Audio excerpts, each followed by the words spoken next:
from the front. So उन्होंने अभी जानकारी दी है कि प्रिलिमिनरी फाइंडिंग से ऐसा लगता है कि सिग्नलिंग में कोई परेशानी पाई गई, लेकिन वो भी प्रिलिमिनरी जानकारी है। हमारे जो कमिश्नर ऑफ रेलवे सेफ्टी हैं उनकी जांच चल रही है, इसलिए उनकी जांच कंप्लीट हुए बिना हम लोग कुछ भी नहीं शेयर कर सकते हैं अभी डिटेल में, क्योंकि जो भी हम कहेंगे अगर वो गलत हो गया तो फिर वो ठीक नहीं होगा। इसलिए हम भी अभी इंतज़ार कर रहे हैं कि वो अपनी फाइंडिंग्स हमें कंप्लीट डिटेल्ड फाइंडिंग्स हमें बताएं, जिससे कि हम लोग पता कर सकें कि क्या कारण था जिसकी वजह से ये दुर्घटना हुई। दुर्घटना सिर्फ कोरोमंडल एक्सप्रेस की हुई है, ये भी एक चीज़ है जो कि सबको समझने की आवश्यकता है कि यहाँ पे 3 इंजन भिड़ गए और बहुत सी मल्टीपल ट्रेन्स जो हैं वो आपस में टकरा गई, कैसे सब एक ही रास्ते में थी। ये इस तरह की गलत इन्फॉर्मेशन या गलत समझ फ्लोट अराउंड कर रही है, तो उसको क्लैरिफाई करने के लिए मैं दोबारा ये बताना चाहती हूँ कि सिर्फ एक ट्रेन क्षतिग्रस्त हुई, एक ट्रेन का एक्सीडेंट हुआ जो कि कोरोमंडल थी। उस ट्रेन किसी कारण, जिस भी कारण के वजह से, जिसको हमें पता चलेगी अभी डिटेल में कि क्या कारण था, वो जो एक्सीडेंट ग्रस्त हुई और अप लूप लाइन में जो आयरन ओर की ट्रेन खड़ी हुई थी, जो मैंने आपको बताई मालगाड़ी, उससे टकराई। उसके ऊपर उसका इंजन चला गया, उसके कुछ कोचेस चले गए, और ये इतना तेज़ इम्पैक्ट था वो बेसिकली इसलिए था क्योंकि ट्रेन अपनी फुल स्पीड पे थी। 128 kmph पे मामूली चीज़ नहीं है। और दूसरी इशू ये था कि वो एक आयरन ओर की ट्रेन थी जो कि बहुत ही भारी ट्रेन होती है, तो वो सारा इम्पैक्ट जो है, कोलिजन का इम्पैक्ट, अगर आप लोग किसी भी टेक्निकल कोलिजन एक्सपर्ट से भी पूछेंगे, कोलिजन का इम्पैक्ट उसने कम्प्लीटली रिजेक्ट कर दिया क्योंकि वो आयरन ओर भरी हुई ट्रेन थी। एंड द एंटायर पूरा का पूरा इम्पैक्ट जो है वो सारा का सारा ट्रेन के ऊपर आ गया। कोचिंग ट्रेन थी ये। अब इस ट्रेन के बारे में भी मैं कुछ बताना चाहूँगी। ये ट्रेन है LHB ट्रेन, हमारी जो LHB कोचेस हैं उसकी ट्रेन है। ये LHB is a very very safe train. अगर आप और एक्सीडेंट्स इस तरह की ट्रेन के देखेंगे, आपको मिलेगा कि इवन एट फुल स्पीड ये ट्रेन कैप्साइज नहीं होते। इसके कोचेस जो हैं वो दे डोंट टर्न टर्टल, और इसलिए उसमें जो लोग होते हैं वो उनको कोई ज़्यादा इंजरीज नहीं होती है। अनफॉर्चुनेटली इस केस में ये ऐसा हादसा हुआ कि इस स्पीड पे अगर पूरा का पूरा इम्पैक्ट ट्रेन के ऊपर आएगा तो कोई भी दुनिया में ऐसी कोई टेक्नोलॉजी नहीं है कि वो इस तरह के जंबलिंग अप को प्रिवेंट कर सके। तो मालगाड़ी बिल्कुल नहीं डिरेल हुआ क्योंकि आयरन ओर था वो। तो आयरन ओर इतना स्टेबल और उसकी सेंटर ऑफ ग्रेविटी इतनी स्टेबल होती है कि वो नहीं हिली तक नहीं, उसमें थोड़ा बहुत इधर उधर हुआ पर वो हिली नहीं, और पूरा इम्पैक्ट जो है वो इस ट्रेन के ऊपर आ गया जो कि पैसेंजर्स के साथ थी, और उसकी वजह से ये इंजरीज और अनफॉर्चुनेट डेथ्स बहुत हुई। तो ये है बैकग्राउंड इसका। इसके साथ चूँकि इसके डिब्बे बिखर गए इम्पैक्ट की वजह से, कोलिजन की वजह से सारा इधर उधर बिखरे, तो उसमें से कुछ डिब्बे जो हैं वो अगर आप देखेंगे तो ये जो डाउन लाइन मेन लाइन है इसकी तरफ आ गए, और ये डाउन मेन लाइन पे यशवंतपुर एक्सप्रेस निकल रही थी, वो भी 126 की स्पीड पे जा रही थी। वो करीब करीब क्रॉस कर गई थी। वो तो मिस फॉर्चून है कि एक लिटरली एक फ्रैक्शन ऑफ सेकेंड के लिए उसके पीछे के 2 डिब्बे थे जो कि इसके डिरेल्ड डिब्बों के रास्ते में आ गए, और इन डिरेल्ड डिब्बों के इम्पैक्ट से उसके आखिरी 2 डिब्बे वो भी डिरेल होके, यशवंतपुर एक्सप्रेस के, वो भी डिरेल होके दूसरी तरफ फिक गए। तो ये सारा इतनी स्पीड में और इतने मोमेंटम में था कि उसकी वजह से वो 2 डिब्बे भी क्षतिग्रस्त हुए और उसमें भी कुछ लोगों को बहुत इंजरीज हुई, कुछ डेथ्स भी हुई। सो ये हुई यशवंतपुर एक्सप्रेस जो कि उसमें इन्वॉल्व हो गई। उसके अलावा जो एक और मालगाड़ी दूसरी तरफ जो खड़ी हुई थी, जो हम जिसको डाउन लूप में दिखा रहे हैं ये आपको, स्टेशनरी गुड्स ट्रेन, ये इस पे भी थोड़ा सा वो डिब्बों का इम्पैक्ट हुआ पर कोई खास उसमें क्षति नहीं हुई। ये पूरे एक्सीडेंट का बैकग्राउंड है। इसके बाद जो सबसे पहला काम हुआ, जो रेलवे में एक बहुत लेट डाउन प्रोसीजर है इस तरह के डिज़ास्टर्स के लिए, कि वो स्टेशन मास्टर ने तुरंत कंट्रोल को मैसेज करी और उसके बाद हमारी जो मेडिकल रिलीफ ट्रेन होती है वो 2 जगह से तुरंत चल पड़ी। 20 मिनट के अंदर वो गाड़ियाँ चल पड़ी। एक आई खुर्दा की तरफ से, मतलब भुवनेश्वर की तरफ से, और एक आई खड़गपुर की तरफ से। भुवनेश्वर वाली पहले पहुंची और उसके जस्ट 10 मिनट बाद खड़गपुर वाली पहुंची। साथ में एनडीआरएफ को इन्फॉर्म कर दिया गया। एनडीआरएफ की एक टुकड़ी बालासोर में स्थित थी, क्योंकि वहाँ पे साइक्लोन और ये सब फ्लड्स वगैरह के लिए उनकी एक टुकड़ी वहाँ पर मौजूद रहती है। उस टुकड़ी को तुरंत इन्फॉर्म कर दिया गया। ये भी मैं बताना चाहूँगी कि हम लोगों की एनडीआरएफ के साथ कंटिन्यूअस इस तरह की घटनाओं से बचने के लिए एक्सरसाइज चलती रहती है, कोऑर्डिनेशन चलता रहता है और हम लोग बहुत सारी मॉक ड्रिल्स करते हैं। उसका ये फ़ायदा हुआ कि एनडीआरएफ की टीम जो बालासोर में मौजूद थी वो भी वहाँ से चल पड़ी तुरंत तैयार होकर और वो भी पहुँची। जो आर्मी की भी वहाँ पे एक टुकड़ी मौजूद थी वो भी मोबिलाइज हो गई, उसको इन्फॉर्मेशन पहुँच गई, वो भी आ गई। जो स्टेट एडमिनिस्ट्रेशन था, जो स्टेट डिज़ास्टर रिलीफ थी, जो district manager DM and his team and the SP and the local administration, everybody responded. Locals जो वहाँ पे थे वो तो खैर they are the first responders, वो सारे locals आ गए and immediately जितने लोगों को वहाँ से निकाला जा सकता था, उनको वहाँ से नज़दीक के अस्पताल ले जाया जा सकता था, उसके लिए जो भी कार्रवाई करनी थी वो लोगों ने शुरू कर दी। It is a major disaster, उसमें एक छोटी चीज़ नहीं है, ये एक इतनी बड़ी दुर्घटना और इतने सारे लोगों को का इन्वॉल्वमेंट था। ये सारे लोग इसमें सिर्फ इसी फोकस के साथ लगे रहे कि कैसे लोगों को की जान बचाई जाए और उनको जल्दी से जल्दी हॉस्पिटल पहुंचाया जाए।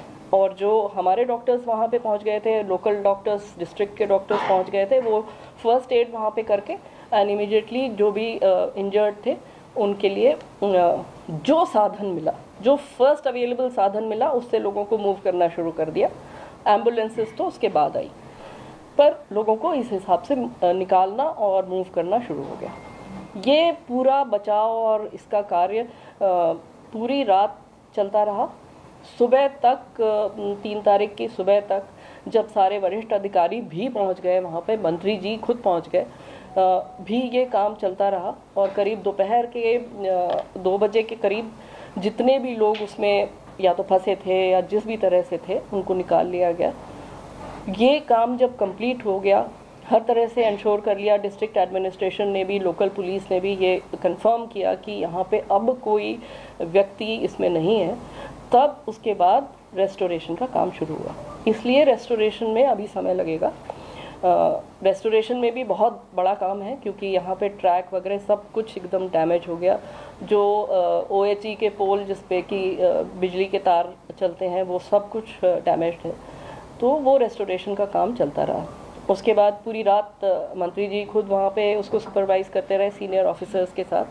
हमारे रेलवे बोर्ड के चेयरमैन साहब और हमारे मेंबर इंजीनियरिंग जो हैं वो खुद, और मेंबर रोलिंग स्टॉक, सब लोग वहाँ पर रहे, जनरल मैनेजर्स, DRMs, सब लोग वहाँ पे। अपार्ट फ्रॉम हमारी टीम्स जो कि लेबर, सारा टेक्निकल टीम्स, सारे मटेरियल जो चाहिए रिप्लेस करने के लिए, सब लोग वहाँ पे मोबिलाइज होते रहे। सारी रात वो गाड़ियाँ भी शटल की तरह से चलती रहीं और वो सामान वहाँ पे पहुँचा के अभी आप देख ही रहे हैं कि रेस्टोरेशन का काम बहुत तेज़ी से चल रहा है। शायद शाम तक 8-8 बजे तक हमको एक लाइन मिलने की उम्मीद है। हो भी सकता है कि अगर काम ठीक चला तो दोनों लाइनें इस लायक हो जाएंगी कि कुछ गाड़ियाँ निकल सकें, धीमी गति से निकल सकें। सर नहीं, I am talking about the main line. पहले मेन लाइन देंगे क्योंकि गाड़ियाँ निकलने लगे, उसके बाद फिर आगे देखते हैं। एक मिनट, हम सारे सवाल रुक जाइए। हाँ, मुझे दो चीज़ें और बतानी, बस 2 चीज़ें और बतानी। ये तो हुआ रेस्टोरेशन का काम। उसके बाद जो इंजर्ड है उनके बारे में मुझे कुछ कहना है। आप लोगों के माध्यम से भी मैं ये सबको कहलवाना चाहती हूँ, हमारी एक सिंपल हेल्पलाइन नंबर है 139।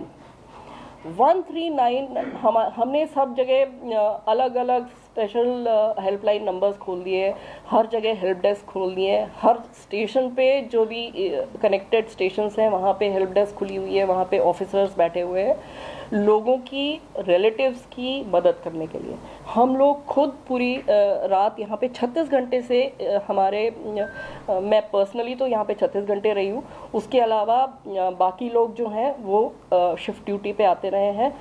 हमारा एक वॉर रूम है, वो हम आपको दिखाएंगे, वहाँ से हम सारा कोऑर्डिनेशन कर रहे थे यहाँ से, जो कि दूसरी एजेंसीज़ के साथ चाहिए, पैसेंजर्स के साथ चाहिए, जो इंजर्ड है उनके साथ चाहिए, उनके रिलेटिव्स के साथ चाहिए, उनके नेक्स्ट ऑफ किन के साथ चाहिए। तो वो हम आपके माध्यम से फिर अपील करना चाहते हैं, हम ये इन्फॉर्मेशन सबको पहुंचाना चाहते हैं जो भी परेशान है इस सिचुएशन में।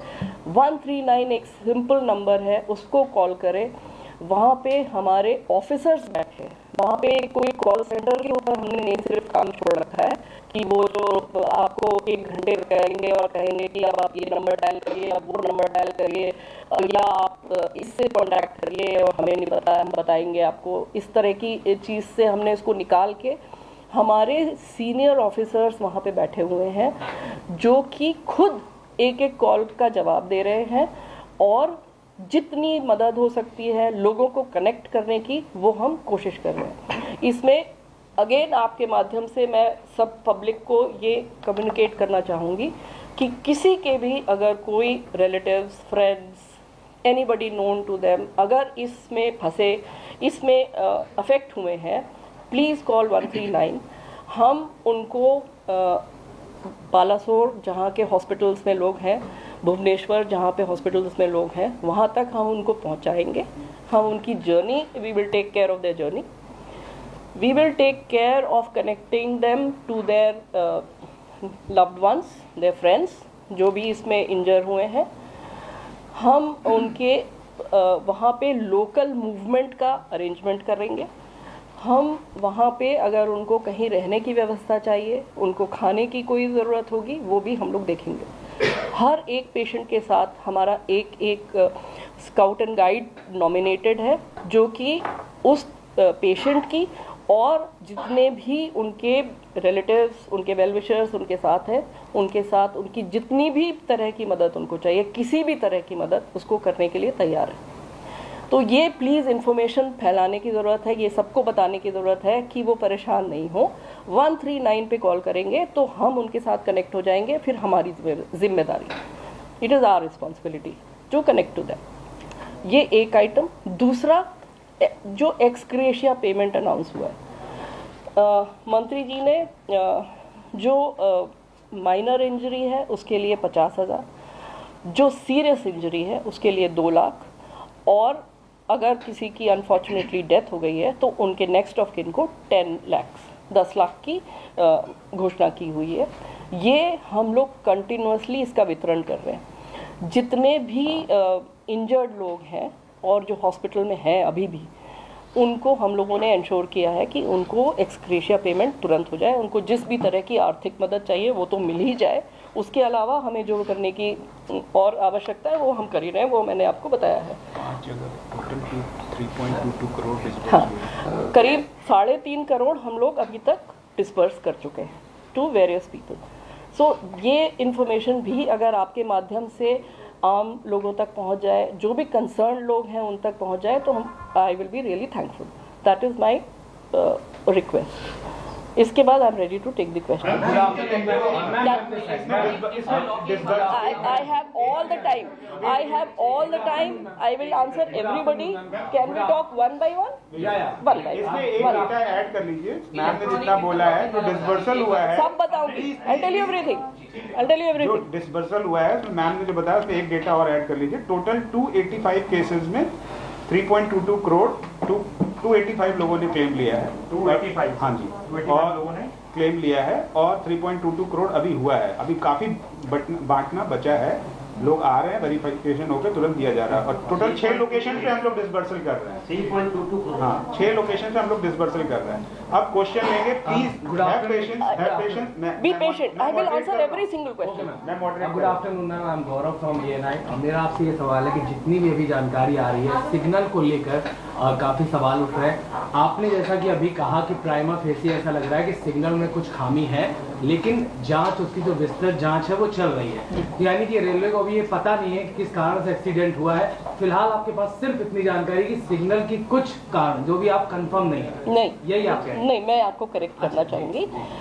आप अगर इसको इस तरह से समझे कि कारण हमें पता चल गया है, लेकिन ये प्राइमा फेसी कारण है और वो मेरी तरफ से गैर जिम्मेदाराना होगा अगर वो मैं पब्लिक करूँ, क्योंकि रेलवे एक इतना कॉम्प्लेक्स सिस्टम है जिसको कि अगर पूरी जांच किए बिना हम किसी भी निष्कर्ष पर पहुंच जाए, प्राइमा फेसी हमें पता है कि क्या हुआ है, लेकिन नहीं, प्राइमा फेसी है, I will not share it, it is a confidential information, I am a responsible officer and I will share it when I have confirmed.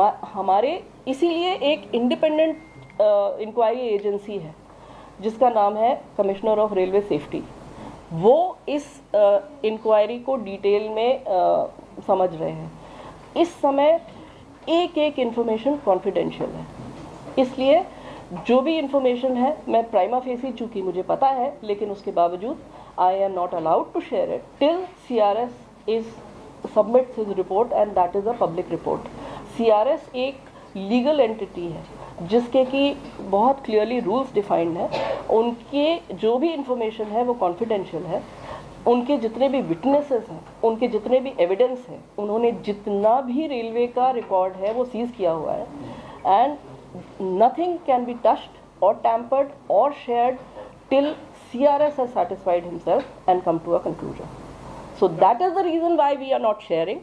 It is not because we don't know, but it is because it is prohibited as per the CRS inquiries rules provisions. That is the reason. Ma'am, Coromandel जब main light पे जा रही थी तो उसके बाद वो क्या नाम है, अपलाइन में कैसे गई? सिग्नल था अपलाइन में जाने के लिए या उसका रेल ट्रैक चेंज करके उसको भेजा गया उसे? That is exactly what we are trying to identify. Prima facie हमें कुछ जानकारी पता चली है जिससे कि हमें लगता है कि सिग्नलिंग में कुछ गड़बड़ हुई है, लेकिन जैसा मैंने इनको बताया, हम डिटेल आपके साथ तभी शेयर कर पाएंगे जब CRS साहब अपनी इंक्वायरी सबमिट करेंगे। ये अभी एक क्वाजी लीगल प्रोसेस में चला गया है। CRS has the powers of a जज, एंड जैसा आप जानते हैं किसी भी लीगल केस में if the matter is sub judice you cannot discuss the details with public, so that is the only reason. एक क्वेश्चन बहुत लंबा That आप is- बताइए। इलेक्ट्रॉनिक इंटरलॉकिंग का मतलब क्या है और ये इससे क्या हुआ है? क्या उन लोगों की पहचान हो गई जो इसके लिए रिस्पॉन्सिबल है? एक मिनट, ये एक्सपर्ट हमारे साथ हैं, सर पहले इंटरलॉकिंग के बारे में बता देंगे, फिर इलेक्ट्रॉनिक इंटरलॉकिंग के बारे में बता देंगे, और फिर जो केस से रिलेटेड है वो वापस हम बताएंगे। सब्जेक्ट सर बता देंगे।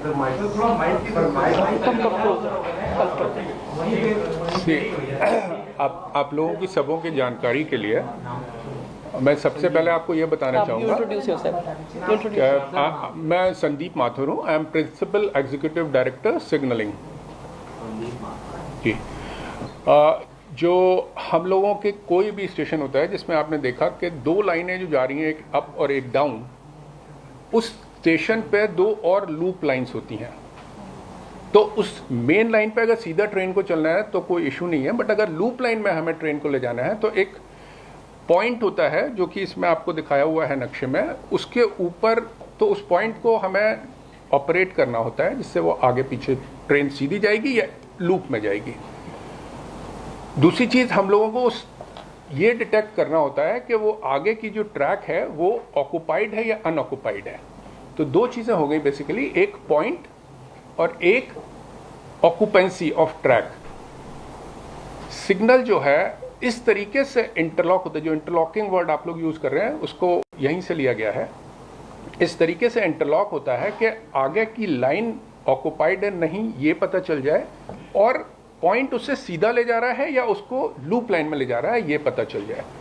तो जब पॉइंट सीधा ले जा रहा है और आगे का ऑक्युपाइड नहीं है तब वो सिग्नल ग्रीन होता है, और जब पॉइंट लूप में ले जा रहा होता है उसे और लूप लाइन क्लियर है तब वो सिग्नल येलो होता है और उसका रूट दिखाते हैं कि ये दूसरे रूट पे ले जा रहा है। तो ये इंटरलॉकिंग बेसिकली काम करती है। तो ये आप लोगों को इंटरलॉकिंग का बताया मैंने। बेसिकली एक सेफ वे में ट्रेन को स्टेशन से हम लोग ले जाएं, उसके लिए ये पॉइंट और डिटेक्शन यूनिट को सिग्नल से हम इस तरीके से इंटरलॉक करते हैं कि वो मूवमेंट उसको क्लियर रहे, कोई आगे ना हो, और उसको किस तरफ जाना है, में सीधा जाना है या लूप में जाना है, ये पता चल जाए। और ये इलेक्ट्रॉनिक क्यों कहलाती है? ये दो तरीके से हम लोगों की इलेक्ट्रॉनिक भी हो सकती है ये, और नॉन इलेक्ट्रॉनिक भी हो सकती है। इस पर्टिकुलर स्टेशन पे इलेक्ट्रॉनिक इंटरलॉकिंग थी।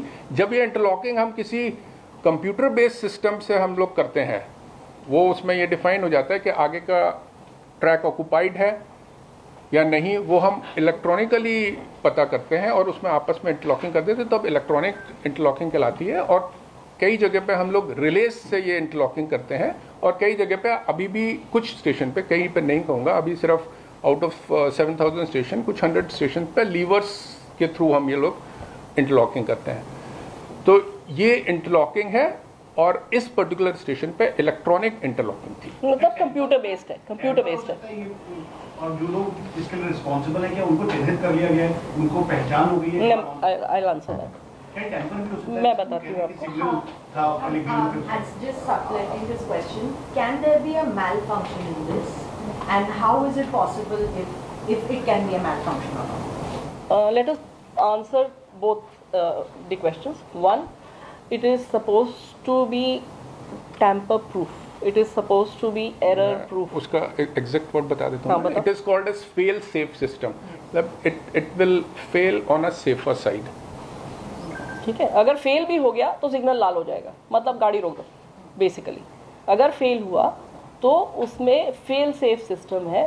फेलियर कंप्यूटर समझता है, लॉजिक समझता है, और उसको डिटेक्ट करेगा अगर कि यहाँ पे कोई फेलियर है, तो वो सारे सिग्नल लाल हो जाएंगे, फेल सेफ हो जाएगा, और गाड़ियाँ बंद हो जाएंगी कि पहले आप रुक जाइए, लेट अस चेक क्या प्रॉब्लम है, तभी आप आगे जाइए। तो ये फेल सेफ सिस्टम है as far as the tampering and the error part of it is concern. But however, as it is being suspected, there was some kind of a problem in the system. Whether it was a physical error, कि मान लीजिए, मैं आपको सिर्फ मैं इस particular case के संदर्भ में नहीं बता रही हूँ, अगर possibilities of what can go wrong. Supposing किसी व्यक्ति ने वहां पे आसपास कुछ खोद दिया बिना ये देखे कि वहां पे केबल जा रहे हैं कि नहीं जा रहे हैं, कुछ अगर काट दिया। अक्सर देखेंगे आपकी कुछ काम चल रहा है, रोड बन रही है, कुछ हो रहा है, पेवमेंट बन रहा है, और अगर बिना उसने जानकारी के, बिना उचित परमिशन के वहां पे काम किया, पॉसिबल है कि केबल कट जाए, या इस तरह की चीजों से प्रॉब्लम आ सकती है सिग्नलिंग में। या किसी ने उसमें कुछ मतलब कोई शॉर्ट सर्किट हो गया, या कहीं ज्यादातर ऐसी चीजें होती नहीं है, नॉर्मली इस तरह का नहीं होता है, बट एक मशीन है ये, चाहे वो इलेक्ट्रॉनिक मशीन हो, चाहे मैकेनिकल मशीन हो, कोई भी मशीन फेलियर प्रोन होती है। एक मतलब 99.9% कोई फेलियर नहीं होगा, पर 1.1% चांस मशीन में फेलियर का होता है। तो वो पॉसिबिलिटी तो हमेशा ही है हर तरह के सिस्टम में। हाँ, इधर आकाश सर, ये आकाश की पहचान हो गई है क्या? जो आपका एक क्वेश्चन हो गया, प्लीज वन क्वेश्चन फोकस। वही क्वेश्चन था, उसका सवाल वो मैं बता देती हूँ। वो लोगों की पहचान प्राइमा फेसी हो गई है, लेकिन हम आपके साथ CRS इंक्वायरी के बाद ही शेयर करेंगे। Ma'am, I know that detailed investigation is under way, but the question is as far as I know there are several conditions that need to be fulfilled for the interlocking and the signaling. Right. The question is whether the train went on to loop line when the signal was given for the up line. If yes, then whether it derailed first and then dashed into the goods train, or first it dashed into goods train and that got derailed. Yes, that is a very good question. That is exactly what we have been trying to identify. ठीक है? नहीं, आप सुनिए, you please have a little patience. I'll explain in detail. ये हादसा हो गया, उसके बाद हम लोगों ने सब उसमें इन्वेस्टिगेट करना और समझने की कोशिश शुरू की। ठीक है, एक बार हादसा हो गया, आपने सबने तस्वीरें देखी हैं, कुछ लोगों ने शायद फिजिकली भी देखा हो कि वहां पे क्या हालत है सिचुएशन। एक एक पटरी उखड़ गई है, एक एक पॉइंट उखड़ गया है, गाड़ियां, डिब्बे सब एक के ऊपर अगल बगल यहाँ वहां छितराए हुए हैं। इसलिए ये भी कहना कि पॉइंट क्या मेन लाइन के लिए सेट था कि लूप लाइन के लिए सेट था, वो भी एक आसान जवाब नहीं है। लेकिन उसका जवाब मिल जाएगा, वो जवाब CRS इंक्वायरी में निकल के आ जाएगा। Ma'am, just an additional question. Ma'am, point number 17 was the point, right? It was said in the preliminary inquiry that signal was given and then was taken back. It is not possible technically, right? No. That's not a preliminary inquiry. I don't know आपसे किसने वो share किया है. वो data logger का input जो कि एक मैटर ऑफ रिकॉर्ड है, वो हम सबने देखा है, मैंने देखा है पर्सनली, हमारे सिग्नल के एक्सपर्ट ने देखा है, हर आदमी ने देखा है जो कि यहाँ के रेलवे का इंचार्ज है. There is no defect in the logic of the signal that was observed. केवल एक सवाल, केवल समझने के लिए पूछ रहा हूँ, कोरोमंडल डिरेल हुई पहले या इसने हिट किया है? ये हमें यही जानकारी सीआरएस इंक्वायरी से निकलेगी, क्योंकि वही मैं फिर से दोहराऊंगी कि इंफॉर्मेशन अब हम उसको एक तरह से उसको एज अ डिटेक्टिव उसको समझने की कोशिश कर रहे हैं कि क्या हुआ होगा, क्योंकि वहां पे इतना बड़ा हादसा हो गया है कि वो ग्राउंड सिचुएशन पूरी खत्म हो चुकी है. सारे ट्रैक उखड़ गए, सारे पॉइंट उखड़ गए, सारे केबल उखड़ गए. हमारे पास एक डिजिटल रिकॉर्ड है जो कि कोई एरर नहीं दिखाता है इस मूवमेंट में, पर हादसा हुआ है. सो दैट मीन्स कि something really went wrong. Preliminary, we know what went wrong, what possibly went wrong. But as again I am repeating, because it is under CRS inquiry, I am not at liberty to share it. But just be patient, we will be able to share it with you with all the details very soon, with specific responsibility. एक question please, one question. Clarify why everybody is talking so much about coverage, but it's everywhere on social media. Could you please clarify for the layman, what role does coverage have in this accident, or it doesn't have any role? Please clarify. I'll do that. एक कवच के बारे में भी मैं आप लोगों को सबको समझाना चाहूंगी कि सबसे पहली चीज जो कि we should be proud of कि ये एक इंडिजिनस डेवलपमेंट है. ये भारत का अपना बनाया हुआ सिस्टम है जो कि एक एंटी कोलिजन सिस्टम है. We are very very proud of this and we hope that tomorrow we will be able to export it to the rest of the world. पहली चीज. दूसरी चीज, चूंकि ये एक इंडिजिनस सिस्टम है और ये सेफ्टी रिलेटेड है और ये ट्रेन्स की सेफ्टी जिसमें कि लोग आते जाते हैं, माल आता जाता है, इसलिए इसकी टेस्टिंग बहुत रिगरस होती है. इसमें हमने हर तरह की टेस्टिंग करी है और जब हम लोग इससे सेटिस्फाई हो गए कि ये बिल्कुल ठीक है और खरा है और ये सेफ है, इसमें इस लेवल की टेस्टिंग की गई कि मंत्री जी खुद उसमें ट्रेन में चले और दूसरे डायरेक्शन से एक और ट्रेन लाई गई और ये चला के देखा गया कि फुल स्पीड पे भी गाड़ी पे ब्रेक लगता है. So that is the level of testing we have done. That is the level of involvement that has been there at even the top most level. After we were satisfied that this is now a technology that we can proliferate all over the country, then let me explain that what does it involve. It involves putting these devices all along every single track of Indian Railways. And I hope you people know how many kilometers of track does Indian Railway have. Okay, so physically putting these devices along the track is going to take some time. We need some time. Secondly, every single locomotive has to be equipped to read the signals from those devices. So we own more than 8,000 locomotives which are running.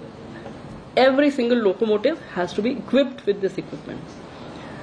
Fourthly, it costs money. So what has been done? Because we know that this is a device that we need on top priority to make safe rail journeys safe, it has been sanctioned as a priority work on Indian Railways. The money has been sanctioned and it has been made available in the budget. Kitna amount hai? Can we share the amount? 13,000 crore for 34,000 route kilometers. So first we decided that we will identify priority high speed sections, and for that alone more than 13,000 crore has been sanctioned for proliferation. Then comes the question of having the production capacity to produce this indigenously. As I have explained it to you, this is an indigenous development and we are very very proud of it. So to have that kind of equipment production capacity in our own country, we need a little more time. So our vendors are not in position, our production units, our producers, our market, our industry is gearing up to produce and supply as much as Indian Railway needs. So that will also take a little while. So Kavach is there, it is on a rollout. Everything to make sure that it is rolled out at the fastest pace possible is there, but you must understand the quantum of the work involved and the quantum of the money needed and the way the industry is supposed to respond and react and generate the equipment that is required to be placed in all along the track and on the locomotives. Then what does Kavach do? In this particular situation, what could have Kavach done? Had Kavach been here, it would have been on the locomotive, it would have been on the track. Now, from what we understand what happened, this locomotive, even if it went on a wrong route and it found that the track ahead was occupied, it had only barely maybe 100 meters to go before that obstruction was to come. So even if the Kavach would have applied brakes on detecting that the route ahead is obstructed, for a train moving at 130 kmph, the braking distance is about 600 meters. So it went and it would have gone and hit a 100-meter obstruction. It is expected that it will understand the obstruction at a sufficient distance. But in this particular case, because the route was set for the main line which was not obstructed, the system would not have reacted to it because it would not have got the input that there is an obstruction ahead. Only after it was about to hit that it could have reacted, there is an obstruction straight ahead by a visual mechanism. So in this particular scenario where the reaction time was so short and the distance was so short and the speed was so high, it was just a question of a few seconds before it went and hit an obstruction. If it went and hit an obstruction. Let me ask two questions. one per please. एक तो AC से related है. हाँ, तो बस supplementary पूछ लीजिए बस बताइए. First, ma'am, are you suggesting that even if there was Kavach, the accident couldn't have been averted? A, and B, ma'am, you are saying that prima facie you are finding no defect in the logic of signals, but then you are also saying that the prima facie you are finding some signaling issue. If you can, simplify. I'll try and simplify that. Both of them. See, in Kavach, I would like to qualify that remark of yours that in this case, where the route ahead was clearly unobstructed, Kavach would have also followed that logic and not applied the brakes. However, if suddenly, supposing a boulder drops, okay, right in front of the train, then I'm sorry, even Kavach will not be effective. It is something like that. So that if an obstruction happens suddenly in front of a moving train which is moving at a distance speed of 130 kmph, then I don't think there is any technology in the world which can prevent this kind of a situation. So it is something like a rock dropping suddenly in front of a very fast moving object. So that is the reason. Otherwise, let me again confirm to you that in a normal scenario where the way trains are supposed to move, Kavach is an excellent anti-collision device, and it will prevent two trains to come and hit each other if they are moving on the same track. Signaling issue. See, electronic interlocking is a logic. It is a computer-based logic, and every movement, how to keep it safe, is a very, very complex logic, and these computerized systems are meant to ensure that a fail-safe movement of trains across a complex layout also is there. And computers are, you people understand what computers are capable of doing. They have taken us all over even to Mars. So this is a simple thing for them. But that is the kind of logic that is inbuilt into this. Let me complete, please. I have some more to say. So the electronic interlocking, there is no issue with that. However, what we have found is that there is there is probability of some kind of a signaling, not even, I wouldn't even call it a failure, a signaling interference. Some kind of an interference has been there, whether it was manual, whether it was incidental, whether it was weather related, whether it was wear and tear related, whether it was a maintenance failure. All that is going to come out only after the inquiry. Can we ask? जो Coromandel express है, इसको signal सीधे जाने के लिए था कि loop line सीधे जाने के लिए था? सीधे जाने। और दूसरा सवाल ये है ना कि ये हिट हुआ है कि पहले डिलेड हुआ है, ये तो इतना पता नहीं, ये नहीं मैं आपको फिर बता रही हूँ, मैं फिर बताऊंगी, मैं फिर बताऊंगी, नहीं मैं फिर से बताऊंगी, नहीं ना, बेसिक चीज मैं आपको बताती हूँ। एक second, just give me 1 minute, I will explain it to you. ये जब हम सिग्नल हरा मिला, रूट सीधा है, ये हमें इलेक्ट्रॉनिकली जो वो पूरा रिकॉर्ड है उस इलेक्ट्रॉनिक इंटरलॉकिंग का, उसको देख के पता चला। लेकिन फिजिकल ग्राउंड सिचुएशन क्या है ये आप सबने देखी है। वहां ना एक पटरी साबुत बची है, ना वहां पे एक पॉइंट बचा है, ना वहां पे केबल बचा है, ना सिग्नल बचा है, ना OHE बचा है, ना तार बचा है, ना डिब्बे बचे हैं। तो उस समय कंक्लूसिवली कह देना कि कहां के लिए पॉइंट सेट था, that is premature. You have to do proper forensic analysis of the whole accident site to arrive at that conclusion. It is premature to, इसीलिए मैं आप सबसे बात कर रही हूँ कि let us not come to premature conclusions.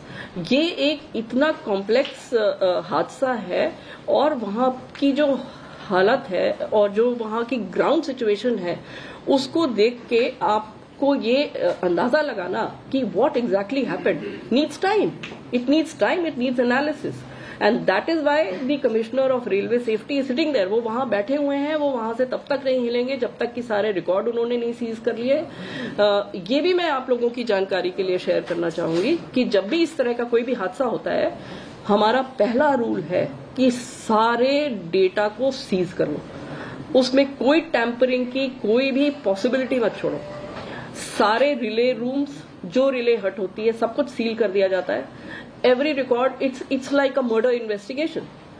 Every record is sealed and it is made confidential. All the witnesses are perforce supposed to come and give their bayan in front of the CRS. It's a court of law. जहाँ पे कि ये inquiry बैठी हुई है और वहाँ पे अगर आप पता करेंगे इस तरीके का एविडेंस की एनालिसिस, एविडेंस एक्सपर्ट्स की एनालिसिस, विटनेसेस के स्टेटमेंट्स, सब कुछ जा रहा है उसमें। एंड ग्राउंड में क्या है, वहाँ की पटरी किस हालत में पाई गई, वो कैसे टूटी है, उसके जो टूटने का एंगल है वो क्या बताता है कि वो पॉइंट किधर सेट था, इस लेवल की इंक्वायरी होती है। इसलिए यहाँ पे बैठ के हम किसी कंजेक्चर की बेसिस पे या हमें जो पसंद आया उसकी बेसिस पे तो हम लोग कुछ भी नहीं कह सकते।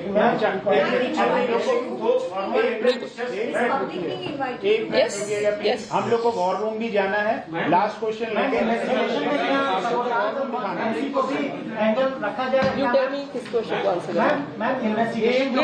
address him. He will pick up the question. मेरा एक ही क्वेश्चन है, ट्रेन की ग्रीन सिग्नल था आप लाइन पे, तो क्या ह्यूमन इंटरवेंशन से लूप लाइन में डाला जा सकता है? नहीं। चलिए, हो गया। अब उधर से एक बोल Ma'am, is based on the interference angle, I'm not going to ask what's found, but has the angle of sabotage been ruled out as of now? No, nothing is ruled out. And secondly, ma'am, in the preliminary investigation, Minister has said that clues have been identified. After several of these incidents like Gaisel, we've seen that the accused are found absconding. Has there been any surety on ensuring custody of these people who've been identified in the preliminary investigation? इस case में there is nobody who's absconding. बस अब आप लोग देखिए war room दिखाने के लिए अच्छा, just one last question, one last no sorry, one last question। हाँ ली जा रही, Home Ministry is with us. Home Ministry is with us. Not NIA. Not NIA. Home Ministry is with us. Sorry. As far as passengers are concerned, a lot of them in the general bogies might not have PNR numbers. Will they have trouble claiming ex gratia? No. No, it's absolutely clear. Ticket is not required. If they were on the train, whether with a valid ticket or without a valid ticket, we cannot ascertain, because after this kind of an incident, even a person travelling with a valid ticket will not have it on his person. Last question. One last question. We'll share that data with you. Yes, you people must ask this. कि हमारे जो locomotive pilots थे उनकी क्या हालत है, हमारा जो staff. So that is an elaborate press briefing by the member Railways Board, Jaya Varma Sinha. This is primarily with regard to every question that is cropping up about what happened, what could have been the fault, and what about the ex gratia as well. We are going to keep tracking. It's a continuous coverage. So many lives lost, about almost 300, but many more injured as well, and worse, many have not been identified. We'll continue to get you the latest on that after a very short break. Stay tuned on India Today Television.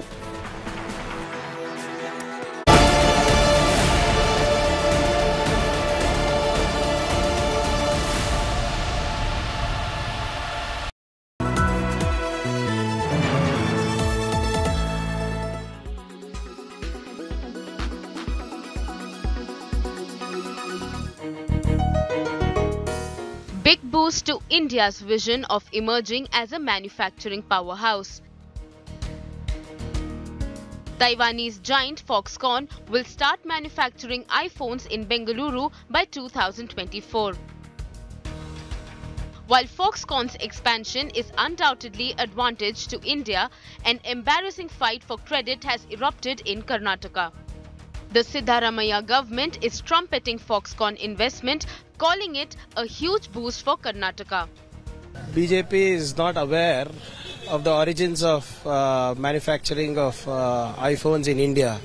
Probably they should look into their own government orders, and they should then they will realize that the seeds of it was sown when I was the IT-BT minister, when Wistron came and started their first manufacturing plant here in Karnataka. Either ways, if they really want to take credit, they can. Ultimately, Karnataka's win. See, this is like when the Mars orbiter was put in space. The Prime Minister was not even the Prime Minister for a few days, and we saw how he took credit for the when he himself, instead of giving the credit to the scientists, he himself went to Sri Harikota. So, government is always in continuum. We have to do good work. That is what is important. The Karnataka BJP and its leaders has hit back, claiming it was Basavaraj Bommai's win. What they have not done, how can they claim credit? It's all been done by our government, and that time they were making a mockery, they were making all kind of statements, and they criticized us. So that is what is indicating now itself. In future, next 5 years, we are not going to do anything. Now we will try to gain credit for what has been done by the previous government. On March 3rd, then Karnataka Chief Minister Basavaraj Bommai had met the Foxconn chairman. He too announced that an agreement had been signed with the iPhone maker. They had shown interest. They had been visiting so many times. Then ultimately they saw the land, their chairman came, saw the land. And then they wanted some policy change we brought in. They saw our policies, they accepted it. And they had their own survey as far as the high-tech human manpower and all. And we signed a LOI. The 13,600 crore rupees Foxconn project is expected to create 50,000 jobs. Foxconn's expansion in India will increase India's participation in the global electronics market and give a push to the Prime Minister's flagship Atmanirbhar Bharat mission in the cutting-edge sector. While iPhone production tripled in India last year, it still accounts for only 7% of Apple's total iPhone output. Bureau Report, India Today.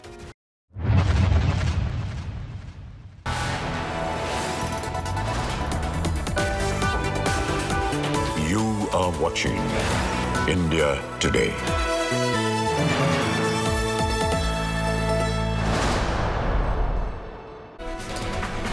A tragedy involving 3 trains, 275 people dead, many injured, many missing. It's been a tragedy that's been so unprecedented that we will remember this for years to come. But the bigger question is, who will be held accountable for this incident?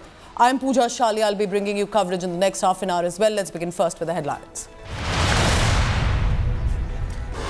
Train tragedy, death toll mounts to 275. Rail Minister says accident due to the change in electronic interlocking. Preliminary report points to a signal glitch. इसका root cause इस इतने दर्दनाक, इतने भयानक accident का root cause already identify हो गया है. A big India Today exclusive news break. Official flagged serious flaws in the signalling system in February. Sought immediate action back then.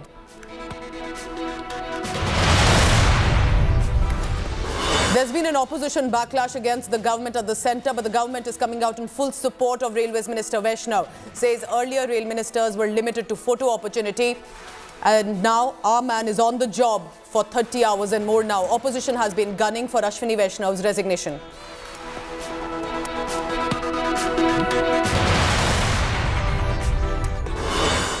External Affairs Minister S. Jaishankar takes a pot shot at Rahul Gandhi over his remarks on Modi in USA. Says there are things bigger than politics when you're abroad. There is a national interest, there is a collective image. There are sometimes things bigger than politics. And when you step outside the country, I think that's important to remember. TDP Chief Naidu meets Home Minister Amit Shah in Delhi amid talk of TDP interest in getting back to the NDA fold. Sources say BJP-TDP could possibly contest in an alliance in Andhra Pradesh and Telangana upcoming elections.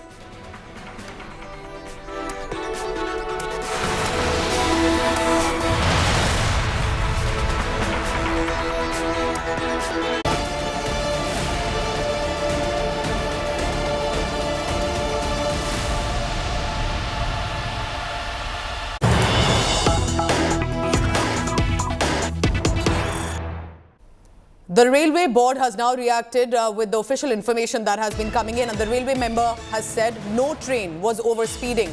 Out of the two, neither train was overspeeding according to the railway member of the board. There is a technical snag behind the Odisha train tragedy.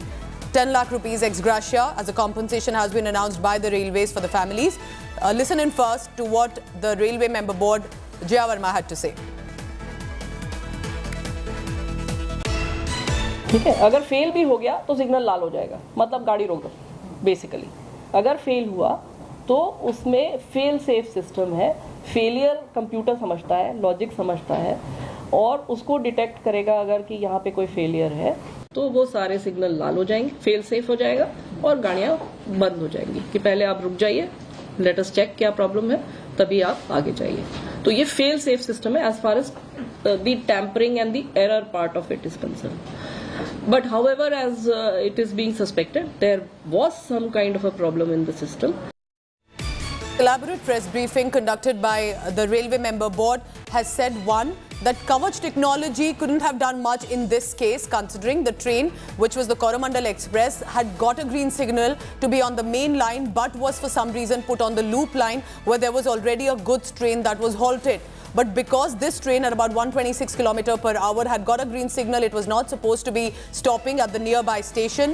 It went on thinking it is on the main line, and that is when it crashed and collided head-on with the goods train.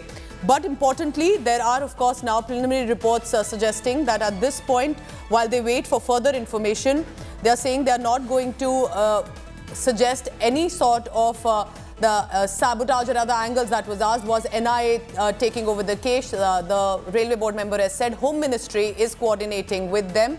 Let's go across to Ashutosh Mishra. He was at that press briefing. Ashutosh, let's discuss 3 key takeaways from this elaborate press briefing of the railway member board.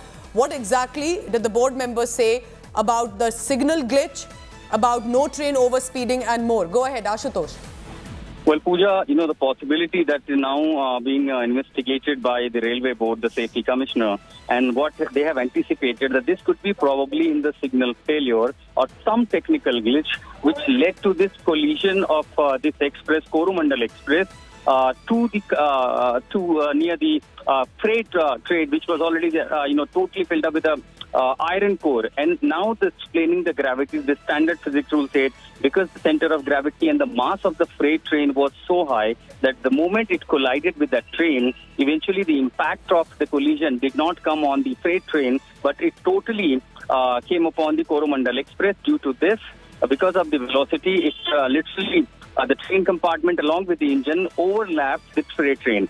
Simultaneously, because of this collision impact, few compartments of this train literally, spread along, where at the same time, the another train, Yashwant Express from via Howrah, was coming to this. So it was all simultaneous, all of sudden incident that happened. But the only thing what is believed, the signal technology, which is almost a fail-safe, there could be some possibility of technical glitch, and exactly that technical glitch is now probably could be the root cause of this incident, which is now being investigated. All it seems that there was only collision of this Coromandel Express with the freight train, which was standing there on the reserve line at the railway station where this everything took place. So exactly what happened in that interlocking system, that is being probed. What sort of an error was that, leading to the loss of life of 275 people? Ashutosh Mishra telling us more about that.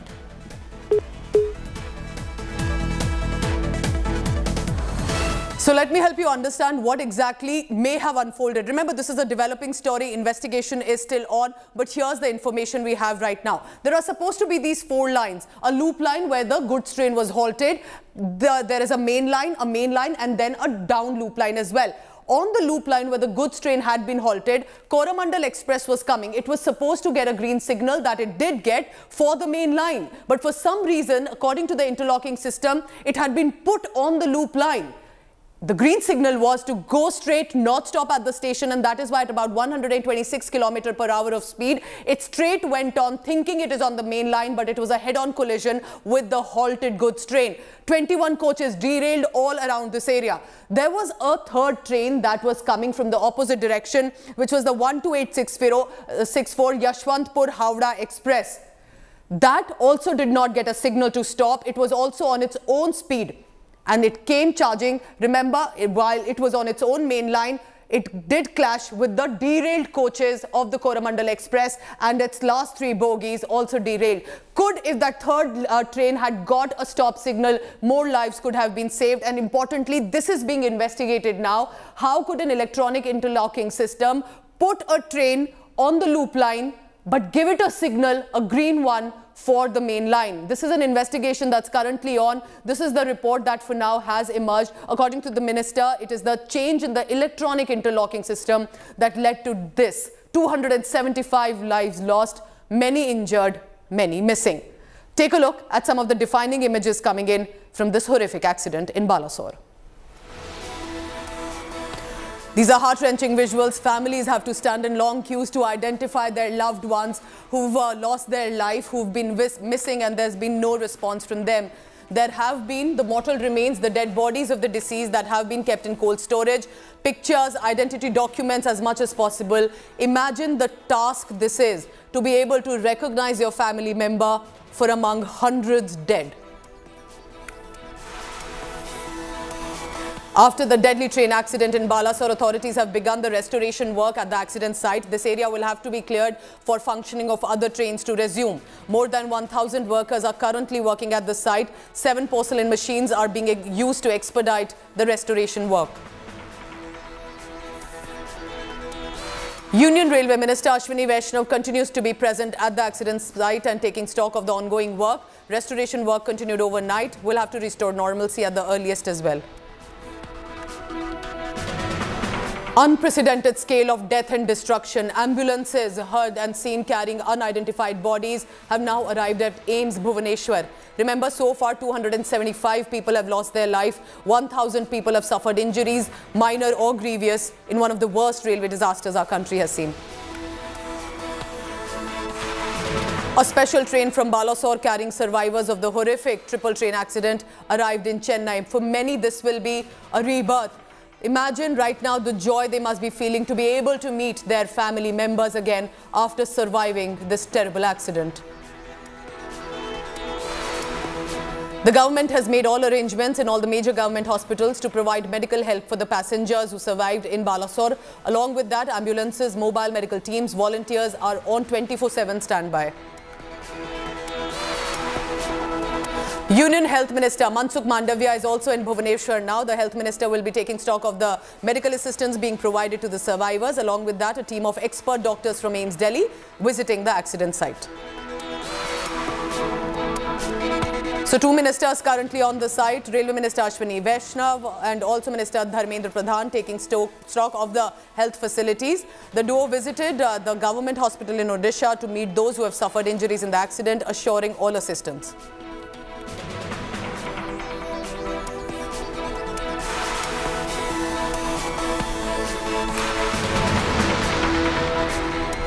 For the eyewitnesses and those who have survived this terrible tragedy, it will be a visual they will live with for many years. But it is for them a miraculous survivor as well. At a time when 275 people were dead and thousands injured, restoration work is currently going on as they are undergoing treatment in hospitals. At the site, 1,000 plus manpower is working tirelessly. Railway Minister has informed that the cause of the incident and the people responsible for it have been identified. They will be held accountable. According to the minister, there was a change in the electronic interlocking that led to this tragedy. Prime Minister Modi has spoken to Railways Minister Ashwini Vaishnav again, and the Minister of the Railways is currently on the site. This is to coordinate all that is being done, while Health Minister Mansukh Mandavia is also in Bhubaneswar to take stock of the medical assistance and the relief operations. दो main line है, दो main line में से एक main line का track laying का काम यानी पटरी बिछाने का काम कंप्लीट हुआ है। ऊपर बिजली के तार अभी लगाए जा रहे हैं, कंप्लीट वॉर फुटिंग पे चल रहा, आप देख रहे हो। दूसरी वाली लाइन का ट्रैक लेइंग का काम चालू हो गया है। जो मेरे बालेश्वर के, भद्रक के, कटक के, जगत सिंहपुर के, भुवनेश्वर के जो साथी कल से इस काम में लगे, नौजवान जो ब्लड डोनेशन के लिए बाहर निकले, जिन्होंने ठीक समय में रात के अंधेरे में सबको मदद की, उन सबको मैं बहुत बहुत कृतज्ञता देना चाहूँगा, बहुत धन्यवाद देना चाहूँगा। पूरा रिपोर्ट को आने दीजिए। हम इस मोमेंट में राजनीतिक भाषा पे बोलना नहीं चाहते हैं। पूरा रिपोर्ट को घर रखिए। रेलवे एक बहुत पुरानी संगठन है। इस प्रकार की घटना के मूल कारण पता चल ही जाता है। प्रधानमंत्री जी ने मैं फिर विनम्रता से कह रहा हूँ, किसी को छोड़ा नहीं जाएगा। रेलवे की इंक्वायरी को पूरा आ जाने दीजिए। आज हम राजनीतिक भाषा में बात नहीं करना चाहते। जो आहत हुए हैं सबकी चिंता किया जा रहा है, फ्री ट्रेन चलाया गया है, लॉजिस्टिक की व्यवस्था किया जा रहा है, घर तक कैसे वो जल्दी ही पहुंचे उसकी रेलवे की ओर से सब चिंता किया जा रहा है। हमारी देश की रेलवे ये बहुत एक सदियों का संगठन है, उसकी कॉम्पिटेंसी पे हमें भरोसा है। इस प्रकार के हादसा होने के बाद जो इंक्वायरी प्रक्रिया होती है उसी को हम सब पहले भी निर्भर किए हैं, इस बार भी हम भरोसा कर रहे हैं। प्रधानमंत्री जी ने कहा कि हमें इसको गंभीरता से लिया है और हम सभी को किसी को उसमें से कोई इन्वॉल्व हुआ व्यक्ति को हम उसमें से छोड़ेंगे नहीं। अभी जो प्रेजेंट डेट टॉल है जो स्टेट गवर्नमेंट से हमें मिला है 288 का नंबर है और जो इंजरीज दोनों तरह की injuries grievous and minor injuries मिला के 803 है, जिसमें ग्रीवियस है 56 और जो सिंपल इंजरी 747 है। टोटल 1091 पैसेंजर्स अफेक्ट हुए हैं including death and injuries. It is about who have lost their life, but as much about who has survived, and a miraculous survival for them clearly. Let's go across to the Soro General Hospital where my colleague Ritik Mondal is in Balasore from day one. He has been there on the site speaking to as many survivors as possible to get us the eyewitness account. Ritik, you've been speaking to those injured and I understand how difficult this must be at that point. What are they telling you? What are the arrangements like at a time when the hospitals, even in Balasore, must be flooded, but perhaps their previous experience of handling disaster management, cyclones, etc. could be coming handy at this point? Ritik. Currently, Pooja, I am at Soro's government hospital. This is the one closest hospital from the accident site, which is why on that evening of on Friday, the patients and those were injured in this accident were brought into this particular hospital in large number. We spoke to the doctors, to the patients and the authority of the hospital as well. They said initially they thought it would be a very minor derailment of railway of a high-speed train. Then they realized at least 500 patients were brought into this Soros General Hospital, but this particular hospital having minimum facilities, and they suddenly, when they realized that this is something going to be big and this is going to be a big night for them, so they initially, after giving first aid to those infected, and they said that most of the passengers were brought into this particular hospital were with severe injuries, which is why they referred them to the other hospital at Balasore. But currently several passengers who belongs to Bengal are undergoing treatments, but they have their testimony. They also shared their testimony with us. It was a bizarre kind of experience for them as well. But Ritik, I can see that the exhaustion is visible in your voice as well as you continue to bring us this coverage. But I do have an added question, which is the most difficult task right now would be to identify the dead bodies. Specifically for those whose family members must be missing, they'll have to go through all those faces and those bodies to be able to identify their loved ones.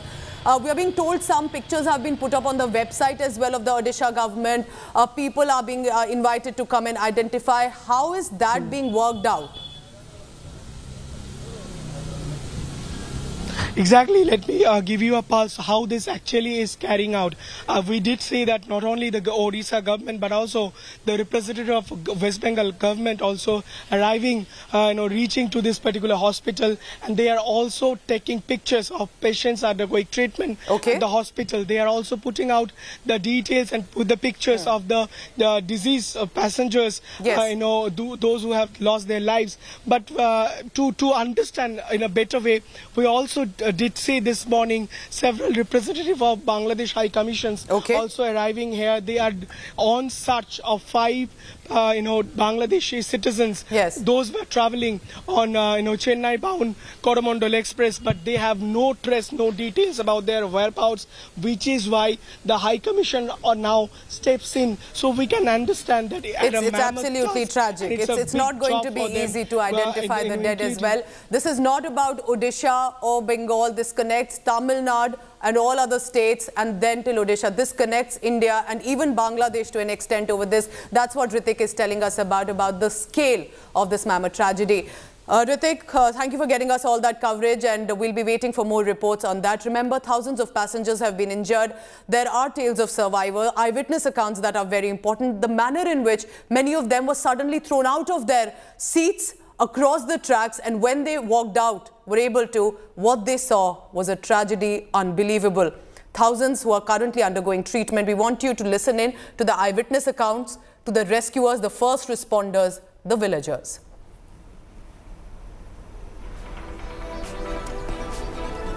जो भयंकर नज़ारा है वो तो हमने किसी ने नहीं देखा।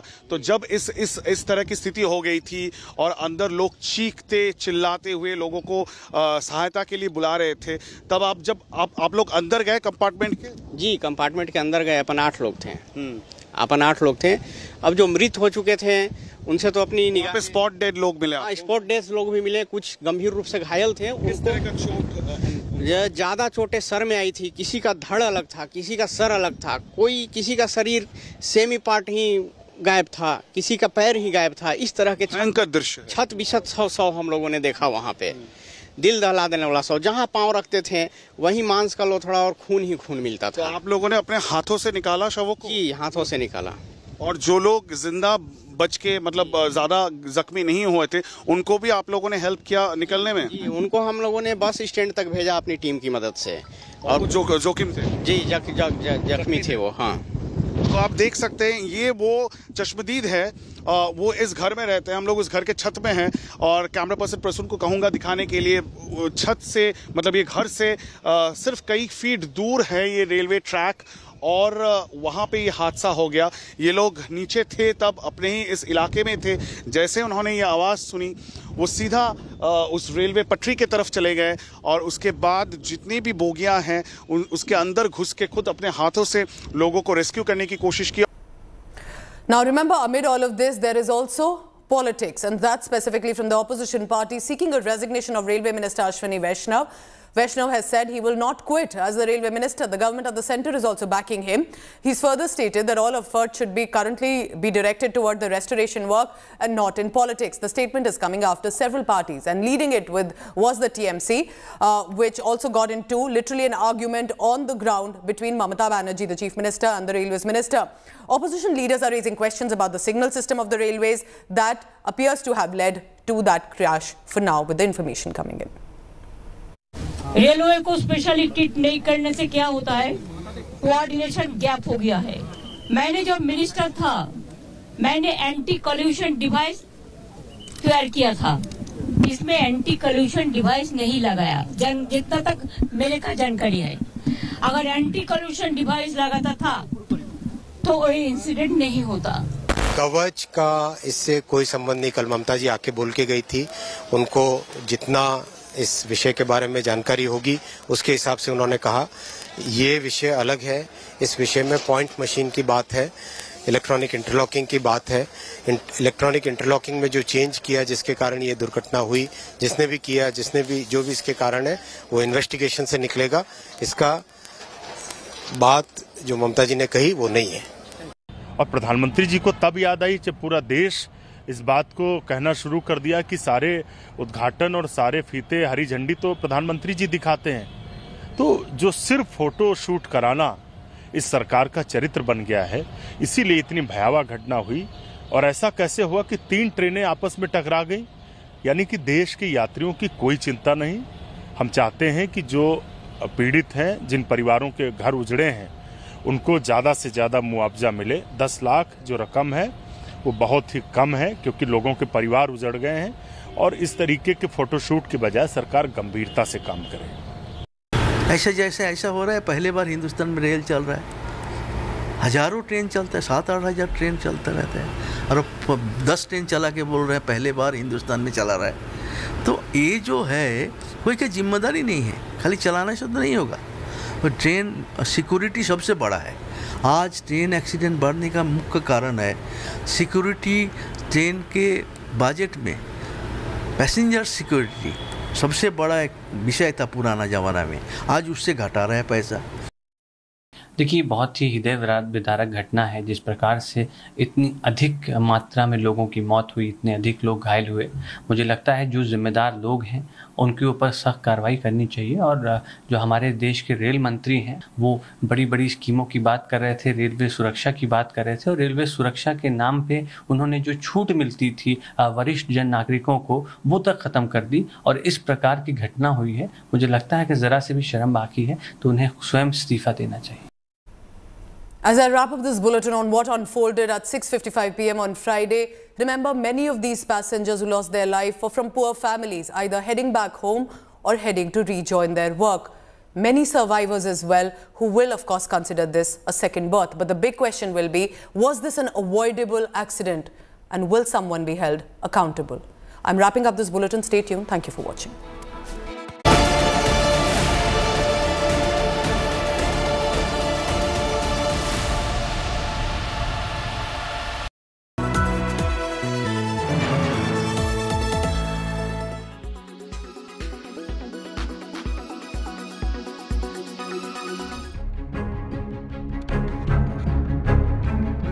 Hours after one of India's worst ever train tragedies, Prime Minister Narendra Modi reached Balasore, Odisha. He waited till the rescue work got over before making the visit to the accident site. The Prime Minister was accompanied by Railway Minister Ashwini Vaishnav and Union Minister Dharmendra Pradhan, both from the state of Odisha. Later, he headed to a hospital to meet the injured. West Bengal Chief Minister Mamata Banerjee had visited the accident site earlier. She met Minister Vaishnav and took stock of the situation. Railway को specially treat नहीं करने से क्या होता है, coordination gap हो गया है। मैंने जब मिनिस्टर था, मैंने एंटी कॉल्यूशन डिवाइस तैयार किया था, इसमें एंटी कॉल्यूशन डिवाइस नहीं लगाया, जितना तक मेरे का जानकारी है। अगर एंटी कॉल्यूशन डिवाइस लगाता था तो कोई इंसिडेंट नहीं होता।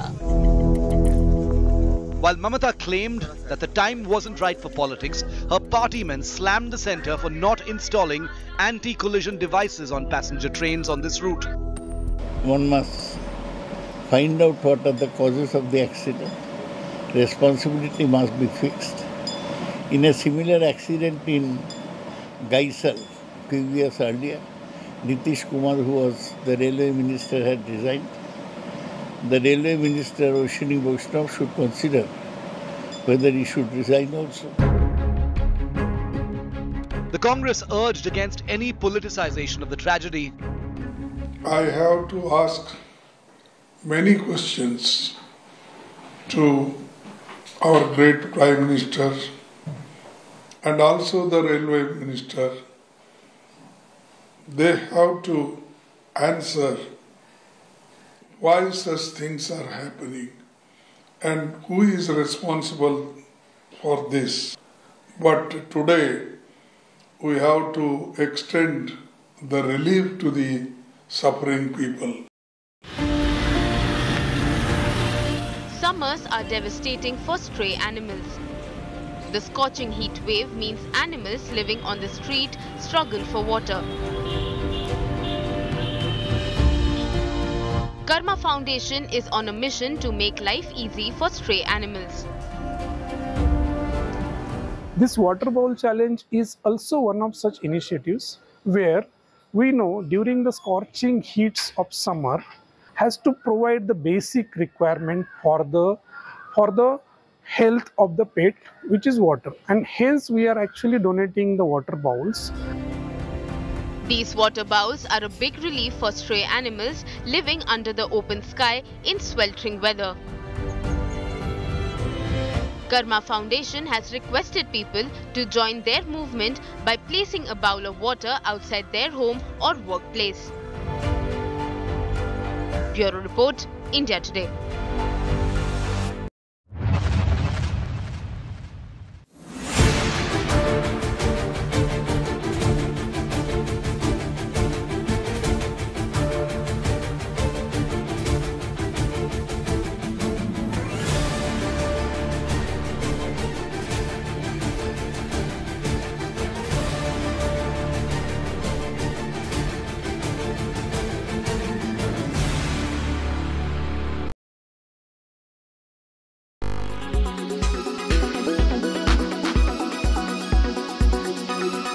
Why does this happen?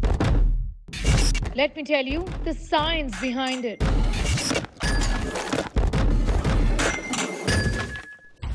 For more informative videos like this, keep watching India Today.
Traveling from different parts. Armed with facts, Looking at political background. she takes the news by its horns. You think the future of these students are not hampered?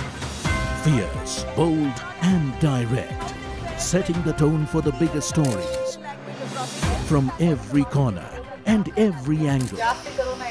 Expect nothing but the unfiltered truth News first, niceties later. Watch me, Nabila Jamal, on India Today. Make your media plan smarter with India Today Live TV on your connected devices.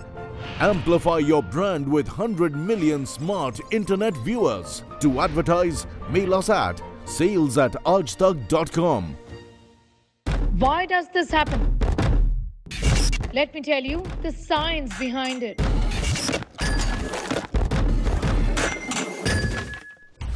For more informative videos like this, keep watching India Today News Mode.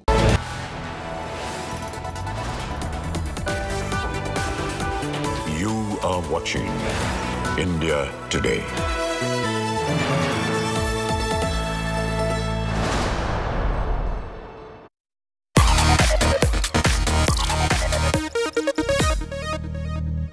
Hello and welcome to this very special episode of Tech Today, where we'll be taking you to the signature tech event of Business Today. The Tech Today Congress is finally here, and the biggest tech titans, leaders, visionaries have all gathered under one roof. And the Tech Today team has put this together for you, so stay tuned for a very special episode of Tech Today.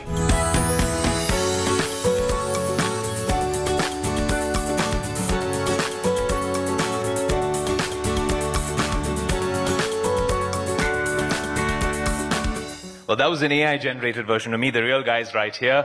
Ladies and gentlemen, distinguished guests, and fellow tech enthusiasts, welcome to the grand unveiling of an extraordinary event that will redefine the landscape of innovation and propel our collective technological journey into the future. I'm your host, Ayush Elavadi, and I'm thrilled to welcome you to the Business Today Tech Today Congress. Now, the Congress will provide a platform for renowned experts to share their insights through captivating keynote speeches.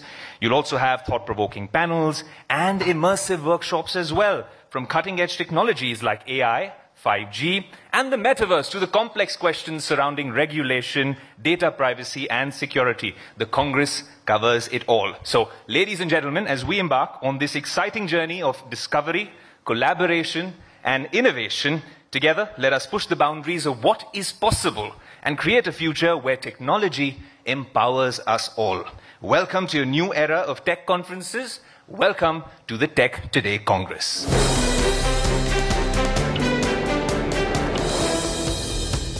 We were talking about an AI special magazine issue, which the Business Today team has worked on, and there's an exclusive conversation with Stuart Russell, one of the signatories to that particular open letter that we were alluding to earlier. And he's actually said that if guardrails are not in place, then it could be like a Chernobyl-like situation for AI. Is that genuinely a concern? Do we need regulation? Or should we then risk a situation like Mr. Russell's talking about? Yes, I'm of the same view. I would just say that the use of the word guardrails is very innocent language and probably needs a lot more than guardrails. And I'll give you an analogy here. People have talked about using comparables like the regulation of atomic energy by the International Atomic Energy Agency. Well, the International Atomic Energy Agency is, first of all, not that effective because we can see that there's been a proliferation of atomic energy in North Korea and emerging in Iran and in Pakistan and other countries. All of them circumvented the rules of the International Atomic Energy Agency. And the second thing is atomic energy is much easier to regulate because it takes billions and billions and billions of dollars to create an infrastructure for atomic energy. It takes $5 billion, $10 billion to build a nuclear plant. It takes tens of billions of dollars to build a uranium processing plant that can create weapons-grade uranium or a plutonium plant. Those restrictions do not apply to AI. The problem is even well-meaning companies like Meta have put large language models into open source. So once it's in open source, a bad actor gets it for free, a good actor gets it for free. The bad actor who gets it for free can poison the large language model with only a small amount of training data that is bad data. It's dangerous data but you can corrupt these large language models with relatively small amounts of data, which is, I'm using the word poison data, and it can be done for hundreds of dollars with one smart hacker sitting in a bedroom somewhere, anywhere in the world.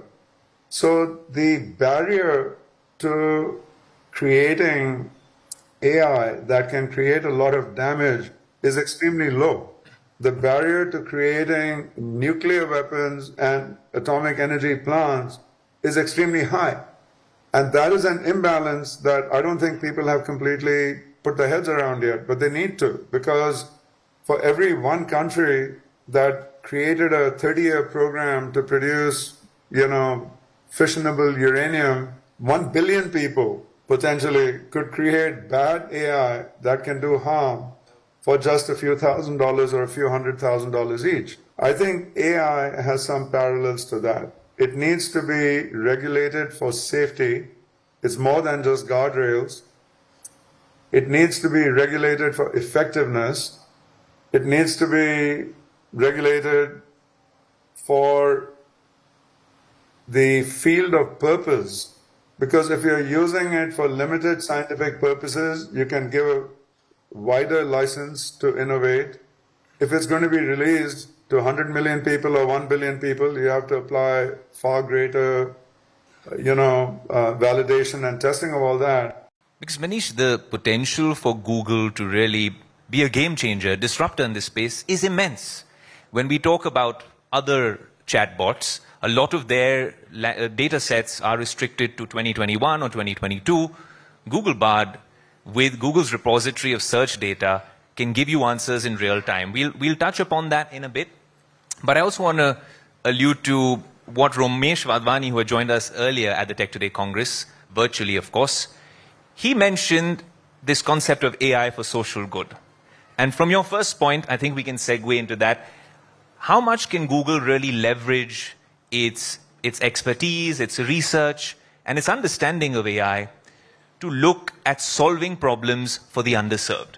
Absolutely. So we believe, again, AI has this enormous potential to benefit humanity, and which was why one of our very clear focus right from the day one of inception of the lab was to develop AI in a manner that brings the benefits to the underprivileged.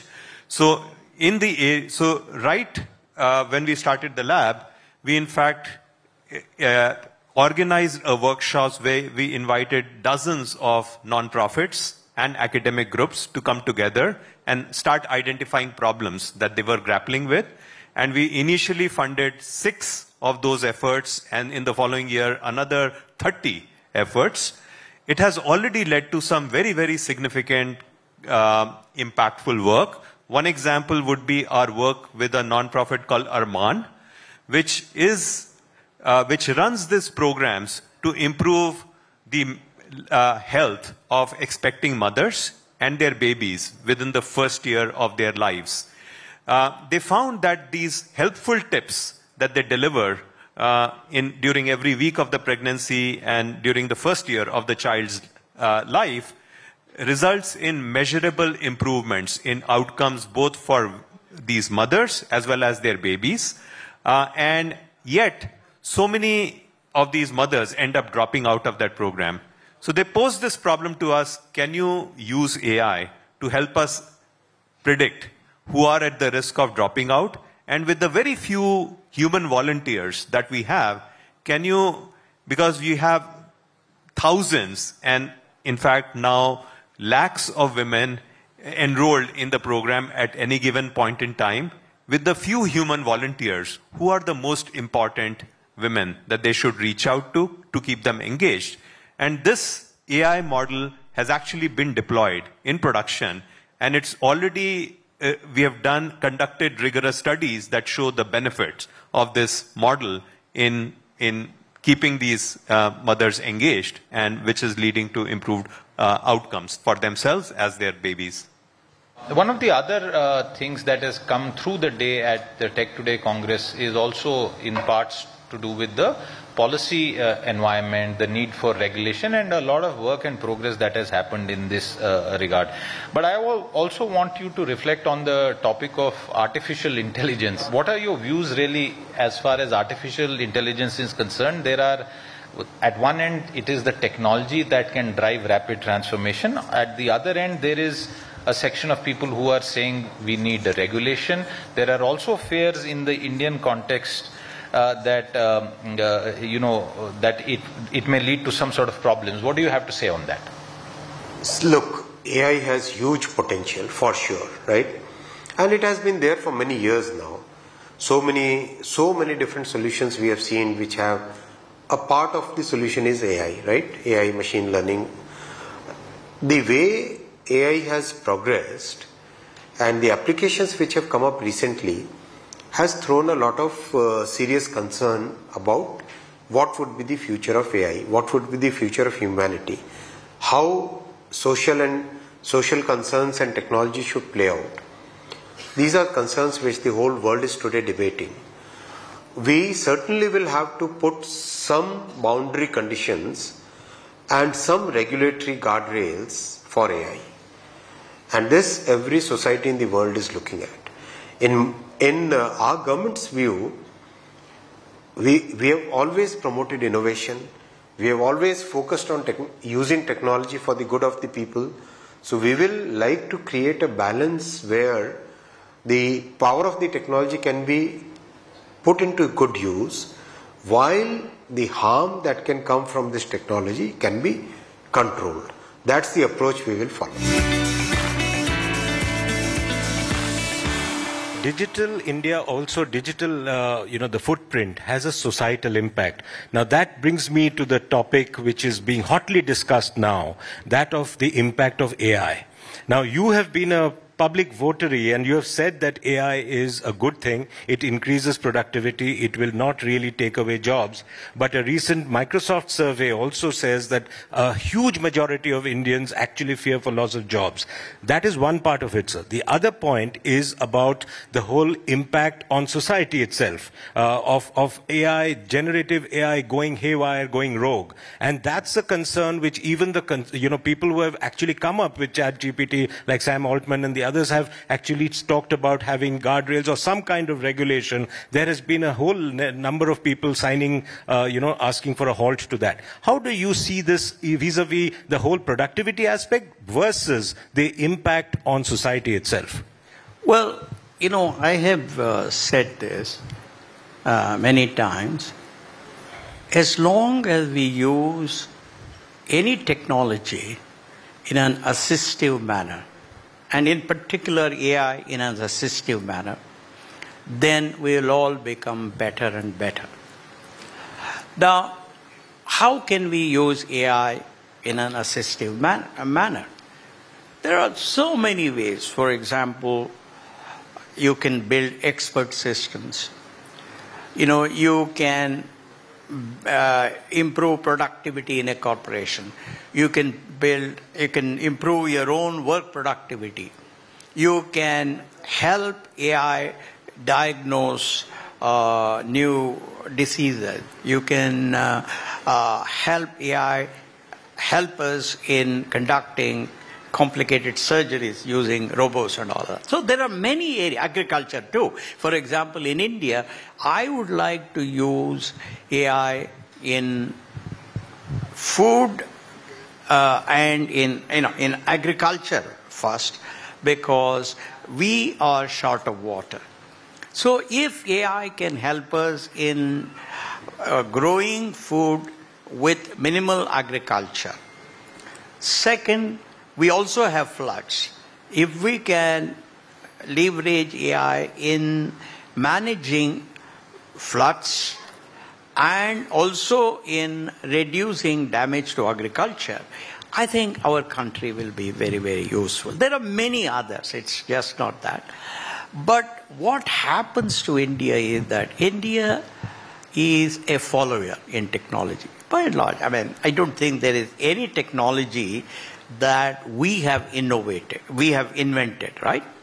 Well, almost. You may look at iPads, look at phones, look at this, whatever, lights, LEDs, solar power, you name it. All of it was invented somewhere outside.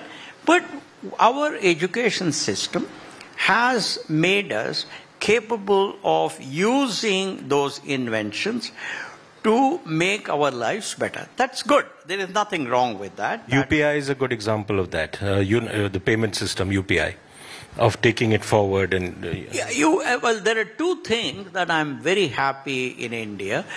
That is, one is, of course, Aadhaar,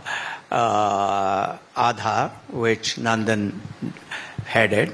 I think it's a very, very good experiment, very good, very useful thing. It has added tremendous value to the country. And the second is what's happening right now, ONDC. If ONDC succeeds, I think we will bring the power of online commerce to small shops, everybody. So I think, yes, in some way, and UPI, of course, has done a good job. But then the seeds for UPI, were there elsewhere too. So it's not just India, but in a different way, in a different form. So I think the most important thing for us is to think of areas where we have big problems and use AI in tackling those problems. And I see that, for example, I wish somebody worked on a paper on how do we use AI to incentivize couples to reduce the population. Because that's a huge problem in our country. We all know we have already, according to World Bank, we have exceeded China, right? So we have to reduce our population. Otherwise, all the good things that are happening today may be reduced considerably.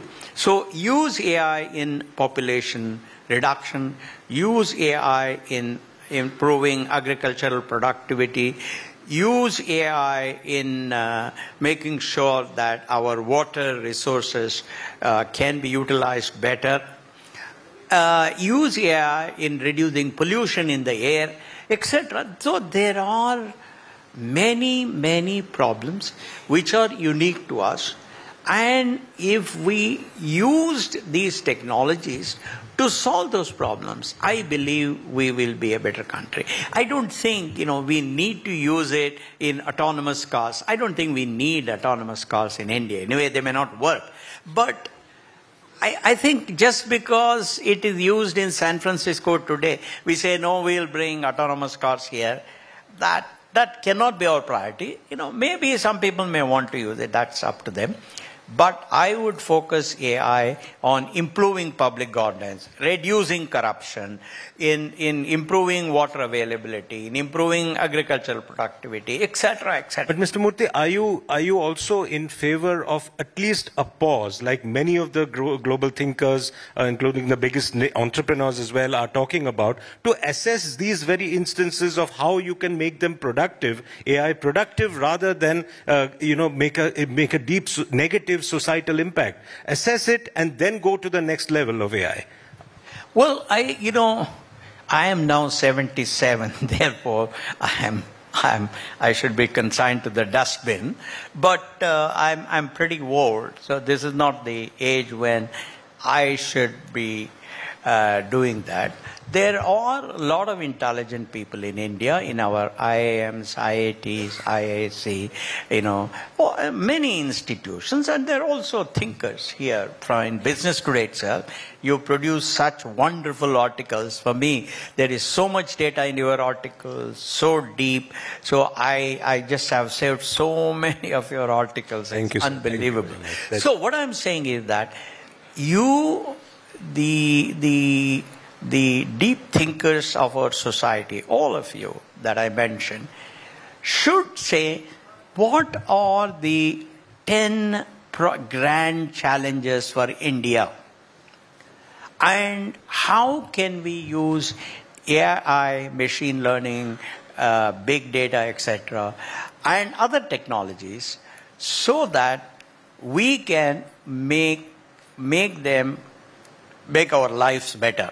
I would say that if one of the IITs or IISc were to call a conference and call all of you, some 200 people, and then, form working groups or all of that, I think we will be. If we keep on following the West, that they did this, therefore we will do, I think, it is not a good. So you don't really, you think there is a lot of positive elements of AI which need to be then sort of prioritized and taken forward. You don't really want to... there, as you know very well, the other day, US Air Force was conducting a simulation test on AI-assisted drone. And first somebody said the operator died because that drone, killed him. The drone took him as the target and killed him. Later on they said, no, it was not, it was only a simulation. What happened in that particular case was they had put in a maximizing function to locate the target. And somehow the loop where the human could intervene and say, no, don't go after that target, didn't work. In other words, a little bit of a faulty software. And then what happened was, it, I believe, destroyed the tower. Now, I don't know whether it destroyed the human being or not. That is, later on they denied. So, yes, you are right that it all depends upon us who are the creators of those technologies. We can use it for good purposes, we can use it for not so good purposes. For example, you need AI in handling nuclear plants because human beings should not go near that. So there are many, many areas where AI can be used in an assistive way. And we don't have to use those applications that have been utilized in the West, because there the population is small and we have, we're the country with the largest population in the world. Why do we have to do that? This is a very important day for the new Karnataka Congress government, because this is the day when the government has announced officially the 5 promises which were a key part of the Congress's campaign during this crucial election. So, Mr. Shiv Kumar, can I start by asking you to explain, since it happened just a couple of hours before now, how and where will the Congress get the money to be able to implement the 5 promises that you've made to the people of Karnataka? Whatever we had promised them, we had assured them. This is the land of Basvarna,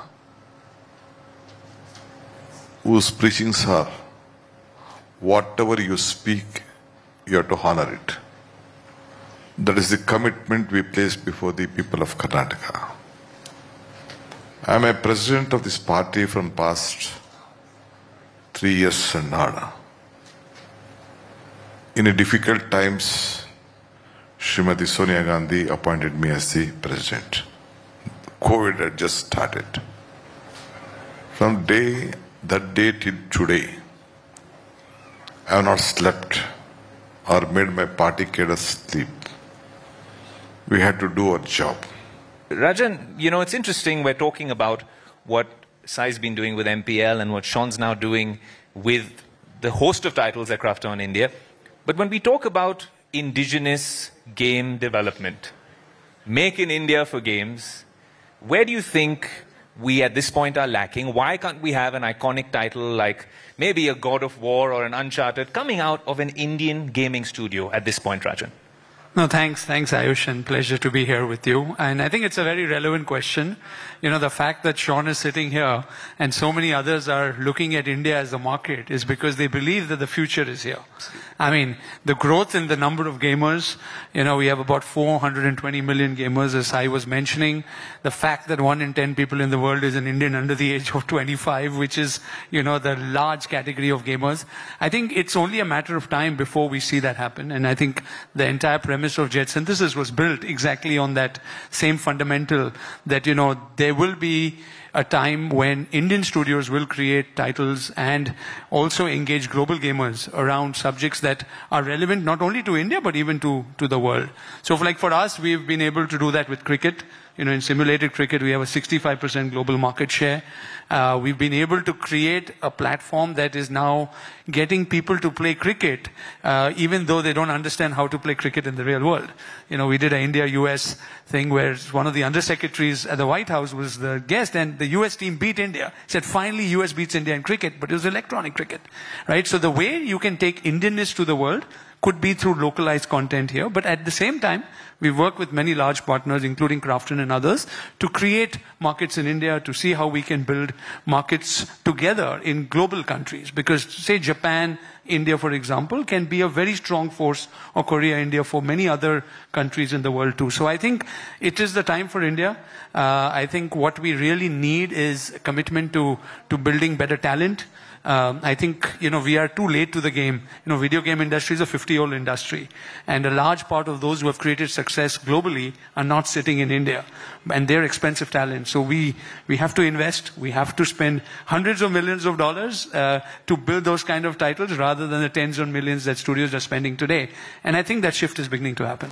Well, that's about all the time we have on this particular episode of Tech Today. But all the updates from this signature tech event, the Tech Today Congress, are available on the Tech Today website. That's www.techtoday.in. And of course, it's all over our social media handles. Let us know what you thought of the show.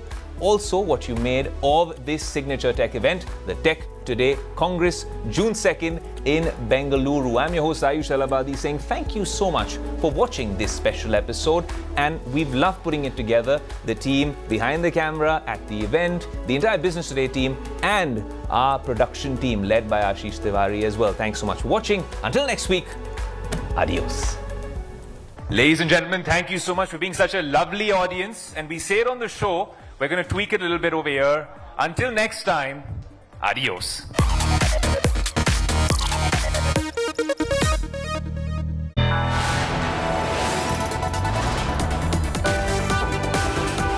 You are watching India Today.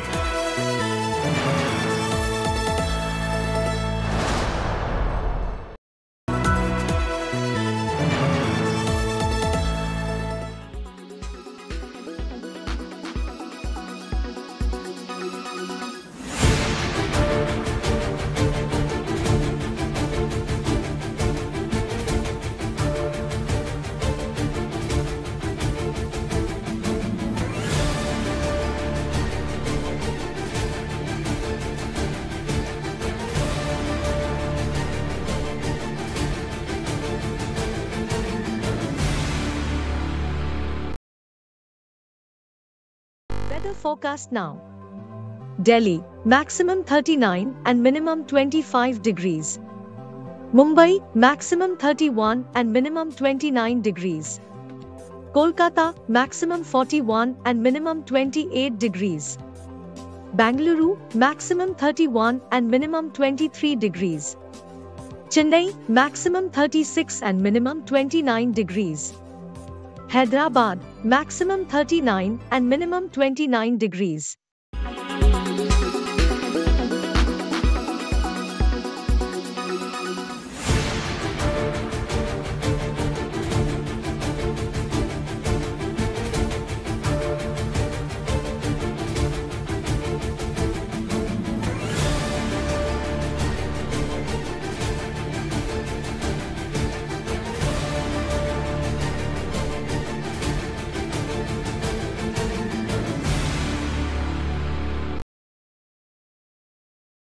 Why does this happen?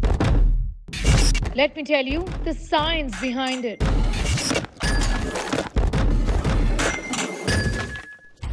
For more informative videos like this, keep watching India Today News Mode.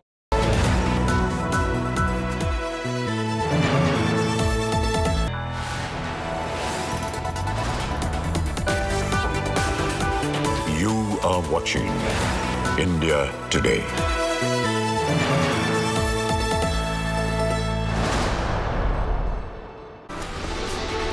Hello and welcome. I'm Pooja Shali and we are on our continuous coverage coming in on the Odisha train tragedy, specifically on the cause and the aftermath. Let's begin first with the headlines.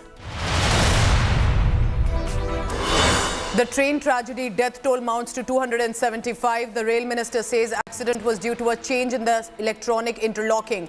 Preliminary report points to a signal glitch.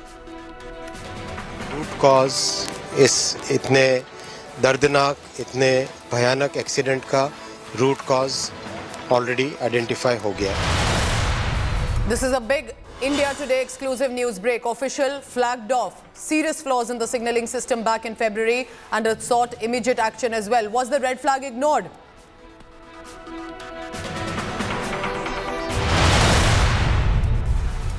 There's been an opposition chorus for Ashwini Vaishnav's resignation, but the government comes out in full support of Vaishnav, says earlier rail ministers were limited to photo opportunity. Our minister is on the job, on the site for 30 hours and counting. Opposition reiterates the demand for the resignation.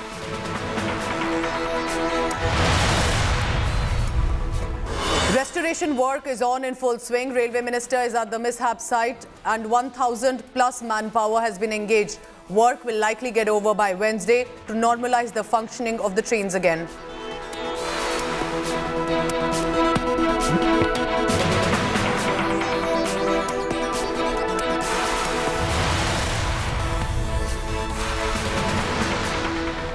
Bringing to now a special telecast for you. This is an exclusive interview with DK Shiv Kumar at the Tech Today Congress. Listen into this.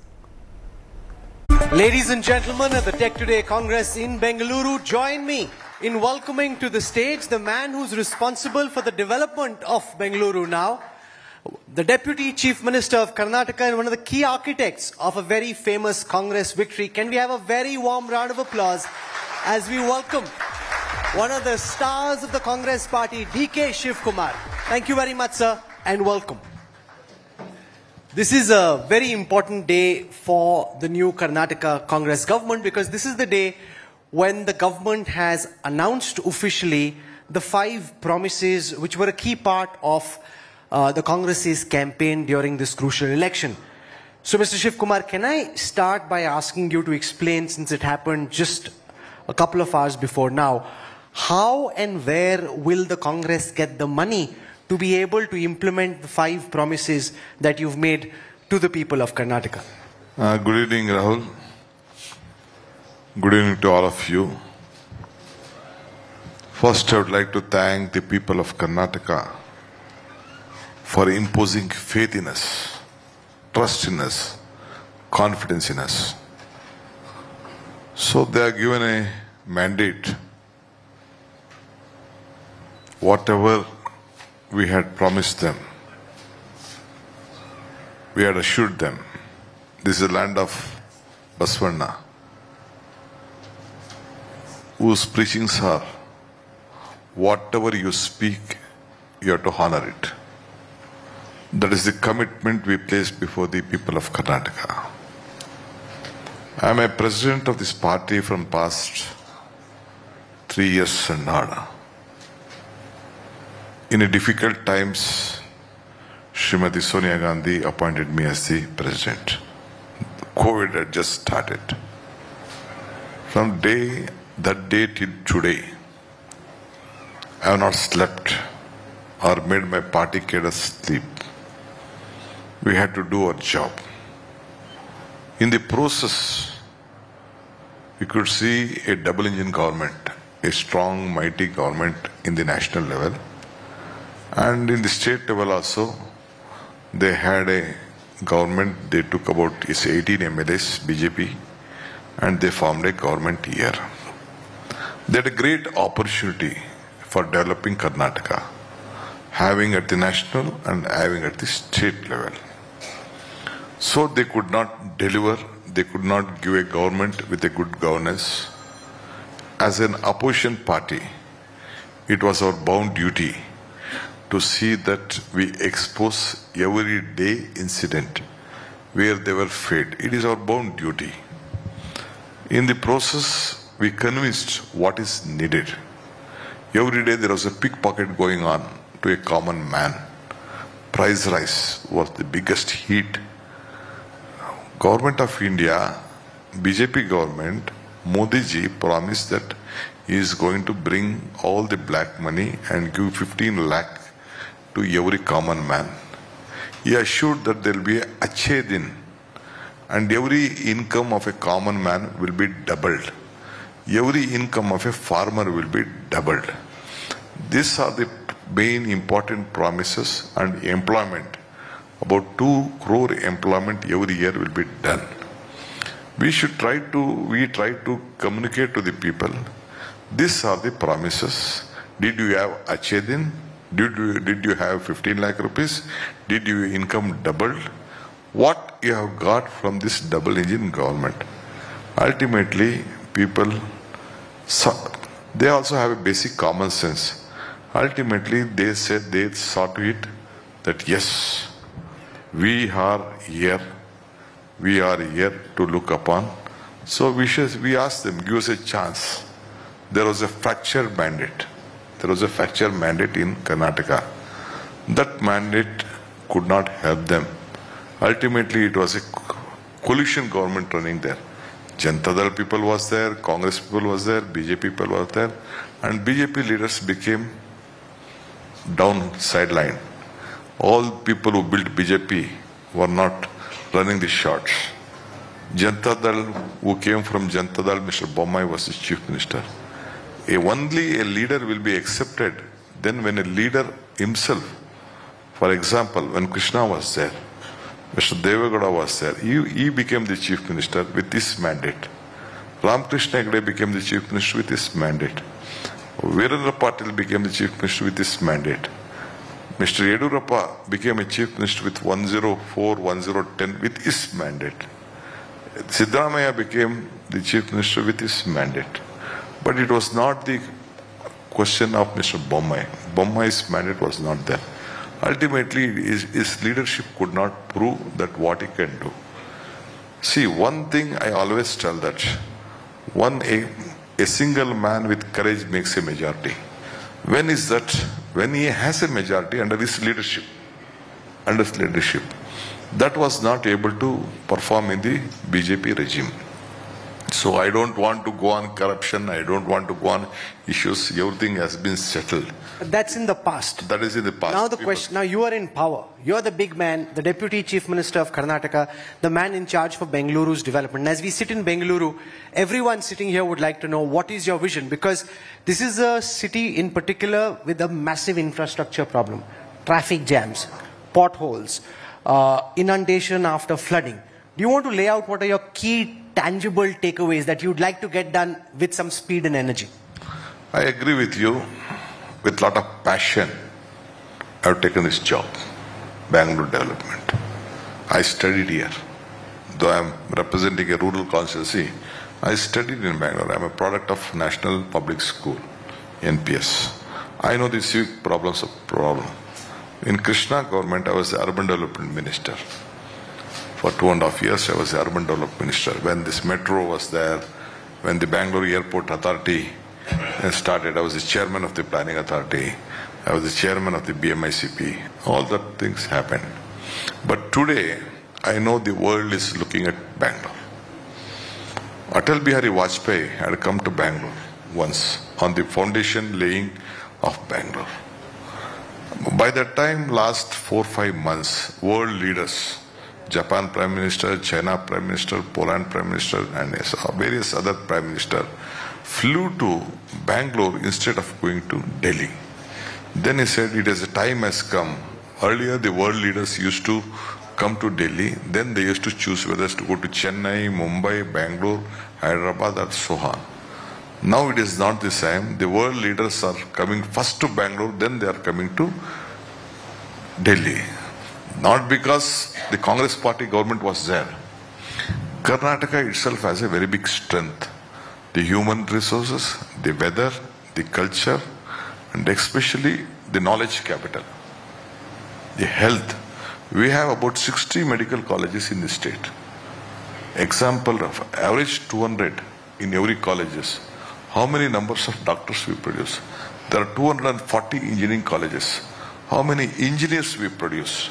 How many MBA students we produce? The first autonomous school of this country in CBSE was from Bangalore. Till today, the National Law School was started in Bangalore. So Bangalore itself has a big strength, starting from Jawaharlal Nehru days till today. It has its own history. We have to protect Bangalore. I know, I can admit that Bangalore is not such a planned city like other cities.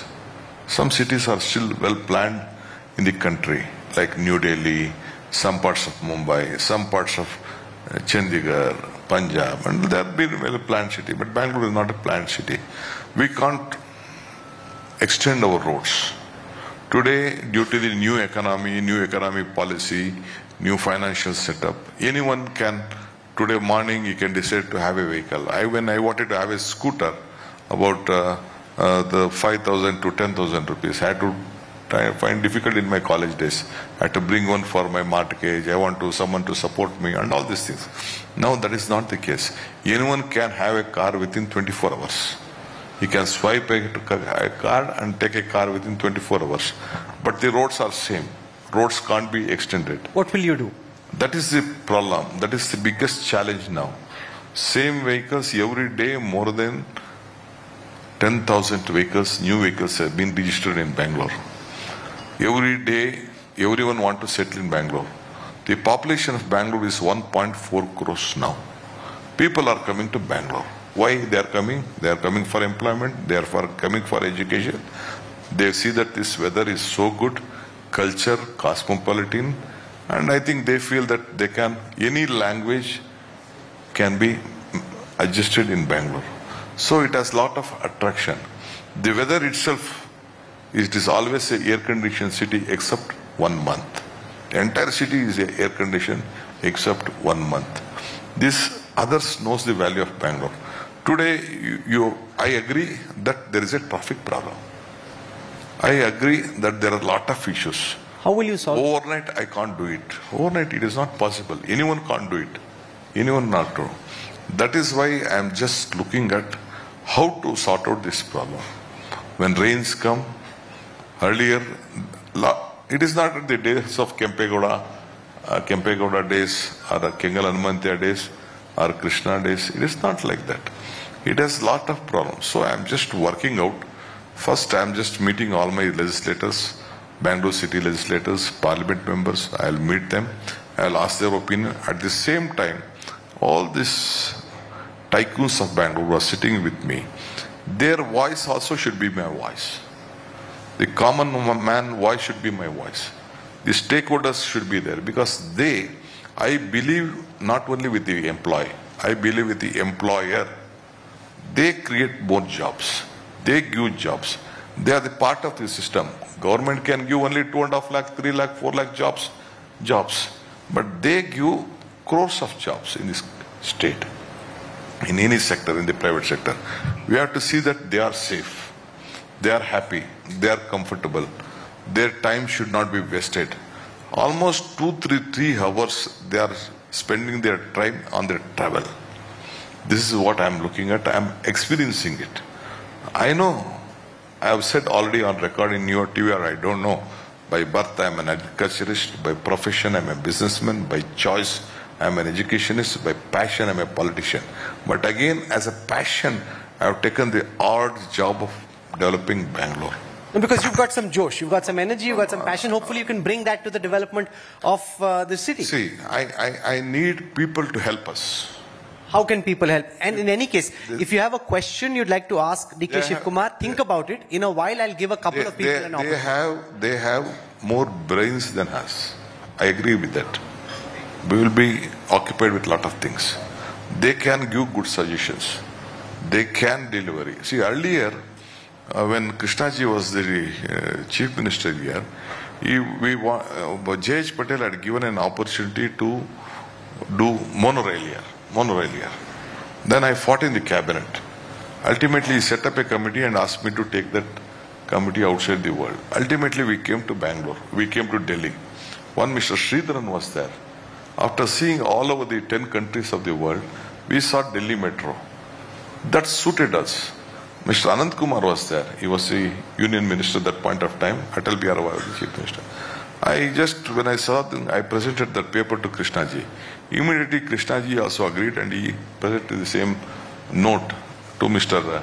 Vajpayee. Vajpayee, after hearing that, he said that yes, for Indian condition, I agree that what D.K. Shivakumar proposition is there, what Karnataka government is. So on that cordial relationship, that is how Metro came to Bangalore.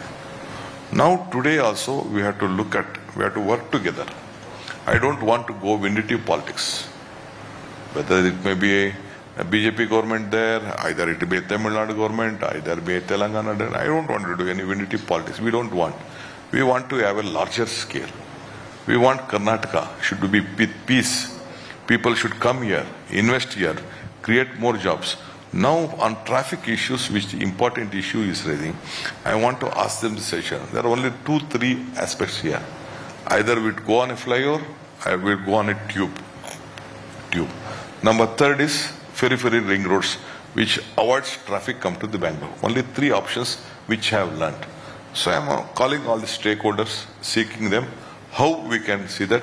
And 2-3 suggestions the other day, Kiran Mazdar and all of my colleagues, friends, they were just giving some suggestions on that.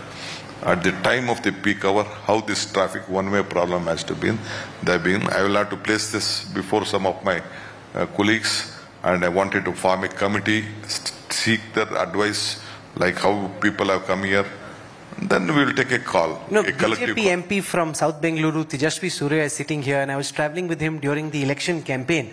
And a lot of what you are talking about, the Bengaluru Metro, the elongation of the roads, the peripheral highways, he was telling me the BJP is getting done. Now, for example, yesterday you announced the big Foxconn investment for manufacturing of iPhones, which again is something which Chief Minister Bommai had announced, and at that time you had alleged that he was lying, ye jhoot bol raha hai, it's not happening. Now it's happening. Are you taking credit for some of what was actually done by the BJP? I'm telling you, what is there in any credit? Ultimately in democracy, ballot is stronger than the bullet. The people have decided who did, what did, who takes. I know this was being presented by my officials with the Chief Minister and myself about this iPhone manufacturing unit. I know what concession they have given. We said yes, we don't want to stop any investment to Karnataka. It is Bommai or it is D.K. Shivakumar. It is Karnataka pride. It is Karnataka. We don't want to. What is there in the credit? Nothing is there. One who looks at history, we can't change history. You can't change history. History is history. Whether they do, whether we do, ultimately it is we are working for the people. We all are the representatives of the people. People have blessed us, we have to deliver us. Because Bommai did it, it is not fair on my part to see that, cancel that deal. Ultimately, employment has to come, money has to come to us, taxes has to come to us, Karnataka has to be imaged. We will, as far as Karnataka is concerned, we will not, I rightly said, we will not go in a vindictive way. I will not. As far as D.K. Shivakumar is concerned, I will be always positive. What better we can do, we will deliver. Even if Bommai has done, Mr. Yedurappa has done, Mr. Kumar Sharma has done, anything good he has done to the state, definitely I am ready to appreciate it. What is there to lose? What is there to lose? Today we will be sitting here. No one is permanent in this chair. I can't be permanent in this chair. I may be a party president, I may be a deputy chief minister, I may be chief minister. Nothing is permanent. If anyone thinks that he is permanent, he is a fool. Corruption has been a big problem in the development of Bengaluru and in Karnataka. One of your campaigns was the Pay CM campaign. The BJP says there will be more corruption under D.K. Shivakumar and this Congress government. What is your assurance to the people sitting here in terms of how corrupt or non-corrupt your government will be? See, poor people, BJP, I feel sorry for them. What is there to tell about corruption on me? I was a power minister. I was an urban development minister. I was a cooperation minister. I was a jail minister. I was an irrigation minister. I was a Kannada culture minister. Have they found out one small incident, scandal on my administration?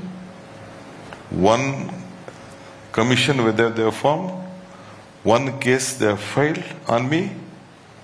What guts they have to speak on the corruption? I have made the world's largest solar park. 14,000 acres of land. I have not acquired a single acre of land. I have not purchased a single acre of land. With the confidence I imposed on the people of those land, keeping them as the partners, 2,400 megawatt has been done in only one place. When I was a power minister, 10,000 megawatt was in Karnataka. When I came out of power, it became 23,000 megawatt of power. How could this happen? They would have found out any scandals with me. They could not do anything. When I was in Tihar jail also, I saw an article. CBI is coming to look at. They have come and scandaled everything. Why they could not do anything? The ED and the CBI are probing so many cases. Does it concern you that in what you are trying to do, this could become your Achilles heel, your weak point? That they could come and stop you from doing what you are doing? I'm least bothered about it. One who is born has to die a day. But when he is alive, what he can deliver is important. The cases what they filed to me, when my one MLA, Gujarat MLA was with me, Ahmad Patel election was there, they brought 370 people they raided the resort where I was staying, they raided about 80 places, they are harassing me a lot, still today it is continuing, I don't know what will happen tomorrow. It is my bound duty to protect my MLAs, my friend, my party, my job. If they want to torture me, let they do. History will tell, history will repeat. The results have proven. What more you want? But I will not be afraid. I already said the ballot is stronger than the bullet. It doesn't worry you that you could get arrested at some time. It doesn't worry you that you could get arrested because of all these cases. Ultimately it is my conscience. I have to be afraid of my conscience. You can do anything. Today when I go back to my home, you don't know whether you reach your home or not. But with a short time what we are sitting, what I deliver, what I speak, what I communicate, what I get out of is important. So let they arrest. Who said, who can stop them doing illegal actions? That they do. Who can stop you? We have seen so many things. All the channels have been purchased by various leaders. They are the mouthpieces. Did you see our post poll or not? Ours was the only channel which was predicting exactly the number of seats that you got. What number I was telling, your channel was telling? Huh?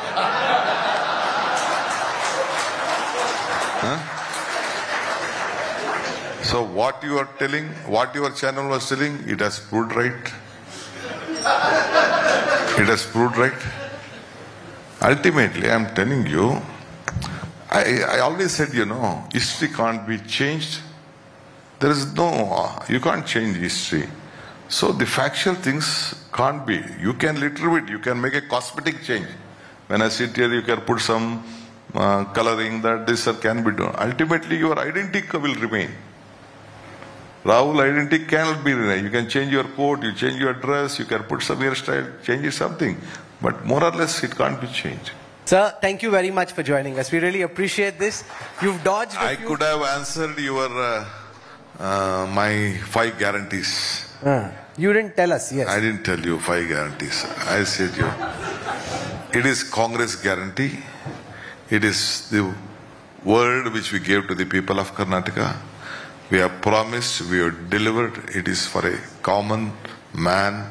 Since they were suffering from the price rise, we have tried to touch their hearts. Gandhiji tells one thing, if you want to control yourself, use your brain. If you want to control others, use your heart. So we have tried to touch their hearts. I think they have blessed us. There are some who think that power is poison, but when you speak to DK Shivkumar after this big victory and you see the smile on his face, you realize here's someone who relishes a good fight. relishes power. He's helped the Congress win a famous victory. And as you realize, there is, with this big victory, a lot of burden of responsibility now to deliver on the promises that you've made. We wish you all the very best. Thank you very much, sir, for joining us here. Thank you, Rahul. Thank you. Thank you.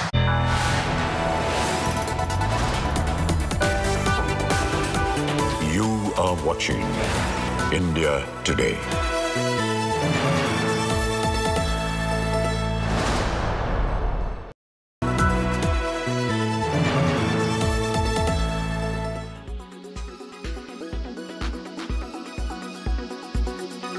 Azad, I want to ask you, there will be, and it's a question that will be asked on many accounts, there will be questions which will be raised that some of you in the 1983 squad are now have political interests. Question one, sir. Was this a unanimous decision, or was it a few of you who decided to put together this statement?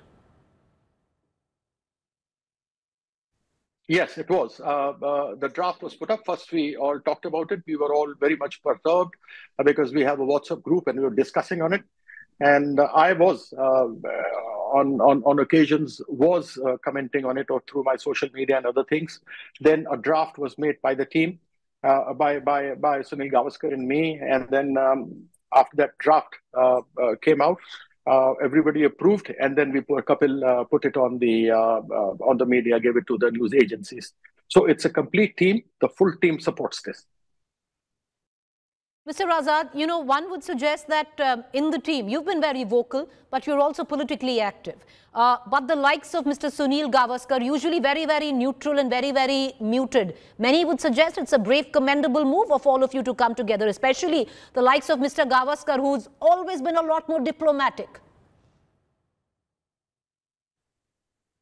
Yes, it was him who came forward and suggested that, the way, well, fair enough, we were looking for justice through the law or police enforcement or whatever. But then once we saw the wrestlers being dragged on 28th of May, when they were doing a peaceful protest, just walking, the way they were treated in an inhuman manner, and ultimately they got so much frustrated and lost all faith in the law of the land. When they were going to the Ganges to drop their medals, was when we thought, now enough is enough, because there's a lot of sweat and toil. We, having won the World Cup, there's a lot of sweat and toil, a lot of hard work that goes into it, and you win the medal. You are the pride of the nation, and once you're pride of the nation, that medal, you and the medal, belongs to the nation. So we've just requested them not to throw the medals, and we want that justice should be done immediately.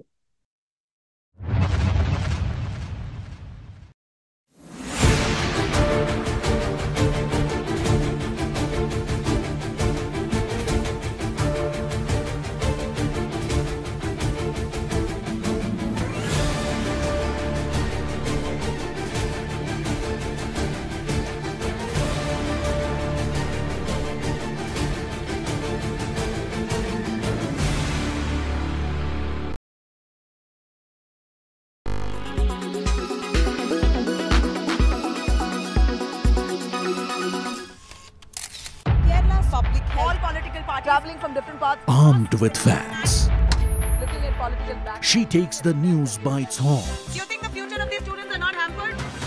Fierce, bold and direct, setting the tone for the biggest stories. From every corner and every angle. Expect nothing but the unfiltered truth. News first, niceties later. Watch me, Nabila Jamal, on India Today.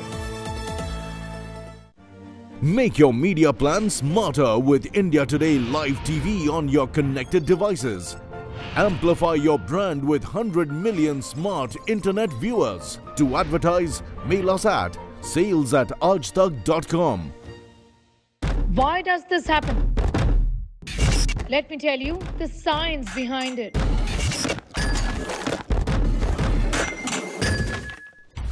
For more informative videos like this, keep watching India Today News Mode.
Why does this happen?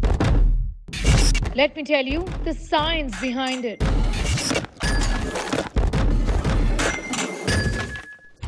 For more informative videos like this, keep watching India Today News Mode.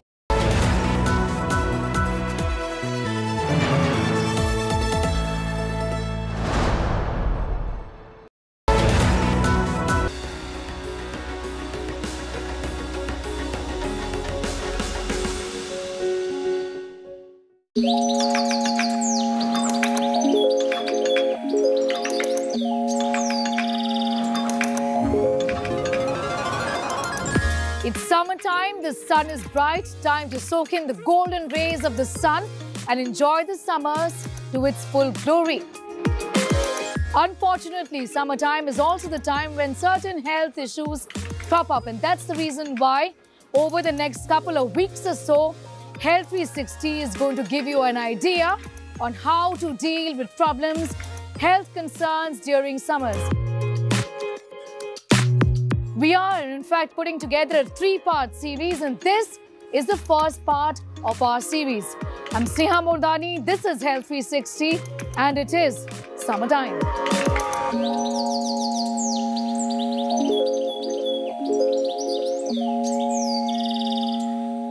The onset of summers also brings in a new wave of infections. We see this happen all the time when the season changes. But there is no reason to worry or panic. We've got you covered. In this report, we're telling you how to deal with the common influenza strain, which is doing the rounds right now in many of Indian states.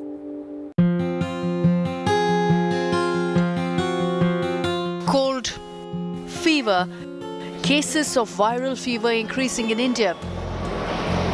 Sounds like COVID? It isn't. Medical experts all over India are reporting this as influenza H3N2. ICMR says this is influenza A. Last 9 weeks data they have published, they have noted the 79% population, means whatever the suffering with this kind of infection, 79% population they are suffering with the H3N2, 14% they are influenza B group, and 7% they are H1N1. And no, this isn't new, and there's simply no reason to panic. Onset of summers brings these illnesses. The health ministry says it's reported every year, and there's nothing unusual. So what exactly is this virus? There isn't much difference between common cold or H3N2. Symptoms are essentially the same, fever, cough, cold, nausea, generalized body ache. Difference is the harshness. H3N2 is much harsher as compared to influenza virus. It causes more severe illness, and though 92% patient present with SARI, that is usual flu-like symptoms, some 16% patient can develop pneumonia, they can have breathlessness, and there can be hospitalization as well as occasional death. Who's vulnerable, and why are deaths being recorded? This disease is of concern for people who are at high risk, like diabetes, extremes of age less than 5 years, more than 65 years, comorbidities like lung disease, asthma, COPD, kidney disease, liver disease. But these people can be hospitalized, they can develop pneumonia, they can even require hospital, ICU admissions and oxygen. Doctors suggest masking up and maintaining hygiene to stop the spread, exactly like in the case of COVID-19. Washing hands before eating or touching your face, nose or mouth, carrying pocket sanitizer, and avoiding people already infected with the virus or any other seasonal flu are some of the steps one can take. Antibiotics is a strict no-no. So obviously during the time of COVID, we have followed the COVID appropriate behavior, like simple wearing the mask, simple just hand wash properly. Yes, don't touch with hand if you are coughing, sneezing with your eyes, mouth, like this kind of thing. Means basically basic hygiene. The symptoms are similar to that of any other flu. They include cough, fever, body ache and headache, sore throat, a runny or stuffy nose and extreme fatigue. Nausea, vomiting and diarrhea have been seen in very few cases. And who's vulnerable? Individuals below the age of 15 years or above 50 years of age, children and those with comorbidities like asthma, diabetes, heart disease, weakened immune systems. Experts say H3N2 is a mild mutation and the vaccine against it has less efficacy. The government too has not advised for inoculations, nor has it advised against it. Currently, we have a quadrivalent influenza vaccine which can help prevent H3N2 episodes.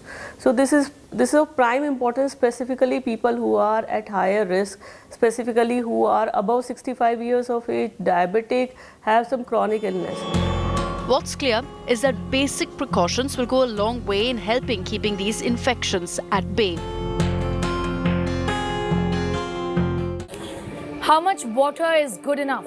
Do you know that you could be dehydrated without even realizing that your body is undergoing severe dehydration? In our next report, we're telling you all about dehydration. What are the kind of liquids you must drink and how you should be drinking it.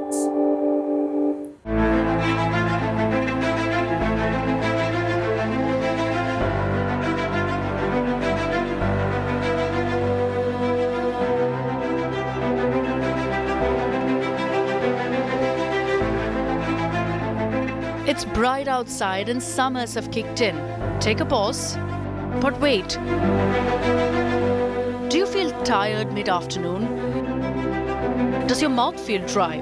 Are you witnessing one of those frequent headaches?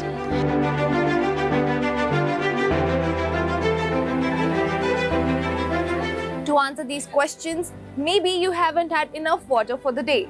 We all know that water is essential for our health, but did you know that our body is about 70% of water and losing even 2% of it can cause the improper functioning of our body organs?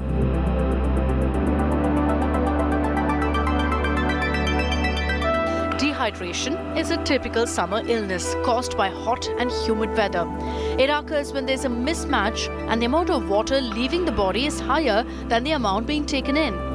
But what do experts say about the symptoms of dehydration? The early symptoms are lightheadedness, mild headache, extreme thirst. You feel your tongue is dry, your cheeks are parched, and if you notice carefully, your skin will be more elastic. It can be pulled off your palm without any problem. In addition to that, even the color of the urine can help us determine if they're dehydrated or not. As your body loses water, the body tends to conserve water, and therefore the kidneys will produce less urine. The lesser the amount of urine, the darker the color of urine. So more yellow urine, in fact urine resembling mustard oil, is reported in people who are severely dehydrated. So they pass less and very deep yellow urine. The ideal way to avoid dehydration is to drink fluids before getting thirsty. Thirst is usually a late sign of dehydration and should not be waited for. For people planning for heavy physical activity, outdoors should drink a minimum of 1.5 liters of water 2 hours before the activity. After the activity, they should again consume enough fluids as your body is using fluids to keep itself cool after a worked-up session. So how can one prevent it? The way to prevent dehydration is to quickly take a lot of fluids. So first is to recognize that there is dehydration, then quickly take fluids. So what are the safe fluids that you can take? The best is, of course, if you have access to the oral rehydration solution, which is a solution of electrolytes, sugar, salt, and this powder can be mixed in water and consumed, and this gives you good rehydration. Make sure you carry yourself a water bottle along the next time you step out in the sun. But that's not enough if you're not drinking it at all. We also hope that this report made you thirsty. And even if it does not, even then go and drink up. Because remember, if you feel thirsty, you have already dehydrated yourself. This is Simranjeet Kaur with camera person Manish Jha for India Today. Here's the lowdown of the most frequently asked questions around your health during summer months. Here are our experts answering all your queries.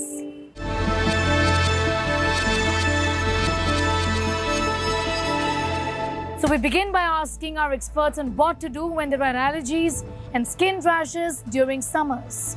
Most important would be to go and consult a dermatologist, because it is not something you can treat on your own. However, what is the basic step and why does it happen? So heat rash happens because of the trapping of the sweat gland or sweat duct, and there is sweat under the skin. So you see it can be of varied types. It can be red color, or it can be crystal-like, or it can be pustular. So these are the various types of heat rash which can be seen depending upon the level of the sweat duct which is involved. So most important steps which we can do during summers is to wear loose clothing. Don't wear very tight clothing, because that can cause friction, as well as it can lead to mechanical damage because of rubbing, and so the skin barrier could be disrupted. So make sure that your barrier is intact, and you can use moisturizer which will act like a lubricating agent, so it will protect your skin. Tell us about heat burns and how to avoid them. You have to use something to negate the effects of your direct exposure to sun, like hat you can use goggles, so that eye irritation will not happen. You can cover your arms and your body parts with a soft cotton clothes, so that you will not get sunburns. Why do I keep getting headaches in summers? Is it a sign of dehydration? One of the symptoms of dehydration is lightheadedness and mild headache. Of course, be very clear in your head that this is not the basic sign of dehydration. So there are a lot of headaches which happen in summers, especially those who are prone to migraine. Summers and extreme heat precipitates the headache, and therefore dehydration of course can give you lightheadedness and some headache, but other causes of headache must also be considered. It's time for a quick commercial break here. We're getting you much more news around summer health on the other side.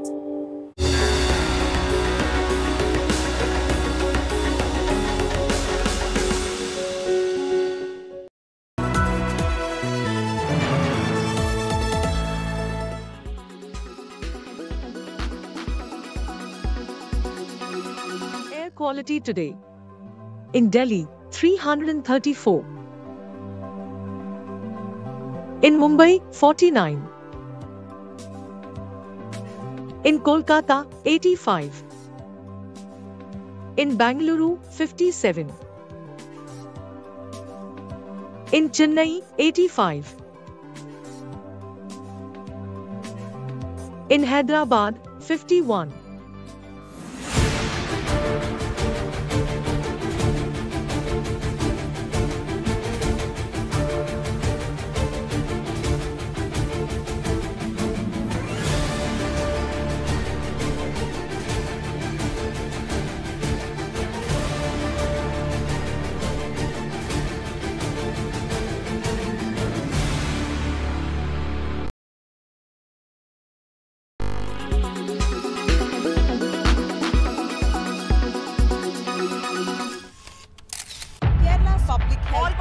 Traveling from different parts. Armed with facts, Looking at political back. she takes the news by its horns. Do you think the future of these students are not hampered?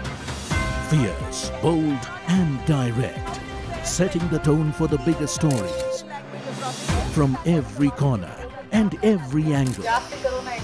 Expect nothing but the unfiltered truth. News first, niceties later. Watch me, Nabila Jamal, on India Today. Make your media plan smarter with India Today Live TV on your connected devices. Amplify your brand with 100 million smart internet viewers. To advertise, mail us at sales@aajtak.com.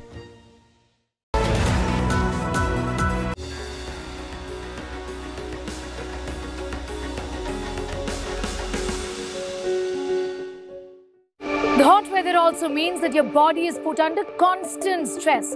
This because of hypothermia and also the health risk because of heat waves. The brutal Indian summer can be very, very hard on your body. And that's the reason why we put together this report for you to understand what to do when the summer peak is at its worst, putting your body under constant strain.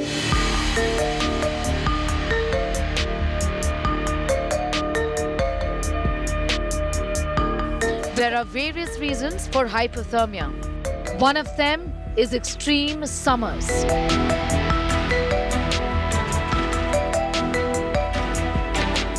Our bodies are constantly striving to maintain comfortable temperatures of around 98.6 degrees Fahrenheit.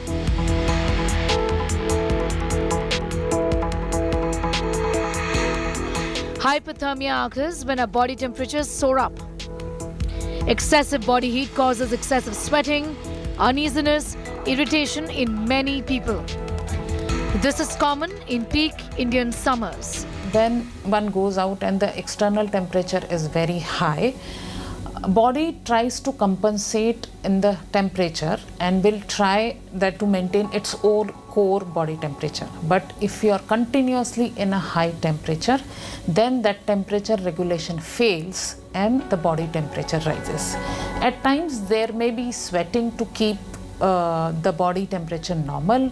There may be there is an excessive thirst, so that the person drinks lots of water and the body tries to maintain that temperature. What is it that you can do to prevent this then? With the sweat, we lose electrolytes, and that also becomes less in our body, and one feels lethargic. Take some ORS, drink lots of water, carry umbrella, wear full sleeves clothes, thin clothes, not the thick clothes. It should try and wear cotton clothes. All these things will help keep your body temperature under control and you will not get heat stroke. The temperatures are rising to terrible levels this summer and we need to know how to protect ourselves. The food we eat really matters. Foods which we can include during summer season, if we talk about food group wise, then definitely cereals की अगर हम बात करते हैं तो rice generally we prefer eating during the summer season, which can be taken in the steamed form. It could be taken as curd rice. We can consume it as pulao even, so we can include that in our diet. And if you talk about proteins, as I said, that we should prefer lighter foods, in the sense that those dals which are prepared with heavy gravies, that we should avoid. We should go for lighter versions like moong dhuli dal, moong chilka dal, masoor dal. These things can be prepared. Let's give you a sense of the kind of fruits that you should be eating during this time. Watermelon is a fruit commonly found in India in summers. It can prevent dehydration and help in cooling the body.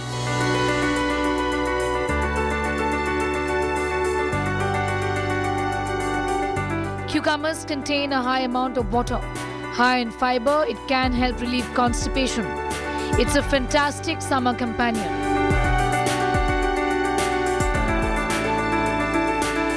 Curd, an excellent dairy product that can be included in your diet in various forms.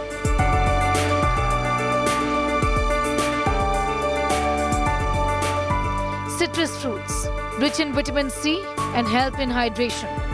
They act as a cooling agent. They include oranges, lemons, limes, grapefruit and other citrus fruits. Coconut water. Indian summers are synonymous with our regular nariyal pani. It hydrates your body, balances the temperature, generates electrolytes and helps in cooling. Buttermilk contains probiotics, vitamins and minerals that helps your body cool in hot temperatures. Lemon juice rich in vitamin C can help lower body temperature. It moisturizes and oxygenates the body, helps in improving the energy levels.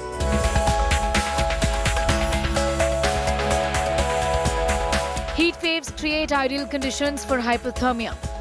Let's tell you what exactly is a heat wave. They're caused by wind flow patterns that trap hot air in the place. Instead of cycling around the world, wind stays set in areas like air inside an oven. It occurs when temperatures in an area soar above the normal temperature for at least 3 days in a row.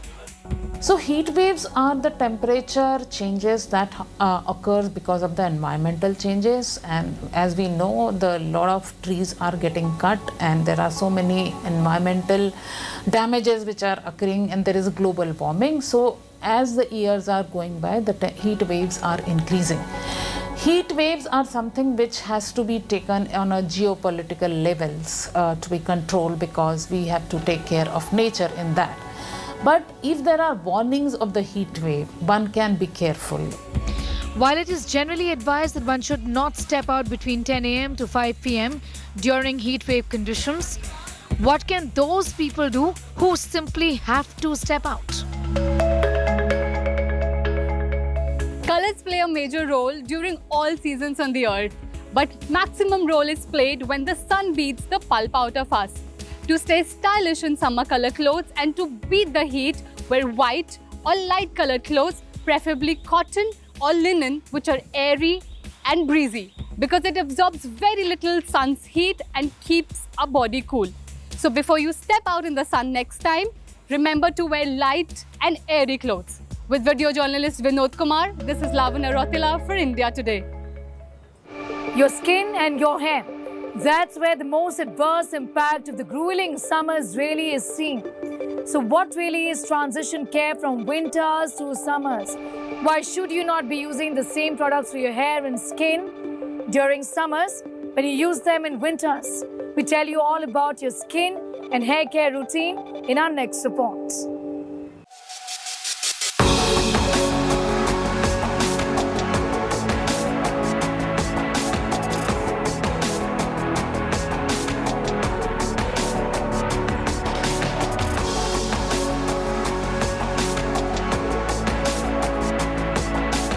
Summer has arrived earlier than expected. But are you prepared to handle your skin and hair with utmost care that it demands during this season? Clearly, care in summers for skin and hair is very different from care in winters. The transition period is most important to begin with. You have to change sometimes your skin routine maybe within 2-3 days. So what you do is don't over moisturize your skin.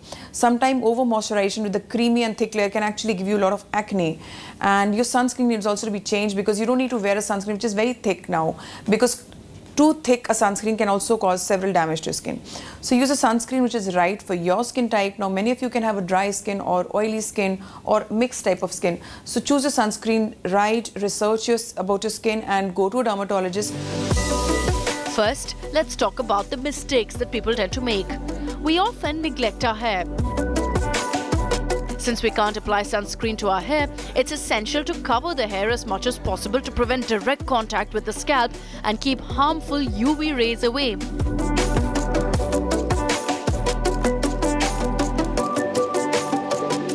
Relaxing in a pool during the scorching heat definitely sounds too tempting to resist. But don't overdo your pool time, as the chlorine water in the pool can damage your hair and skin. We avoid giving our hair oil massages during the summer because it's naturally oily.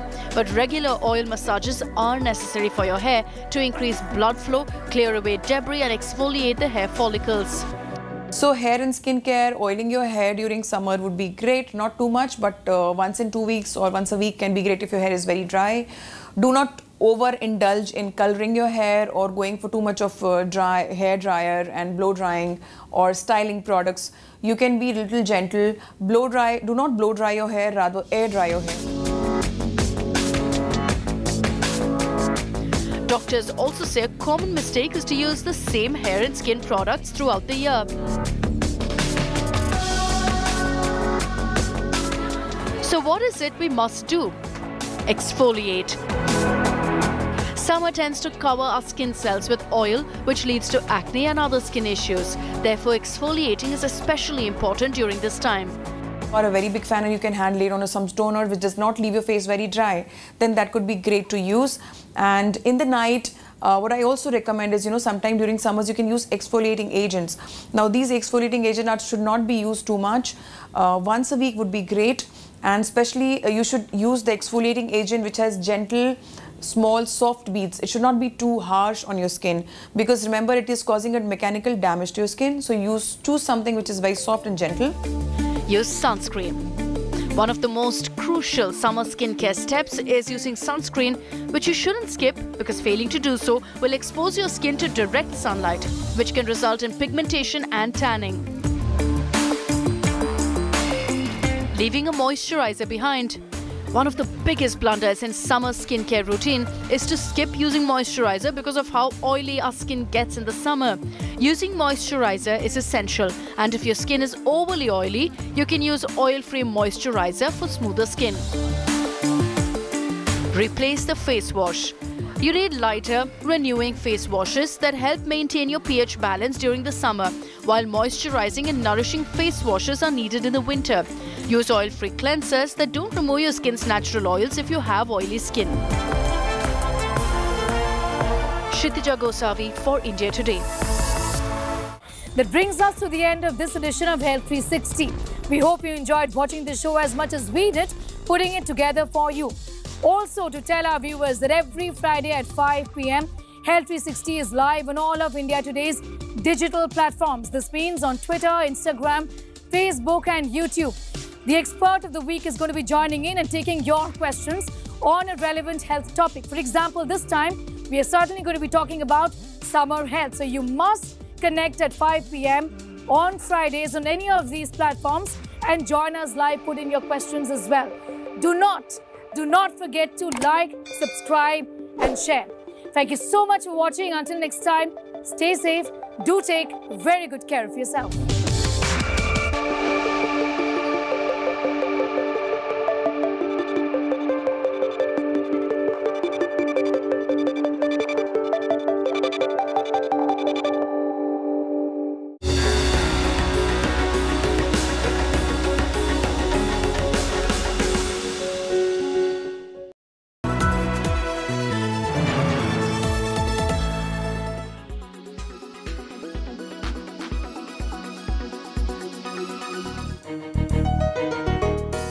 Big boost to India's vision of emerging as a manufacturing powerhouse.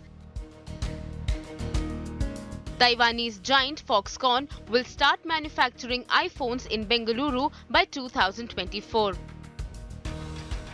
While Foxconn's expansion is undoubtedly advantage to India, an embarrassing fight for credit has erupted in Karnataka. The Siddaramaiah government is trumpeting Foxconn investment, calling it a huge boost for Karnataka. BJP is not aware of the origins of manufacturing of iPhones in India. Probably they should look into their own government orders, and they should then they will realize that the seeds of it was sown when I was the IT-BT minister, when Wistron came and started their first manufacturing plant here in Karnataka. Either ways, if they really want to take credit, they can. Ultimately, Karnataka's win. See, this is like when the Mars orbiter was put in space. The Prime Minister was not even the Prime Minister for a few days, and we saw how he took credit for the when he himself, instead of giving the credit to the scientists, he himself went to Sri Harikota. So, government is always in continuum. We have to do good work. That is what is important. The Karnataka BJP and its leaders has hit back, claiming it was Basavaraj Bommai's win. What they have not done, how can they claim credit? It's all been done by our government, and that time they were making a mockery, they were making all kind of statements, and they criticized us. So that is what is indicating now itself. In future, next 5 years, we are not going to do anything. Now we will try to gain credit for what has been done by the previous government. On March 3rd, then Karnataka Chief Minister Basavaraj Bommai had met the Foxconn chairman. He too announced that an agreement had been signed with the iPhone maker. They had shown interest. They had been visiting so many times. And then ultimately they saw the land, their chairman came, saw the land. And then they wanted some policy change we brought in. They saw our policies, they accepted it. And they had their own survey as far as high-tech human manpower and all. And we signed a LOI. The 13,600 crore rupees Foxconn project is expected to create 50,000 jobs. Foxconn's expansion in India will increase India's participation in the global electronics market and give a push to the Prime Minister's flagship Atmanirbhar Bharat mission in the cutting-edge sector. While iPhone production tripled in India last year, it still accounts for only 7% of Apple's total iPhone output. Bureau Report, India Today.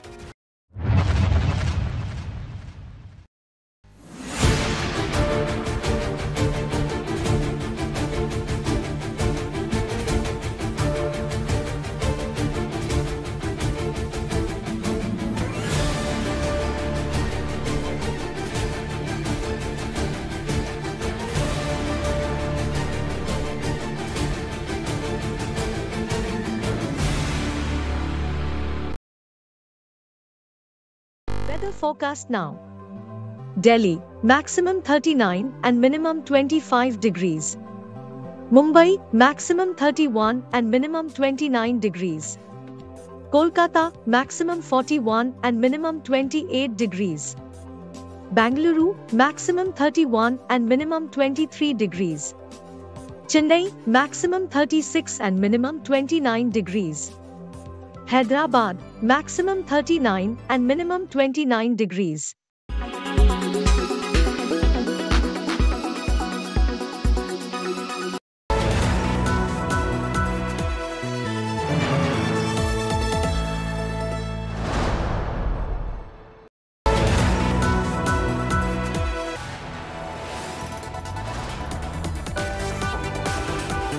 You are watching India Today.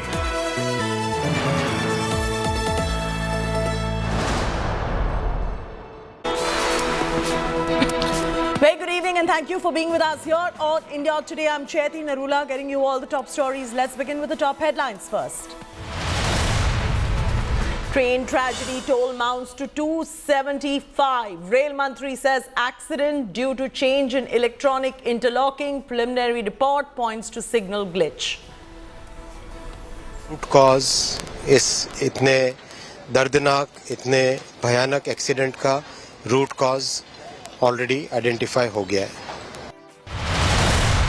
Big India Today exclusive news break. Official flagged serious flaws in the signalling system in February. Sought immediate action. Was red flag ignored? Amidst the opposition backlash, government comes out in full support of Vaishnav, says earlier rail ministers limited to photo ops. Opposition reiterates demand for Ashwini's resignation. External Affairs Minister Jaishankar takes potshots at Rahul Gandhi over his remark on Modi in US, says there are things bigger than politics when you go overseas. There is a national interest, there is a collective image. There are sometimes things bigger than politics. And when you step outside the country, I think that's important to remember. Naidu meets Home Minister Shah in Delhi amidst talks of TDP interest in getting back to the NDA fold. Sources say BJP TDP to contest Andhra, I beg your pardon, Telangana polls in alliance.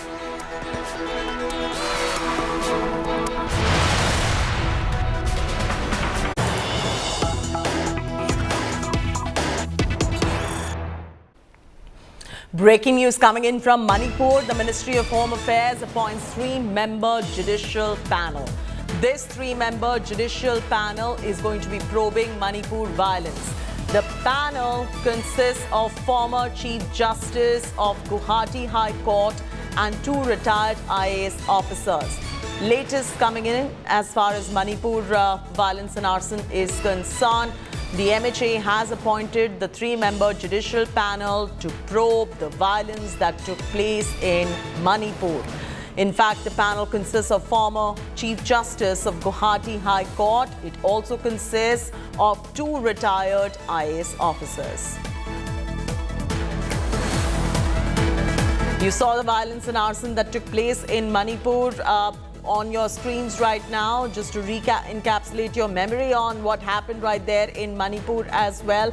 Now the latest coming in is the Ministry of Home Affairs has appointed a judicial panel consisting of 3 members.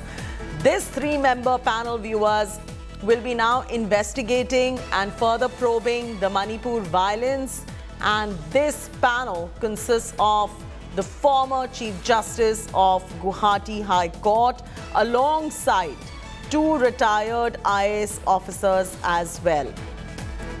So this is the latest coming in as far as Manipur is concerned. You do know there was a heavy exchange of fire in Manipur. There was violence, there was arson, people were critical, there were people who were injured. And now on the back of this, this panel has been formed to probe In fact, we were bringing you the entire report. In fact, we were getting you ground reports from Manipur as well by our brave reporters. Indrajit Kundu now joins us for the latest on this. Indrajit, if you could tell us the steps that are being taken now by the Ministry of Home Affairs. Well, Chaiti, there are a series of steps that have been taken, which in fact were announced by Home Minister Amit Shah 2 days back during his press conference at Imphal. 6 cases, 6 FIRs are being probed by the CBI. In fact, a peace committee has been announced, headed by the governor, which will have all the stakeholders. The security advisor, Kuldeep Singh, who was rushed to Manipur earlier last month, he is in charge of the entire coordination and the inter-agency coordination between the army, the local police and the paramilitary forces. And in order to normalize the situation, because there is scarcity of essential materials and that's going up, the price of that is going up, the government said that there will be 30,000 quintals of rice, additional procurement made through the state government and other things as well. What has created a lot of problems, Chaiti, now is that despite all this, assistance and goods being on its way to Manipur, there are road blockades at various places. And because of the physical blockade, essential items, goods are not being able to enter in certain pockets of the state. And that's precisely why the other day, Home Minister Amit Shah during his press conference had appealed. And once again today, Amit Shah has made an appeal saying that, all those groups, all those people who are protesting and blocking the Imphal-Dimapur Road, National Highway 2, they should lift the blockade so that food, medicine, petrol, diesel and other necessary items can reach the people. And he has also made an appeal to the civil society. All right, Indrajit, thanks for joining us with those details right there. We'll come back to you for more on this story. Let's get to the other big story that's defining our news agenda now.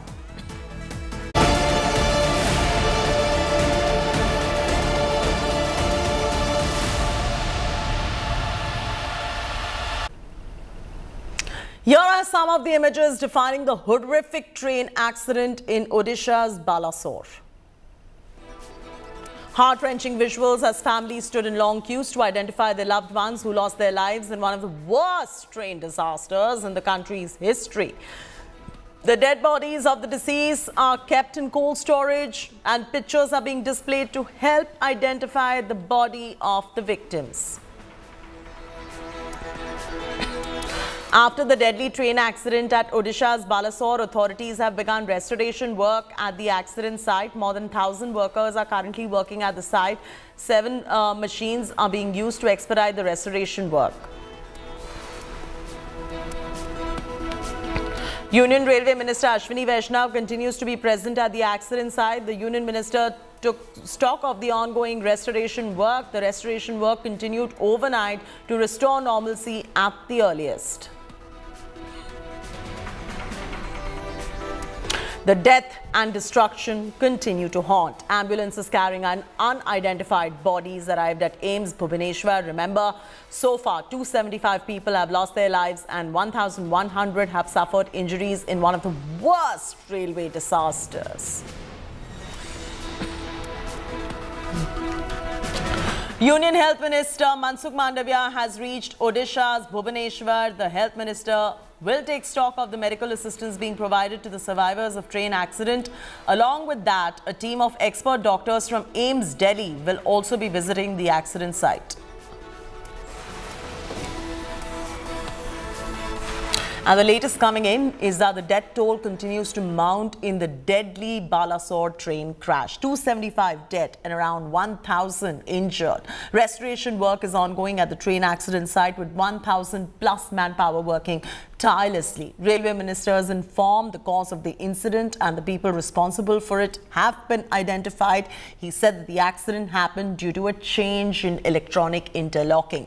Prime Minister Modi also dialed the Railway Minister Ashwini Vaishnav, who's present at the site since last 30 hours, taking stock of the restoration work. Meanwhile, Health Minister Mansukh Mandavia has reached Bhubaneswar, informed that the medical team and health experts have been roped in from Delhi to beef up the relief operations.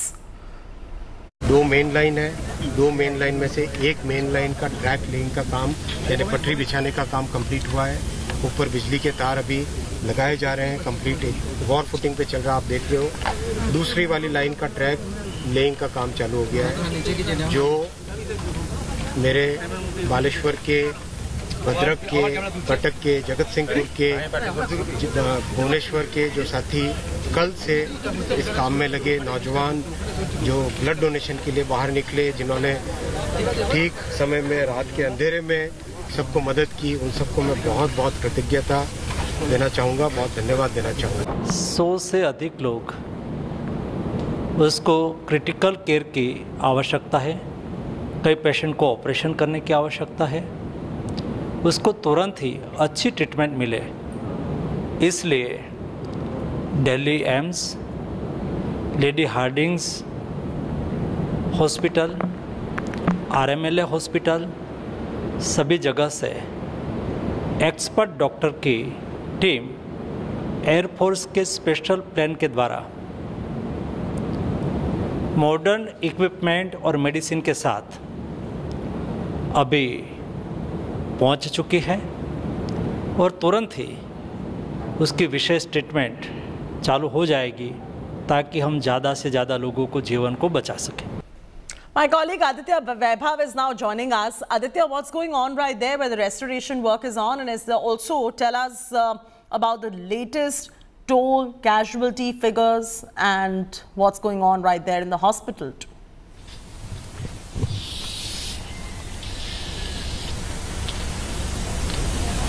Well, exactly, Chaiti. As far as the restoration work is concerned, of course, you can clearly see in the visuals that railway has plunged in its entire might when it's come to the equipment and people. And you can clearly see that the restoration work is being conducted at a war footing. Also interesting to note here is the fact that by now, the downlink of this particular railway station, Bahanaga Bazaar railway station, has been declared fit by now, but then overhead equipment is something that is actually giving nightmares to the railway authorities as far as the entire restoration is concerned. And you can clearly see in the visuals that there are several overhead equipments that are still lying very low, and they have to be taken on their actual position to ensure that the railway carriages can pass through this particular line. But then the magnitude of the damage and the wreckage that it was, the entire scene that was caused, of course the magnitude was very high, and this is something that is giving much trouble to the railway authorities for sure. You can clearly see that more equipment is being sent to this particular railway station with specialized railway staff to ensure that the restoration work does not dampen down and that the speed continues with a high momentum so that the restoration work is completed, of course, on time. Interesting to note here is the fact that as far as the casualty figure is concerned, of course, the railway authorities are now very tight-lipped as far as the casualty figures are concerned, and we've been given to understand that Odisha government is something that will actually come up with the figures on how many people actually lost their lives in the disaster that took place here at Bahanaga Bazaar railway station, and also how many people were actually rendered injured or who lost their limbs. So this is something that will be clarified by the state government, and they are actually cross-verifying, cross-checking every input they get, and they will come back with the figure is what we have been given to understand. But then as far as the people and the passengers are concerned, of course, we have witnessed several people have come out to this particular railway station with the photographs and Aadhaar cards of their near and dear ones, and they are actually trying to search for their missing near and dear ones. And that is the sad and unfortunate part right here, continue to be there right now. I also want to add that there is a high-level probe that is underway to ascertain what led to the terrible train tragedy in Odisha. Indian Railways has clarified that Coromandel Express went off the route at interlocking point due to a signalling interference. Railways claim that the electronic signalling system present at Bhanaga Bazaar station where the accident took place, pointing out that the computerized system had a 0.1% chance of failure.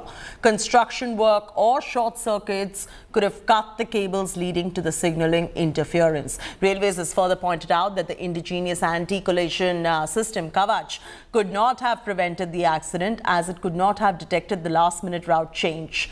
India Today has accessed a letter written by South Western Railway's Chief Operating Manager pointing out serious flaws in the signalling system way back in February. The official had warned that if the signal maintenance system was not corrected immediately, it could lead to reoccurrence and serious accidents. This warning was given and still the warning was ignored. अक्सर देखेंगे आपकी कुछ काम चल रहा है, road बन रही है, कुछ हो रहा है, पेवमेंट बन रहा है और अगर बिना उसने जानकारी के, बिना उचित परमिशन के वहां पे काम किया, पॉसिबल है कि केबल कट जाए या इस तरह की चीजों से प्रॉब्लम आ सकती है सिग्नलिंग में, या किसी ने उसमें कुछ मतलब कोई शॉर्ट सर्किट हो गया या कहीं ज्यादातर ऐसी चीजें होती नहीं है, नॉर्मली इस तरह का नहीं होता है, बट एक मशीन है ये, चाहे वो इलेक्ट्रॉनिक मशीन हो चाहे मैकेनिकल मशीन हो, कोई भी मशीन फेलियर प्रोन होती है।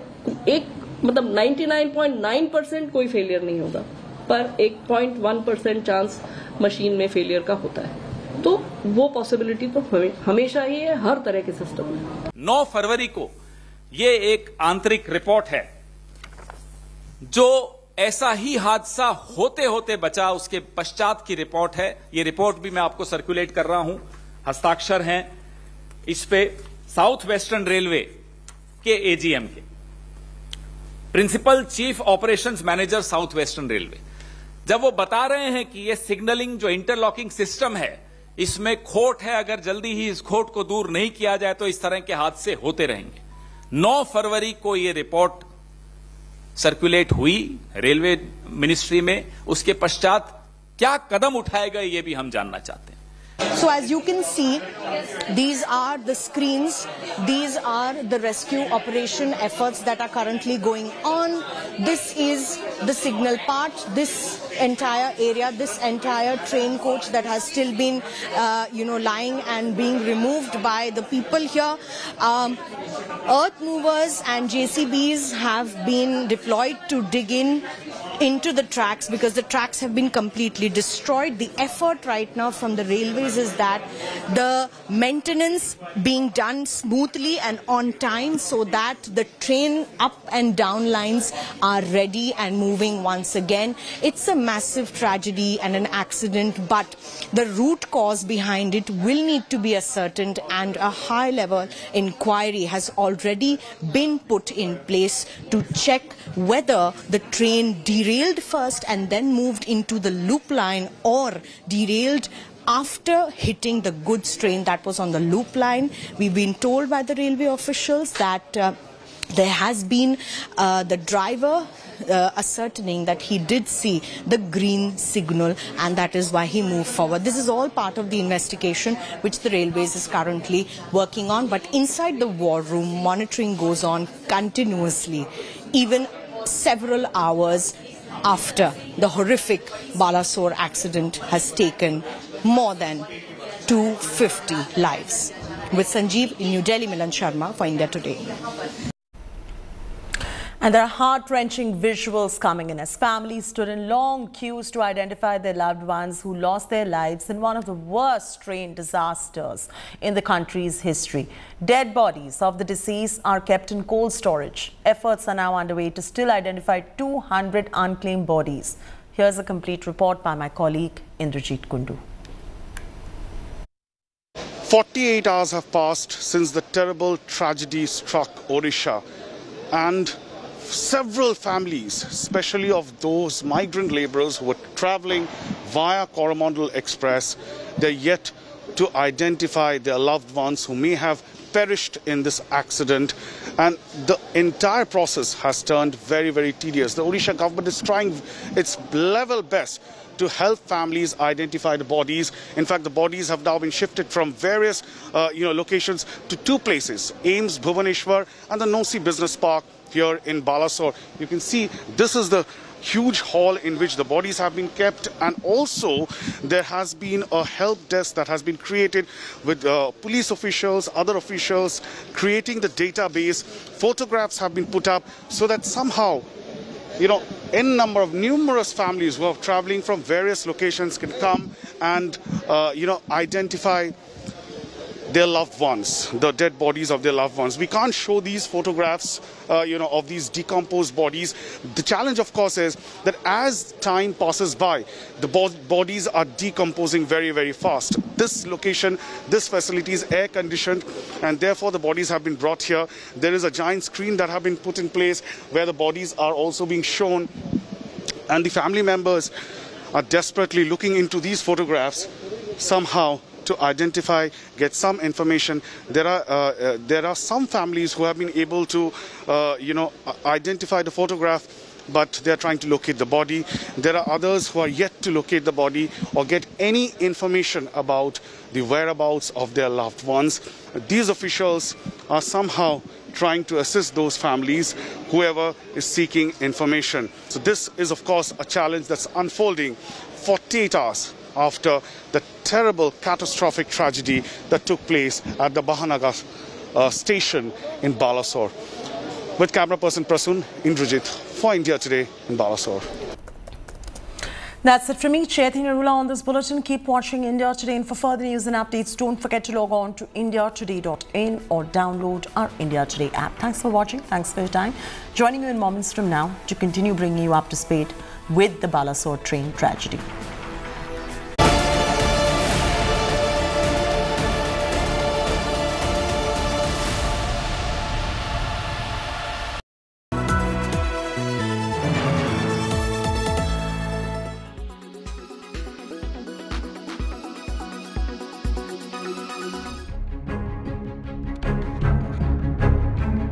Hours after one of India's worst ever train tragedies, Prime Minister Narendra Modi reached Balasore, Odisha. He waited till the rescue work got over before making the visit to the accident site. The Prime Minister was accompanied by Railway Minister Ashwini Vaishnav and Union Minister Dharmendra Pradhan, both from the state of Odisha. Later, he headed to a hospital to meet the injured. West Bengal Chief Minister Mamata Banerjee had visited the accident site earlier. She met Minister Vaishnav and took stock of the situation. Railway को specially kit नहीं करने से क्या होता है, coordination gap हो गया है। मैंने जब मिनिस्टर था, मैंने एंटी कल्यूशन डिवाइस तैयार किया था। इसमें एंटी कल्यूशन डिवाइस नहीं लगाया, जितना तक मेरे का जानकारी है। अगर एंटी कल्यूशन डिवाइस लगाता था तो कोई इंसिडेंट नहीं होता। While Mamata claimed that the time wasn't right for politics, her party men slammed the centre for not installing anti-collision devices on passenger trains on this route. One must find out what are the causes of the accident. Responsibility must be fixed.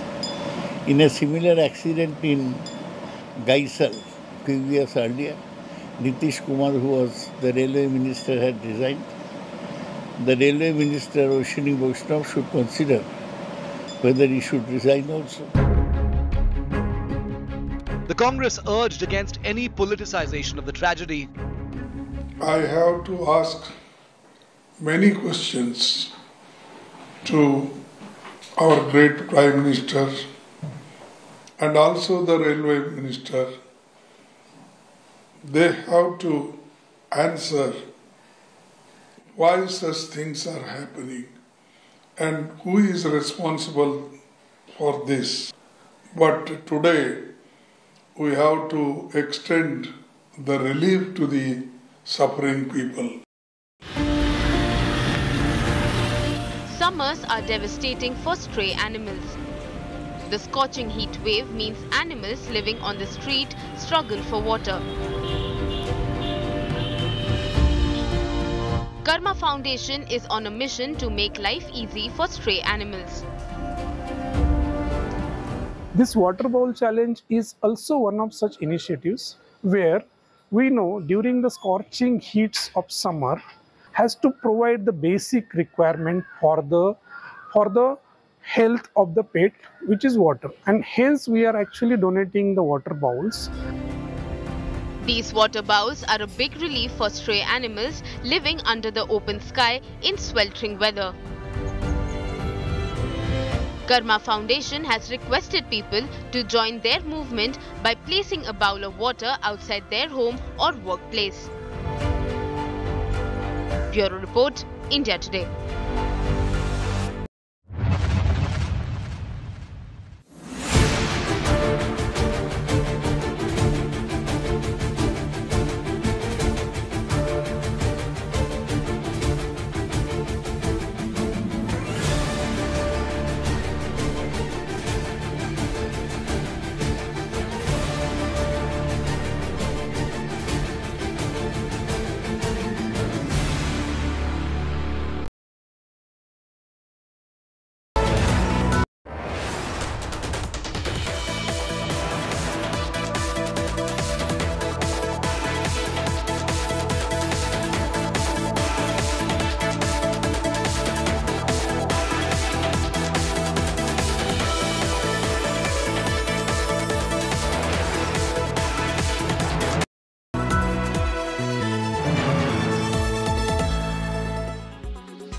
Mr. Madan Lal, you're from the squad of 1983. I would reckon all of you coming together, issuing a statement in support of our wrestlers, also advising them that their medal doesn't just belong to them, but the rest of the country, is a brave move, sir. Was it a unanimous decision to come in support of our wrestlers, Mr. Lal? Yeah, definitely. It's a unanimous decision taken by the 1983 team, a winning team. But, you know, like I entirely support this wrestler, whatever they are saying. And at the same time, you know, once the FIR is registered, then the law will take its own course, you know. Let the law, you know, law of the country, judiciary will decide who is the guilty or not guilty. The other thing which I don't like about the one thing is, you know, that most of the political parties entering on this agitation. Why? Because this is the agitation for a wrestler, not for other parties, you know, a political party. So let the judiciary decide. FIR is there. Now we'll wait for the decision to come in. So what was the intent behind the joint statement that was issued by your entire 83 squad?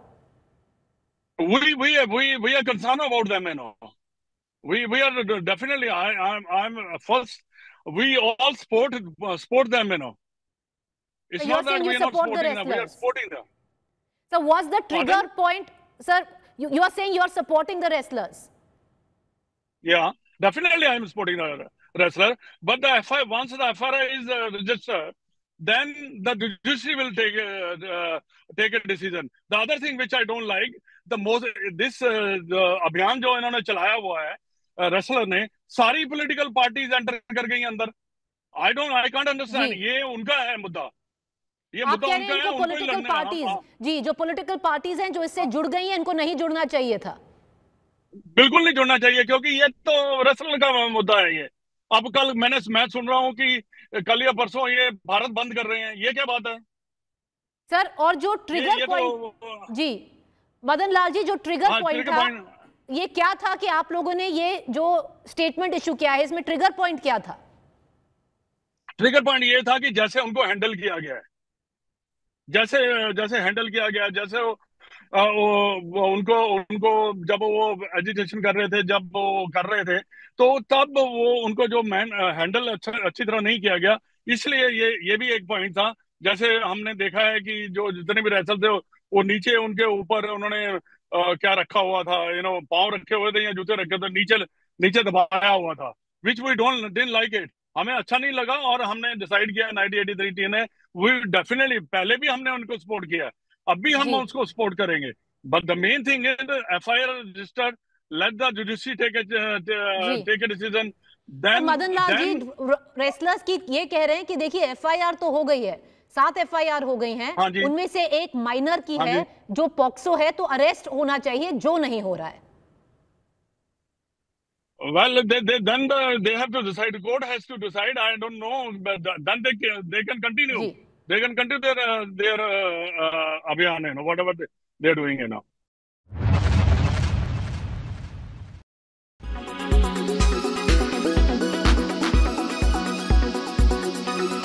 Why does this happen? Let me tell you the science behind it.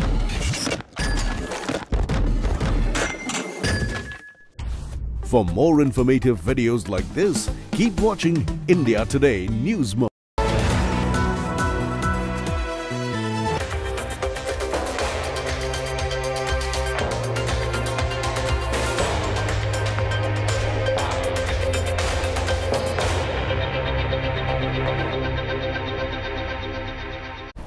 Hello and welcome. I'm Geeta Mohan and you're watching World Today. Now, after 2 decades of remaining in power, Recep Tayyip Erdogan has clinched yet another victory in what was seen as the toughest electoral battle in Turkey. The win came after the first ever runoff election in the country since neither Erdogan nor his rival Kılıçdaroğlu could secure the required 50% plus votes needed to win the elections in the first round. He has won the mandate, but what does it mean for his country, for the region and the world? Will he pursue his authoritarian policies which have polarized the nation but also has strengthened Turkey's position as a regional military power? Take a look.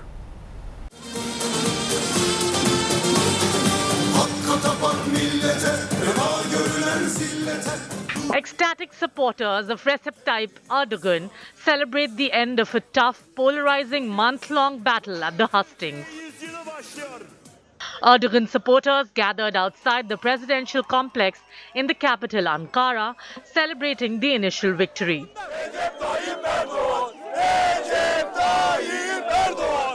An election that divided the nation. Now, after tasting victory, Erdogan called for unity in the country to deliver a strong economy.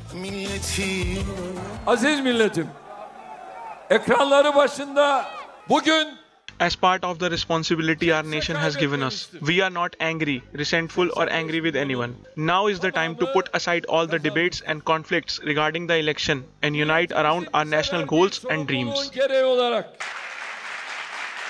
Official results showed Kılıçdaroğlu won 47.9% of the votes to Erdogan's 52.1%. pointing to a deeply divided nation. Kemal Kılıçdaroğlu, representing the Republican People's Party, emerged as the joint candidate of 6 opposition parties against Erdogan. The opposition leader called it the most unfair elections in years. We experienced the most unfair election in recent years. All the means of the state were mobilized for a political party. All possibilities were laid under one man's feet. The election had been seen as Erdogan's biggest political challenge.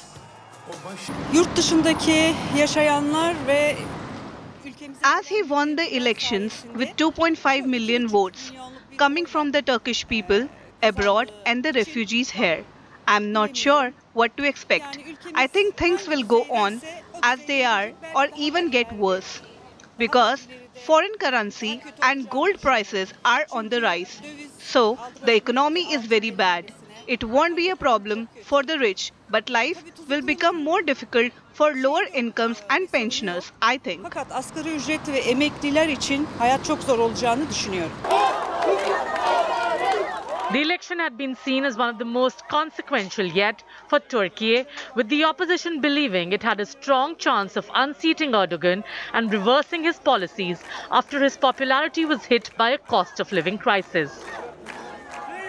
Instead, victory reinforced his image of invincibility after having already redrawn domestic, economic, security and foreign policy in the NATO member country of 85 million people. Solving the problems caused by the price increase as a result of inflation and compensating for welfare losses is the most urgent issue of the process ahead. It is not difficult for us to find a solution to these issues. The prospect of 5 more years of his rule is a major blow to opponents who accuse him of undermining democracy as he has amassed even more power, a charge he denies. I have a request for all of you. Please let us keep the struggle for democracy alive for yourself, for your children, for the retirees, for our mothers and fathers, for our farmers and tradesmen. Demokrasi mücadelesi sürdürmeye destek verin. Sen 51. Despite Erdogan's strong opposition to the LGBTQI community and his shift to a more Islamic nation, the people voted for status quo. Erdogan used the media and the government resources at his disposal during election campaign, and it did give him an edge over the opposition. Beraber yürüdük biz bu yollarda. This is an India Today exclusive. For 21 months, Ariha Shah, a Gujarati baby girl who is nearly 2 years old, has been separated from her parents, her roots, her culture, her language. Germany's child services took the baby away on suspicion of assault by parents. But despite criminal charges being dropped as far back as in February 2022, the child has not been reunited with the parents, who are all Indian citizens. This is not the only such case in Germany. Turkey, Poland, Romania are among other nations who have been battling cases of their citizens who've lost their children in a similar manner. What has the Indian government done so far, and where should a country draw the line on cultural differences is the question here. Modi ji, मैं खुद गुजरात की बेटी हूँ. My daughter is the child of Gujarat. Modi ji, I am a daughter of Gujarat. My daughter is a child of Gujarat. You speak of Beti Bachao, Beti Padhao. Please save my child and bring her back. Bachao Beti Padhao बोलते हैं. मेरी बच्ची को आज आपकी जरूरत है. Please उसे बचाइए. प्लीज मोदी जी, ये मैटर अपने हाथ में लीजिए और मेरी बच्ची को इंडिया लाइए. This is baby Ariha. Separated from parents when she was 7 months old. For the past 21 months, she has been living under the care of German child services in Berlin. The parents have been meeting officials in India to intervene, but to no avail yet. It all started when the child was taken to the hospital in September 2021 with an injury in her external perineal area or the outer genital area. She was hurt playing with her toy. The first suspicion was that of sexual assault, and the child services were called in. Upon investigation, assault was ruled out, but charges of negligence were levelled against the parents. There is no words. I am not sad for myself because I can cry, I can express myself. My daughter cannot cry, she cannot express herself. She must be thinking that what's going on. We just received the one video from the old foster carer that after shifting her to the new this children institute, she's so sad. I will show it. I will give it to you. She's so sad. She is upset, and you can show that when she meet us, she's so happy. I doubt उसको खाना दिया जाता है क्योंकि वो जब हमारा खाना खाती है, इंडियन खाना खाती है, she's like टूट पड़ती है. उसको वो जाना नहीं चाहती, उसको खींच के लेके जाते हैं. The parents claim that the entire process is unfair and pre-decided. Since all their allegations turned out to be false, they are raising the questions on parenting skills based entirely on Western culture without giving any weight to the way in which parents in non-Western societies express their love and concern for their children.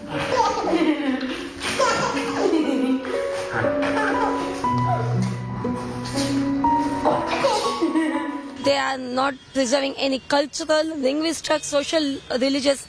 No, and what they are saying, we have took baby at the age of 7 months, so baby does not have any Indian identity. This was the statement given by them. So because she's not stayed with her Indian parents. Yeah, but she's an Indian citizen. She's an Indian passport holder. How they can say? And what they are saying, baby is just speaking German now. So we can, if we send her to the India, she will be traumatic.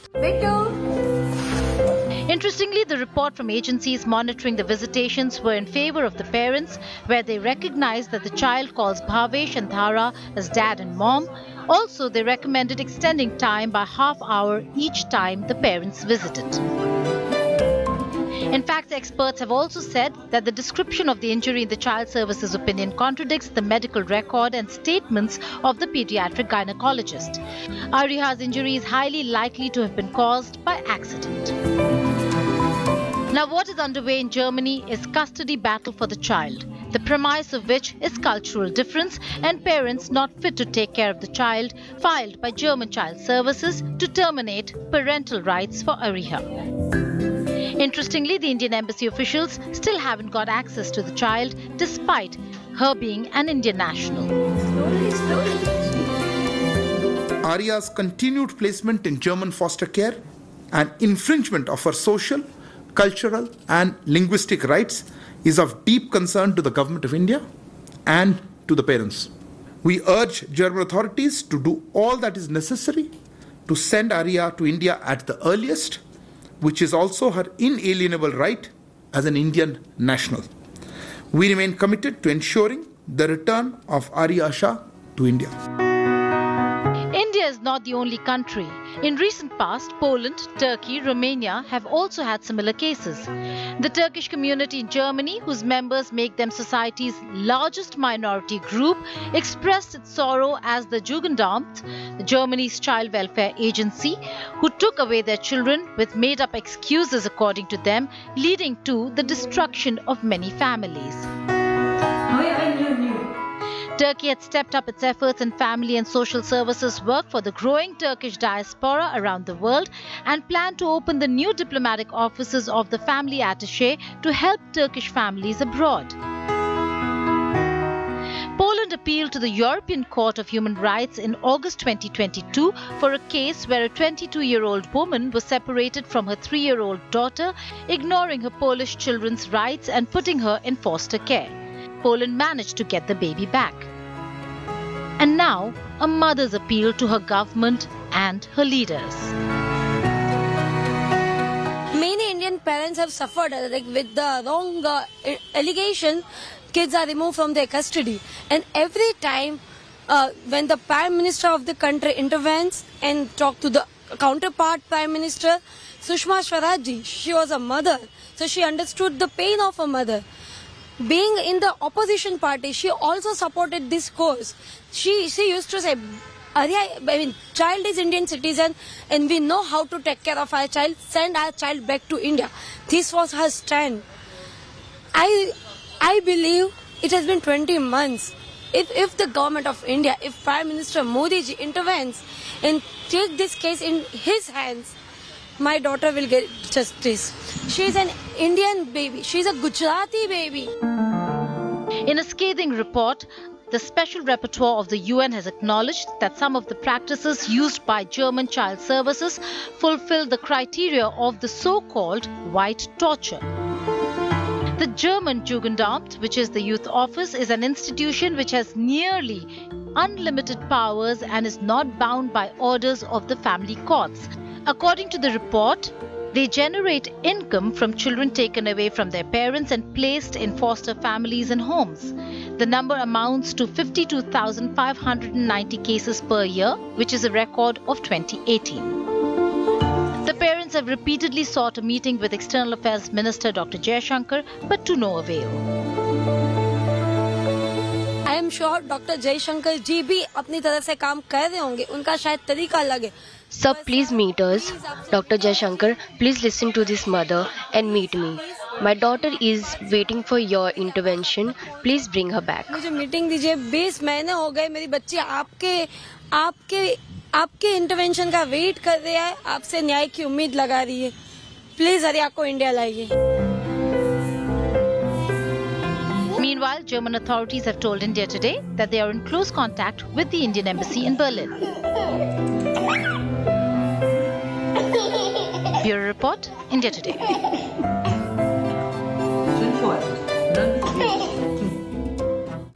And some big news from the United States of America as the clock ticked to save the US, one of the world's biggest economies, from defaulting before the 5th of June. The Senate has passed the debt ceiling bill, which means now that the Treasury will have room to pay the bills and the debts. In a vote, the Senate approved a measure to suspend the nation's debt limit through January 1st, 2025, after the House of Representatives had cleared the debt ceiling bill. Now, President Joe Biden will swiftly sign the bill into law. Since the debt ceiling was breached in mid-January, the Treasury Department has not been able to borrow more money. Now, with this bill being passed by the Senate as well, the Treasury will try to quickly get business back as usual. To do that, the Treasury will need to raise cash, and that too quite fast. By law, the Treasury Department is obligated to make funds available and in that pay interest on the lapse in funding as well. On Spotlight this weekend, we have US Ambassador to India, Ambassador Eric Garcetti, who spoke not only on the debt crisis and how the house in the United States of America is not in order, but also on the first state visit of Prime Minister Narendra Modi to the US in June.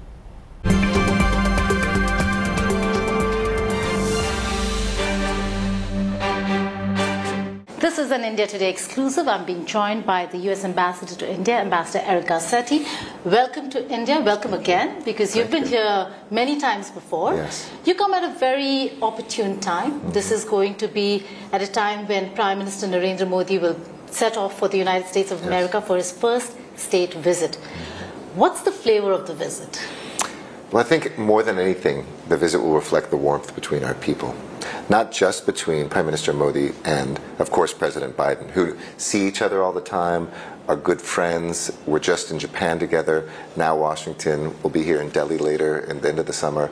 But I think it's the warmth of the people. It's the natural ties that we have that have really developed over a couple decades now, drawing our people closer together and now our governments closer together on everything from defense and a strategic partnership to our economy, to our people, and our work to protect this planet. We've seen a lot of trouble on the domestic front in the United States of America when it comes to really getting people together from both parties, both quarters. Do you see that percolate into foreign policy at all, particularly to do with India? Right. We've seen the debt ceiling crisis, we've seen your own confirmation, and now foreign policy? Democracy is hard. Democracy is hard in any country, but it's much better than the alternative. And I think India, as the largest democracy, the United States is the oldest and second largest democracy, share from a place of humility, knowing these things are difficult, an ability to speak, talk these things out, settle differences, and move forward. We can sometimes seem divided in the United States, but we just have an announced accord on the debt ceiling. The last 2 years, we've had the most productive legislative sessions in my life on everything from CHIPS Act to allow us to be competitive and make sure that future technologies are secured by democratic countries, to the largest investment in climate change, combating with the IRA, which was our ability to be able to go in and to invest in future fuels, reduce the suffering that people have today from climate change. So I'm quite optimistic, not just about our ability to get things done in America, but this relationship unites Americans. The other concern, Ambassador Garcetti, if I may, is with regards the statements you made on human rights situation, US State Department report. I know you've been saying that there are lessons to learn from it all for the United States of America as much as it is for India. But do you stand by your own report? India has rejected it. India says that it is biased and motivated. But do you stand by it, and would it, is that something that will be a part of your conversations from here on when you meet your counterparts? Of course. We will continue to engage as friends. And democracies are tough. We come from a place of humility, where I see, as a mayor of a big city for 10 years, we have hate crimes, we have religious hatred that happens. It's not whether these things happen, it's how we react to them, and how we can, both as democracies, have mature discussions that lessen the suffering that people have and promote a sense, not just in our countries, but in the world, of everybody belonging. When people don't belong, oftentimes we see violence. When people have a sense of belonging and a sense of participation, that can reduce violence. On that note, thank you so much for joining us here on India Today. Indeed, great to be with you. Thank you. Time for a short break. On the other side, fresh clashes in northern Kosovo. Details in just a bit.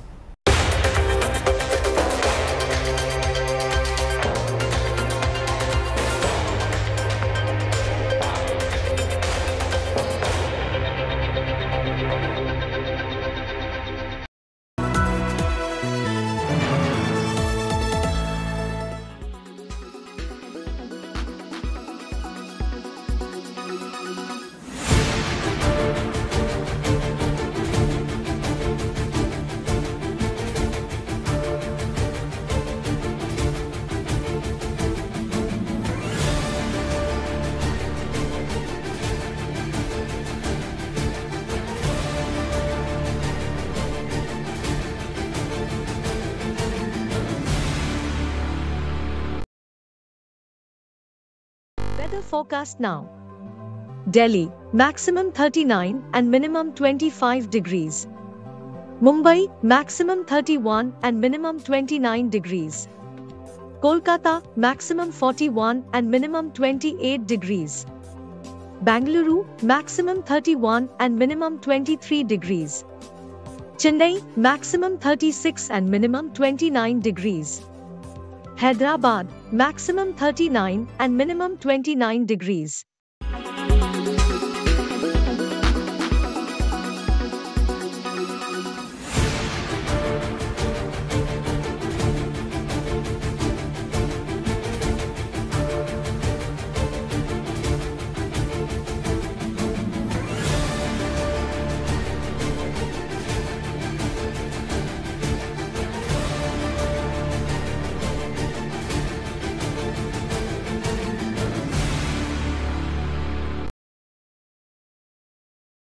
Why does this happen? Let me tell you the science behind it.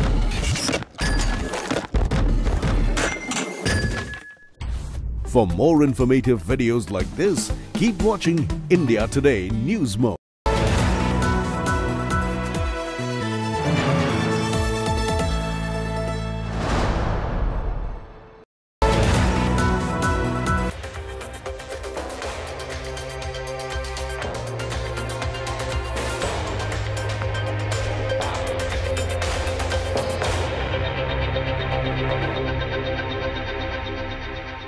Welcome back to World Today. Now, clashes between ethnic Serbs and police in northern Kosovo escalated after ethnic Albanians were elected as mayors in municipal elections, which was rejected by the Serbs. Here's a report.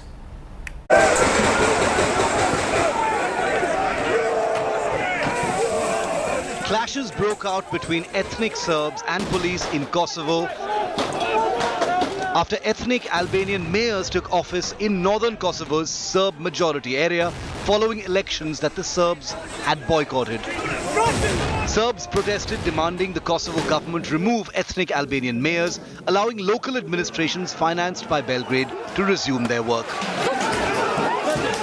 The protesters were further enraged after Serbian flags were removed from the municipal buildings and replaced with Kosovo flags.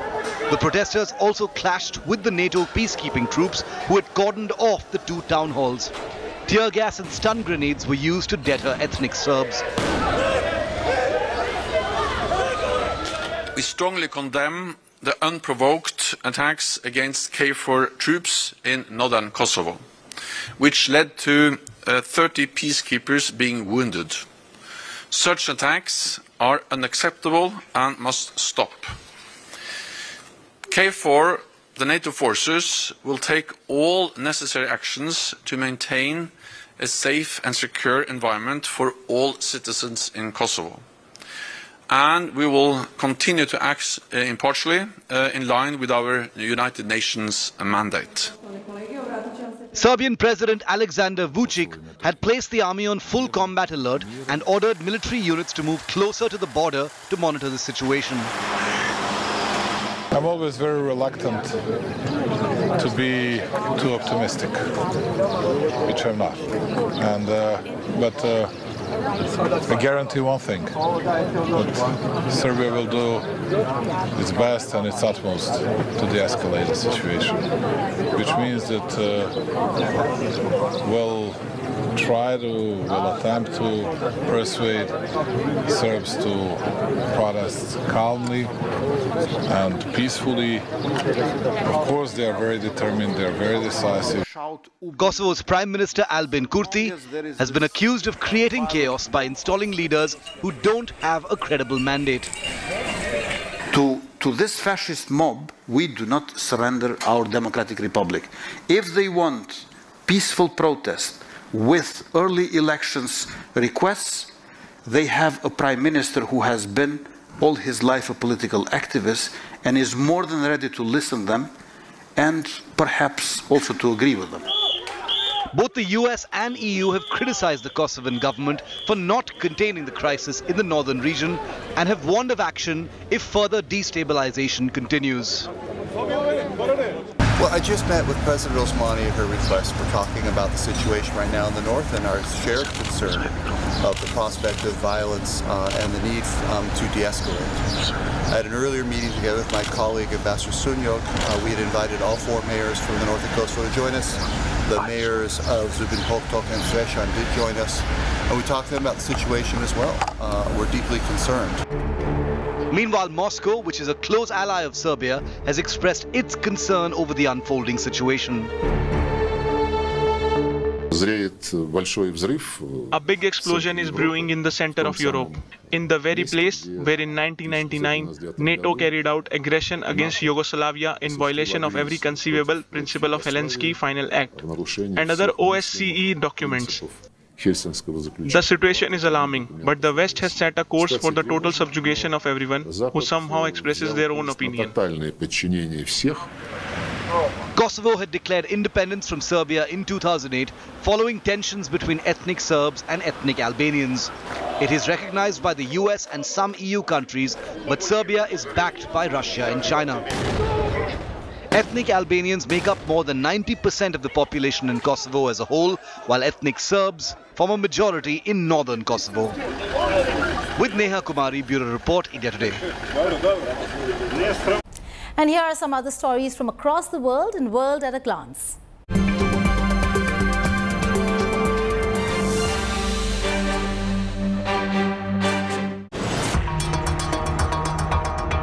A Russian missile attack on Kyiv killed 3 people, including a 9-year-old child, and injured 14 on Thursday. It was the 18th attack on Ukraine capital this month. Kyiv mayor said 9 people needed hospital treatment. Air raid alerts in Kyiv and in most of eastern Ukraine were in force for about an hour. The European political community, except Russia and Belarus, have come together for its second summit in Moldova.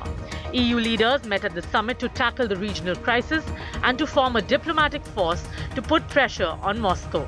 Ukraine President Zelensky also arrived at the summit, seeking solidarity and hoping to join the NATO and the EU. The European political community has 47 participating states, including 27 EU members.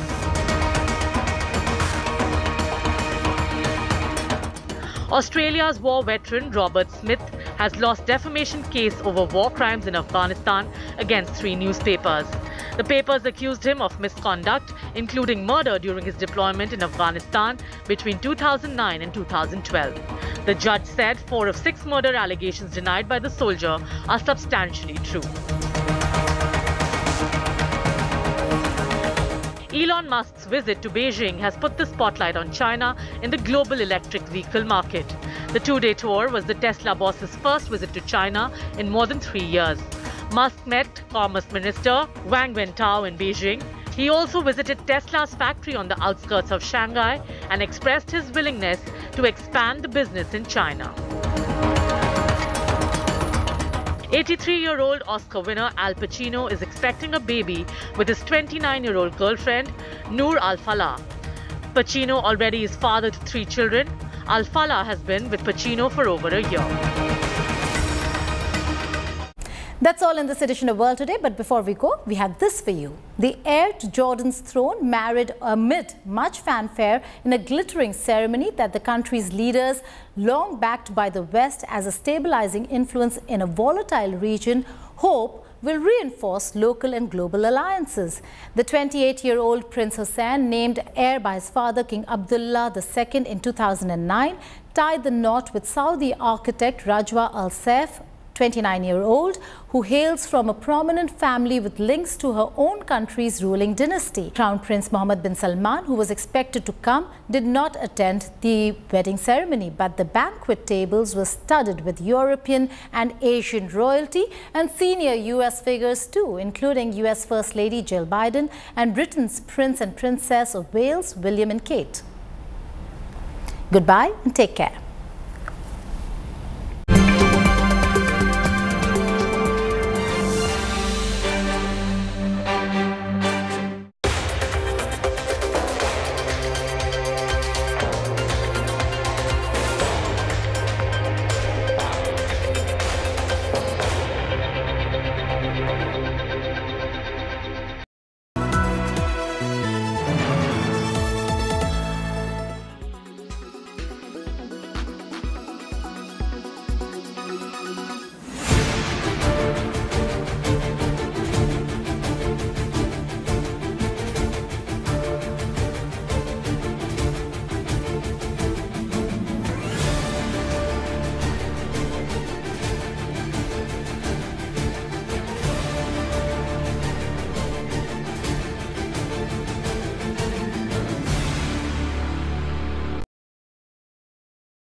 Weather forecast now. Delhi, maximum 39 and minimum 25 degrees. Mumbai, maximum 31 and minimum 29 degrees. Kolkata, maximum 41 and minimum 28 degrees. Bengaluru, maximum 31 and minimum 23 degrees. Chennai, maximum 36 and minimum 29 degrees. Hyderabad, maximum 39 and minimum 29 degrees.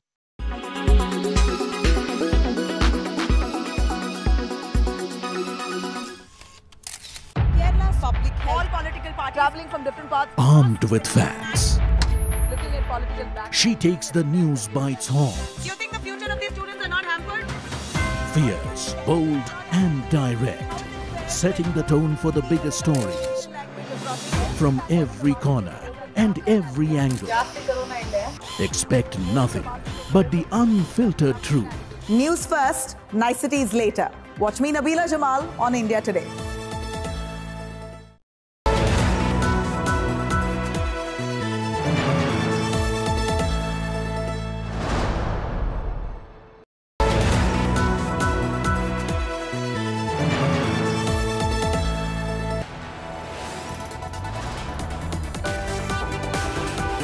You are watching India Today.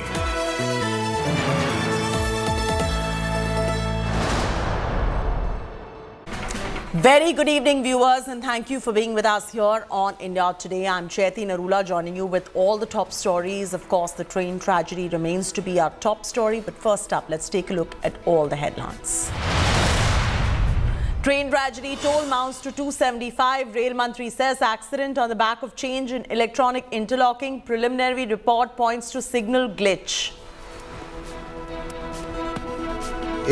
इतने दर्दनाक, इतने भयानक accident का root cause already identify हो गया है. Big India Today exclusive news break. Official flagged serious flaws in signalling system in February. Sought immediate action. Why was the red flag ignored? Amidst opposition backlash, government comes out in full support of Vaishnav, says earlier rail ministers limited to photo ops. Opposition reiterates demand for Ashwini Vaishnav's resignation. External Affairs Minister Jaishankar takes spot shots at Rahul Gandhi over his remarks over Modi in US, says there are things bigger than politics when you go overseas. There is a national interest, there is a collective image. There are sometimes things bigger than politics. And when you step outside the country, I think that's important to remember. Chandrababu Naidu meets Home Minister Amit Shah in Delhi amidst talks of TDP interest in getting back to NDA fold. Sources say BJP TDP to contest Andhra Telangana polls in alliance.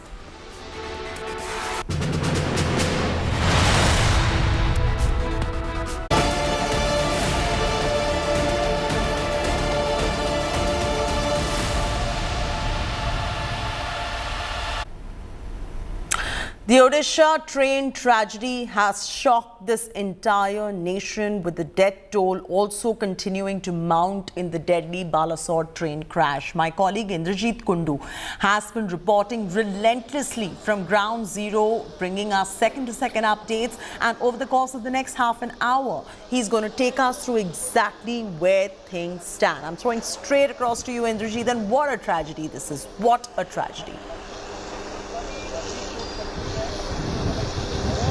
Well, absolutely, Chaiti. Thank you so much. This is a special broadcast coming to you live from the location of that catastrophic tragedy that befell in Odisha. 275 people have now perished in this accident and more than 1,000 injured.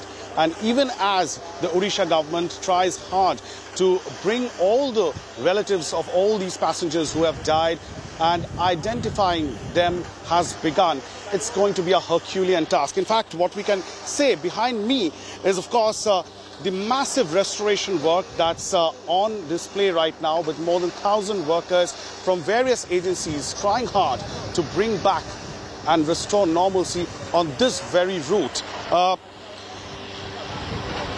Prime Minister Narendra Modi has also dialed Ashwini Vaishnav, the railway minister, who is at present overlooking operations at the site. It's been more than 30 hours now. Meanwhile, Health Minister Mansukh Mandviya has also flown down to Bhubaneswar. He met the family members of those who are injured and in fact those who are getting treatment at various hospitals in Odisha.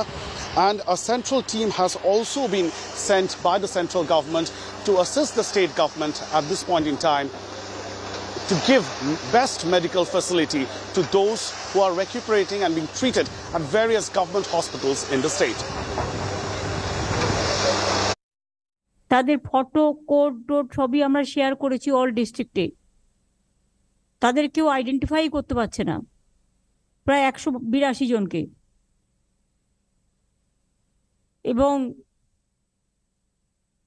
5টা train বিশেষ করে She is now addressing a press conference in Kolkata and she's speaking out on this tragedy. And she's saying that it's not just one train but multiple trains which collided against each other. She's saying an authentic list is being given by the state government. 62 people from West Bengal have perished in this tragedy. কয়েকজন IAS officer তারা continuously উড়িষ্যাতে, খড়গপুরে, বর্ডারে, মিদনাপুরে তারা duty করছে এবং যখনই দেখছে আমাদের এখানকার তাদের পাঠিয়ে দেওয়ার ব্যবস্থা করছে, তাদের বাড়ি closely monitoring the situation in Odisha at Kharagpur, and they are continuously monitoring and coordinating how the family members can get these bodies and those injured can be transferred to West Bengal. আমরা একটা বলেছি, যেটা আমি যখন railway minister ছিলাম আমি পরিবার প্রতি একজনকে চাকরি দিতাম যখনই কোনো অ্যাক্সিডেন্ট হতো। আর আমার She's saying that when she was the railway minister, she used to ensure that every family of the deceased got a job in the railways. Technical আমরা গিয়ে সিগন্যাল চেঞ্জ করি। She's saying when she was the railway minister, most of the level crossings were manned. But she is the one who brought technological progress and brought in new signal system as the rail minister. She says that it was during her tenure as railway minister, anti-collision devices were put in place and all unmanned level crossings were, manned. About 400 of them. হয়তো তখন কোনো বাস ঢুকে পড়েছে বা কোনো গাড়ি ঢুকে পড়েছে, তারা অ্যাক্সিডেন্ট হয়ে মরে যেত। Mamata Banerjee says that unmanned level crossing was a menace at one point in time, with several accidents taking place with vehicles passing through those level crossing and trains unaware of it. দেখলাম এটা খুব অমানবিক ব্যাপার, তাই 400 ম্যান্ড level crossing আমি নিজে করে এসেছিলাম। Anti collision device, she's saying during her tenure 400 such level crossings were manned. আমি নিজে মাডগাঁও গিয়েছিলাম এবং সেখানে গিয়ে আবিষ্কার করে আমরা প্রথমে দেখলাম এটা সাকসেসফুল হয় কিনা। যখন সাকসেসফুল হলো সেই তখন Mamata Banerjee said that as a trial, anti-collision devices were first used by the Konkan Railway during her tenure. পর থেকে রেলের অ্যাক্সিডেন্ট অনেক কমে গেছে।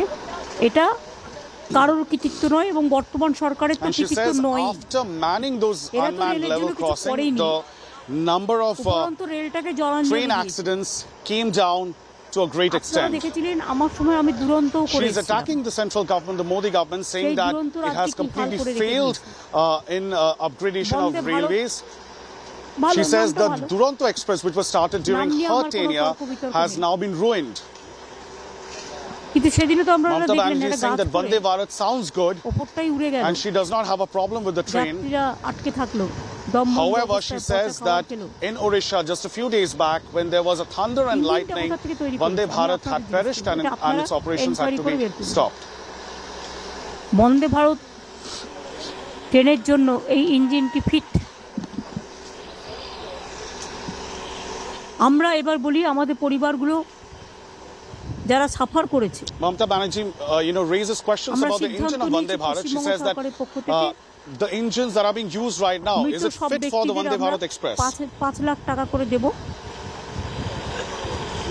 The West Bengal government announces a compensation of 5 lakhs to the kin, to the next of the deceased, and 1 lakh rupees will be given to those who are injured in this tragedy, and they will be provided assistance for the next 3 months. And those who have suffered minor injuries will be given 25,000 rupees by the state government. 1,500-2,000 লোকের ব্যাপার হবে, তারও বেশি হবে তো কম হবে না, তখন সব লিস্ট বেরোবে। আমি তো দেখছি আমাদের কাছে লিস্ট মৃত্যুর বাড়ছে, ওদের কাছে লিস্ট কমছে, এখনো সব আইডেন্টিফাইড হয়নি। is saying that while the list on the side of the West Bengal government, the tally is going up. আরো অনেক আছে যাদের নামগুলো হয়তো আমরা জানি না, আস্তে আস্তে আসছে। Mamata Banerjee is saying 182 people from West Bengal are yet to be identified and are missing. 182 আর 61 মারা যায়, তাহলে সংখ্যাটা কি হলো? প্লাস আরো আসবে। Mamata Banerjee is saying that 61 people have been identified to be dead from West Bengal, 182 are missing, and she's saying that if this is the tally in one state, then what's the actual tally, overall tally of this incident?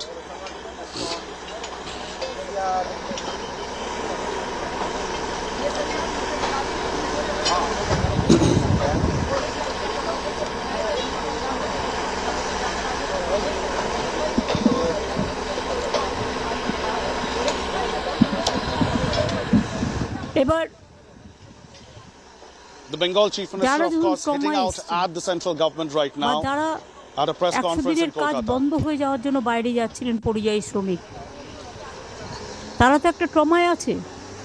Mamata Banerjee says that those people, especially migrant laborers who were leaving the state due to non-payment of 100 days work by the central government, injure যে জায়গাটা, injury যে জায়গাটা, সেই জায়গাটাকে clean আপও করা হয়নি, একটা ঘরের মধ্যে সবাইকে রেখে দিয়েছে, alleging that several of those who are injured were not treated properly in Odisha. That's a big allegation coming in from the West Bengal Chief Minister. আমরা তাদের কালকে অলরেডি বাসে নিয়ে এসেছি এবং she's saying the medical facilities were not well equipped. কিছু লোক যাদের missing, and those people have been brought back to Bengal with buses provided by the Bengal government. দেখছি যে তাদের অ্যারেঞ্জমেন্ট আমরা ওখানে থাকার করছি এবং তারা যখনই ডেড বডি আইডেন্টিফাই করবে, Mamata Banerjee says that those family members who are traveling to Odisha to identify, the deceased family members, the state government, the Bengal government, will provide them accommodation here in Odisha. এগুলো identify করতে হবে, DNA test করতে হবে, তারপরে তো rail compensation দেবে, না তো দেবে না তো। She's saying that if the bodies cannot be identified because it's a severely decomposed condition, DNA tests might have to be conducted. Missing কখন পাবো, কখন বডি হাতে পাবো, কখন ডিএনএ টেস্ট হবে যে সত্যি ম্যাচ করছে কিনা। She's saying that the families have not just suffered due to the loss of lives, but this entire procedure of identifying and the deceased and then getting their bodies back is a tedious process, and the state government will help it. She says that she was here at the accident site yesterday, and she says that she doesn't want to attack anybody. She says the rail minister was accompanying her, and she has said whatever she had to say. She says that she was the rail minister at one point in time, and if she wants, she could have spoken out a lot more. And she knows the rail ministry quite well. জিজ্ঞেস করুন আমার chief secretary আছে আমার সাথে নবান্ন মিটিংয়ে, আমি এদের বলতে বলতে গেলাম আমাদের অফিসারদের যে দেখো ধাক্কা খেতে খেতে যাচ্ছি, তার মানে হচ্ছে মেনটেনেন্স নেই, নিচে যে পাথরগুলো থাকে ব্যালাস্টগুলো দেয়। Mamata Banerjee is alleging that there is barely any maintenance of the Indian railway system right now. চলছে ভগবানের দয়ায়। অ্যান্টি কলিউশন ডিভাইস ছিল না কেন? করমণ্ডলের মতো একটা নামকরা ট্রেন, ইভেন যশবন্তপুর, ব্যাঙ্গালোর, এগুলো সব নামকরা ট্রেন। অ্যান্টি কলিউশন ডিভাইস কেন করেছিলাম? দুটো ট্রেন মুখোমুখি যাতে আসতে না পারে, একটা ট্রেন আসছে দেখলেই ওই কলিউশনটা অটোমেটিক্যালি ট্রেনটা থেমে যাবে। এসিডি করেছিলাম এই কারণে, যদি রাস্তায় কোনো ট্রেন পড়েও থাকে তাহলে গাড়ি থেমে যাবে। Mamata Banerjee is saying that had there been an anti-collision device, had two trains come face to face, the trains would stop automatically. ঘুম ভাঙিয়ে দেবে। Had there been any issues with the track, the anti-collision device would stop the train automatically. If the driver of the train falls asleep, the train will come to a halt automatically. However, Mamata Banerjee is now saying that the Modi government had even stopped the rail budget. There is no rail budget anymore. She's saying that people can't speak out of fear. She's saying that the Modi government is just waiting to sell off the Indian railways. আমরা তাদের বাড়ি পৌঁছে দিয়ে আমাদের জেলা শাসকরা মিলে বা যারা আছেন লোকাল 10,000 টাকা করে তাদের প্রত্যেকের হাতে আমরা দেব, যারা বেঁচে ফিরে এসেছেন, সুস্থ আছেন কিন্তু ট্রমায় আছে। মানে একটু The West Bengal government would also provide 10,000 rupees to all those passengers who have just come back, who were not injured. But clearly, the West Bengal government believes that they are in trauma and therefore some financial assistance might be required because they are migrant laborers who were going somewhere else in search of job and they have been rendered jobless. যাতে সংসার চলে। এবং এরপরে আমরা ওদের এখানেই আমরা তো প্রায় 45 লক্ষ না কত করেছি আমরা 100 দিনের কাজ নিবেদি এখনো পর্যন্ত, মানে সেন্ট্রালের টাকায় না, আমাদের নিজেদের টাকায়। হ্যাঁ ম্যাম, 45 লক্ষ লোককে আমরা কাজ দিয়েছি ম্যাম। অলরেডি 45 লক্ষ লোককে আমরা 100 দিনের কাজ দিয়েছি, তারা কাজ করছে। প্রায় 10 কোটির ওপর কর্মদিবস তারা তৈরি করেছে। এখন আমি 12.5 কোটি হয়ে গেছে ম্যাম। হ্যাঁ 12.5 কোটি কর্মদিবস ম্যাম। 12.5 কোটি কর্মদিবস তৈরি হয়েছে। প্রবলেম সেটা নিয়ে নয়, প্রবলেমটা হচ্ছে এটা তো বন্ধ করে দিয়েছে, ছেড়ে দিন আমরা চালাচ্ছি। যে 7,000 কোটি টাকা আমরা দিল্লির কাছে পাই, যে লোকগুলো কাজ Mamata Banerjee is accusing the state government of the central government of not releasing the funds for payments of the 100 days work under Mahatma Gandhi. Contractor যে আমাকে ঠিক লিস্ট দিচ্ছে কিনা সেটা আমি জানি না। সুতরাং যেভাবে ওরা যে সিস্টেমে টাকা পাঠায়, আমরা যেমন ডাইরেক্ট পাঠাতে পারি আমার কর্মচারীদের যারা কাজ করছে তাদের, তাই তো দ্বিবেদী? হ্যাঁ ম্যাডাম। ওরা টাকাটা ডাইরেক্ট লোককে দেয় না কন্ট্রাক্টরের থ্রুতে দেয়? না ম্যাডাম, ডাইরেক্ট লোককে দেয় ম্যাম। ডাইরেক্ট লোককে দেয়, রাইট ম্যাম। তাহলে 7,000 যে টাকা 7,000 কোটি টাকা যেটা আমরা পাবো সেটা ডাইরেক্ট লোকদের দিচ্ছে না কেন? আমি তো শুনেছি ওদের মাথার উপর একটা head. Well, that was West Bengal Chief Minister Mamata Banerjee in a scathing attack against the union government over the catastrophic tragedy here in Odisha. She was saying that she was the railway minister, and when she was the railway minister, she was the one who actually began the trial of the anti-collision device, which was later put in place. But now she is attacking the central government, saying that the central government is not serious about the railways, the maintenance of the rail tracks, the anti-collision device is not in place. And she says that the Modi government's seriousness can be easily gauged from the fact that the union railway budget has been clubbed with the union budget. So we're getting some reactions right now. Let's listen in. करीब सभी patients को अपने परिवार से बातचीत हो चुकी है, उनका संपर्क हो गया है। भद्रक मेडिकल के जितने भी डॉक्टर्स और स्टाफ हैं, सबको मैं बहुत धन्यवाद देना चाहूँगा। बहुत ही अच्छे तरीके से आपने सुचारू तरीके से सबकी सेवा की है, सभी पेशेंट्स की। माननीय प्रधानमंत्री जी कल स्वयं साइट पे आए थे, साइट पे आके उन्होंने क्लियर सबको निर्देश दिए, उस निर्देशों के हिसाब से कंप्लीट ट्रैक का रिस्टोरेशन चल रहा है। जब आपदा होती है वैसी स्थिति में एक कोऑर्डिनेटिव एफर्ट बहुत आवश्यक है।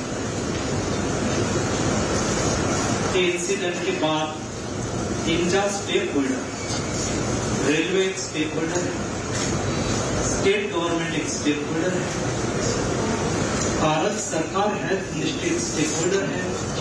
सब लोग एक साथ में मिलकर कैसे काम करें ताकि हम आने वाले दिनों में और लोगों को बचा पाए।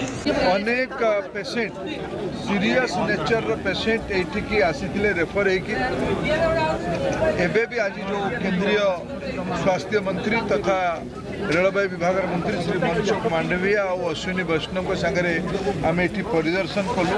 मनसुख मांडविया महाशय आसते से आज सकालू ये पहुँचले, डॉक्टर्स मानक नहीं आसछेंदी देशर विभिन्न जगह डॉक्टर्स मोबिलाइज भी कर। Well, those were some of the reactions that are coming in now.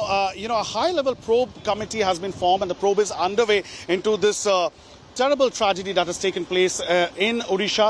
And the probe is trying to ascertain what really caused this tragedy. The Indian Railways has clarified that the Coromandel Express went off route at the interlocking point due to a signalling interface. Railways claims that the electronic signalling system present at the Bahanaga Bazaar station where the accident took place, pointing out that the computerized system had 0.1% chance of failure. Construction work or short circuits could have cut the cable, leading to signalling interference.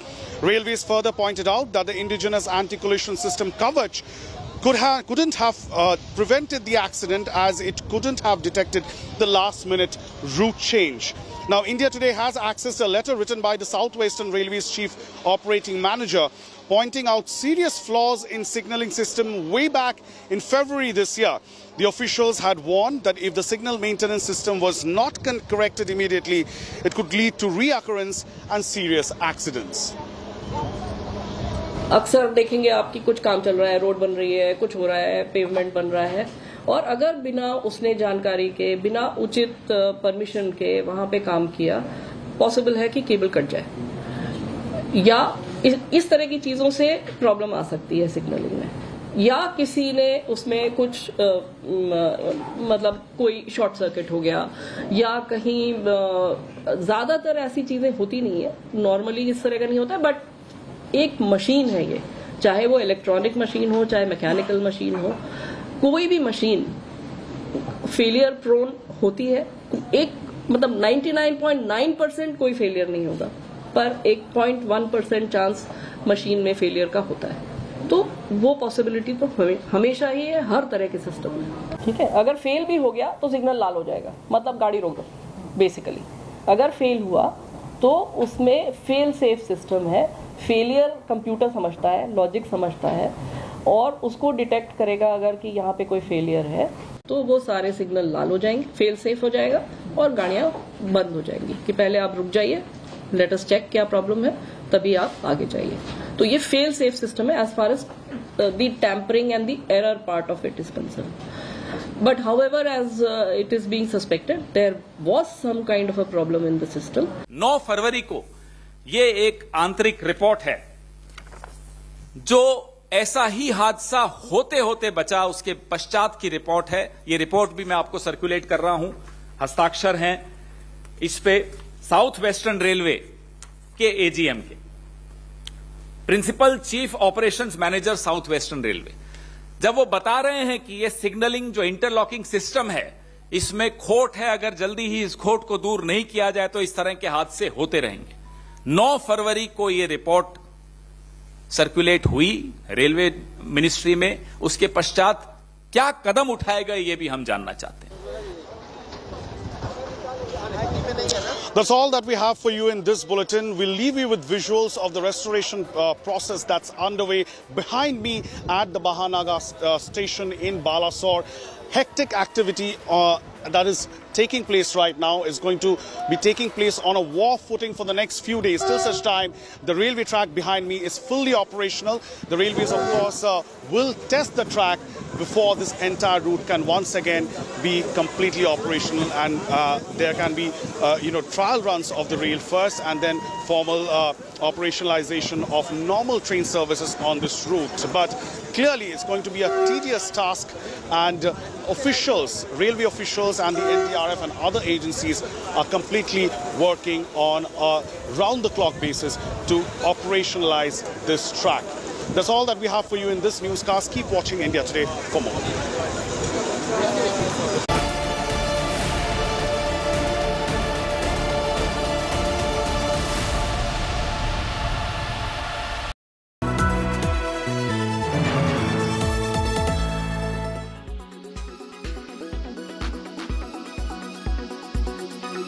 Azad, I want to ask you, there will be, and it's a question that will be asked on many accounts, there will be questions which will be raised that some of you in the 1983 squad are now have political interests. Question 1, sir. Was this a unanimous decision, or was it a few of you who decided to put together this statement? Yes, it was. The draft was put up. First, we all talked about it. We were all very much perturbed because we have a WhatsApp group and we were discussing on it. And I was, on occasions, commenting on it or through my social media and other things. Then a draft was made by the team, by Sunil Gavaskar and me. And then after that draft came out, everybody approved, and then Kapil put it on the media, gave it to the news agencies. So it's a complete team. The full team supports this. Mr. Azad, you know, one would suggest that in the team, you've been very vocal, but you're also politically active. But the likes of Mr. Sunil Gavaskar, usually very, very neutral and very, very muted. Many would suggest it's a brave, commendable move of all of you to come together, especially the likes of Mr. Gavaskar, who's always been a lot more diplomatic. Yes, it was him who came forward and suggested that, you know, the way, well, fair enough, we were looking for justice through the law or police enforcement or whatever. But then once we saw the wrestlers being dragged on 28th of May, when they were doing a peaceful protest, just walking, the way they were treated in an inhuman manner, and ultimately they got so much frustrated and lost all faith in the law of the land. When they were going to the Ganges to drop their medals, was when we thought, now enough is enough, because there's a lot of sweat and toil. We having won the World Cup, you know, there's a lot of sweat and toil, a lot of hard work that goes into it, and you win the medal. You are the pride of the nation, and once you're pride of the nation, that medal, you and the medal belongs to the nation. So we've just requested them not to throw the medals, and we want that justice should be done immediately.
Make your media plan smarter with India Today Live TV on your connected devices.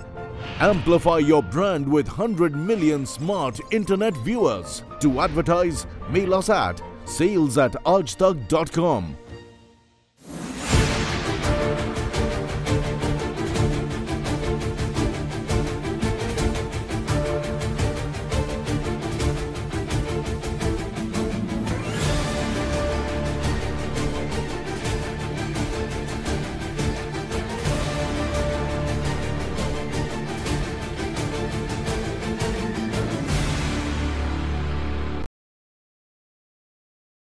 Why does this happen? Let me tell you the science behind it.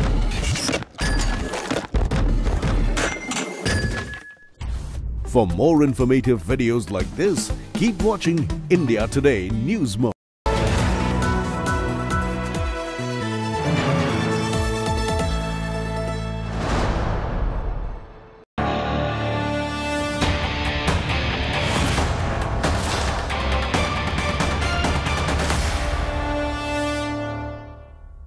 The South has been the flavor of the month politically for the last few weeks because of what happened in Karnataka. The Karnataka verdict has opened up all kinds of intriguing possibilities and will lead, of course, into the winter elections of 2023 and then the general elections of 2024. And one of those intriguing questions is what role will religious polarization play in the politics of this country over the next 12 months? Will we see a deepening of the Hindu-Muslim divide, or is religious polarization now subject to the law of diminishing returns? That's the question we are going to raise. I'm joined today at the India Today South Conclave by a controversial but charismatic figure, the AIMIM MP from Hyderabad, Asaduddin Owaisi. Please give him a big hand, ladies and gentlemen. Thank you very much, Mr. Owaisi, for joining me. We saw what happened in Karnataka just a few weeks ago, and there is an analysis being done that religious polarization is now subject to diminishing returns. The BJP played its cards with Azan, hijab, halal, eventually even Jai Bajrangbali, but it didn't quite work. In fact, Muslim votes seem to get polarized around the Congress. The BJP was able to retain its vote share but didn't get incremental votes. How do you see it? Do you believe religious polarization, Mr. Owaisi, is now subject to diminishing returns leading up to 2024? See, in my opinion, there is no religious polarization. Religious polarization happens when there are two equal sides, which you don't have now. In reality, there is a majoritarian hate agenda which BJP is promoting. So that is why I say there is no religious polarization, and it has alienated Muslims, it has marginalized Muslims more than ever. And why I say that, I give you example. The state where I come from, the BJP president says that we will demolish the new secretariat domes because they're Islamic domes. In Telangana? In Telangana. Where is the other side? Mr. Amit Shah comes to Telangana and says we'll remove 4% reservation. Where is the other side? So it is there is no polarization as such. There is a polarization, there is a agenda of Hindutva which is being promoted by BJP, and that is what it is giving them electoral benefits. But it's leading to counter-polarization, Mr. Owaisi. Post-poll report suggests 88% Muslims in Karnataka voted for the Congress. It was almost as if the Muslims had decided almost uniformly to vote for one side. Isn't that a form of polarization? No, Muslims voting for the so-called secular parties has been a consistent voting pattern. Whether it is the India Today data of 2019 Lok Sabha elections or the CSDS data of 2019 Lok Sabha elections, all other Hindu communities castes, their vote percentage has increased for Narendra Modi.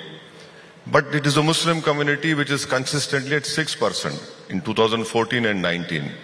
Here also the Muslim vote is out of fear, not out of hope.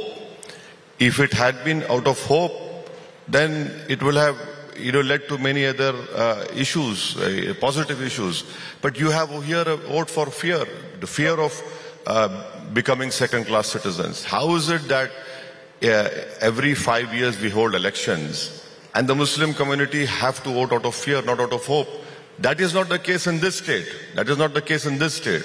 But in majority of the state, the same thing. No, but the fear is being built out of paranoia, and many will accuse leaders like yourself of playing to this sense of Muslim fear or Muslim paranoia. I'll give you a statement that you made not too long ago, in April, in fact, of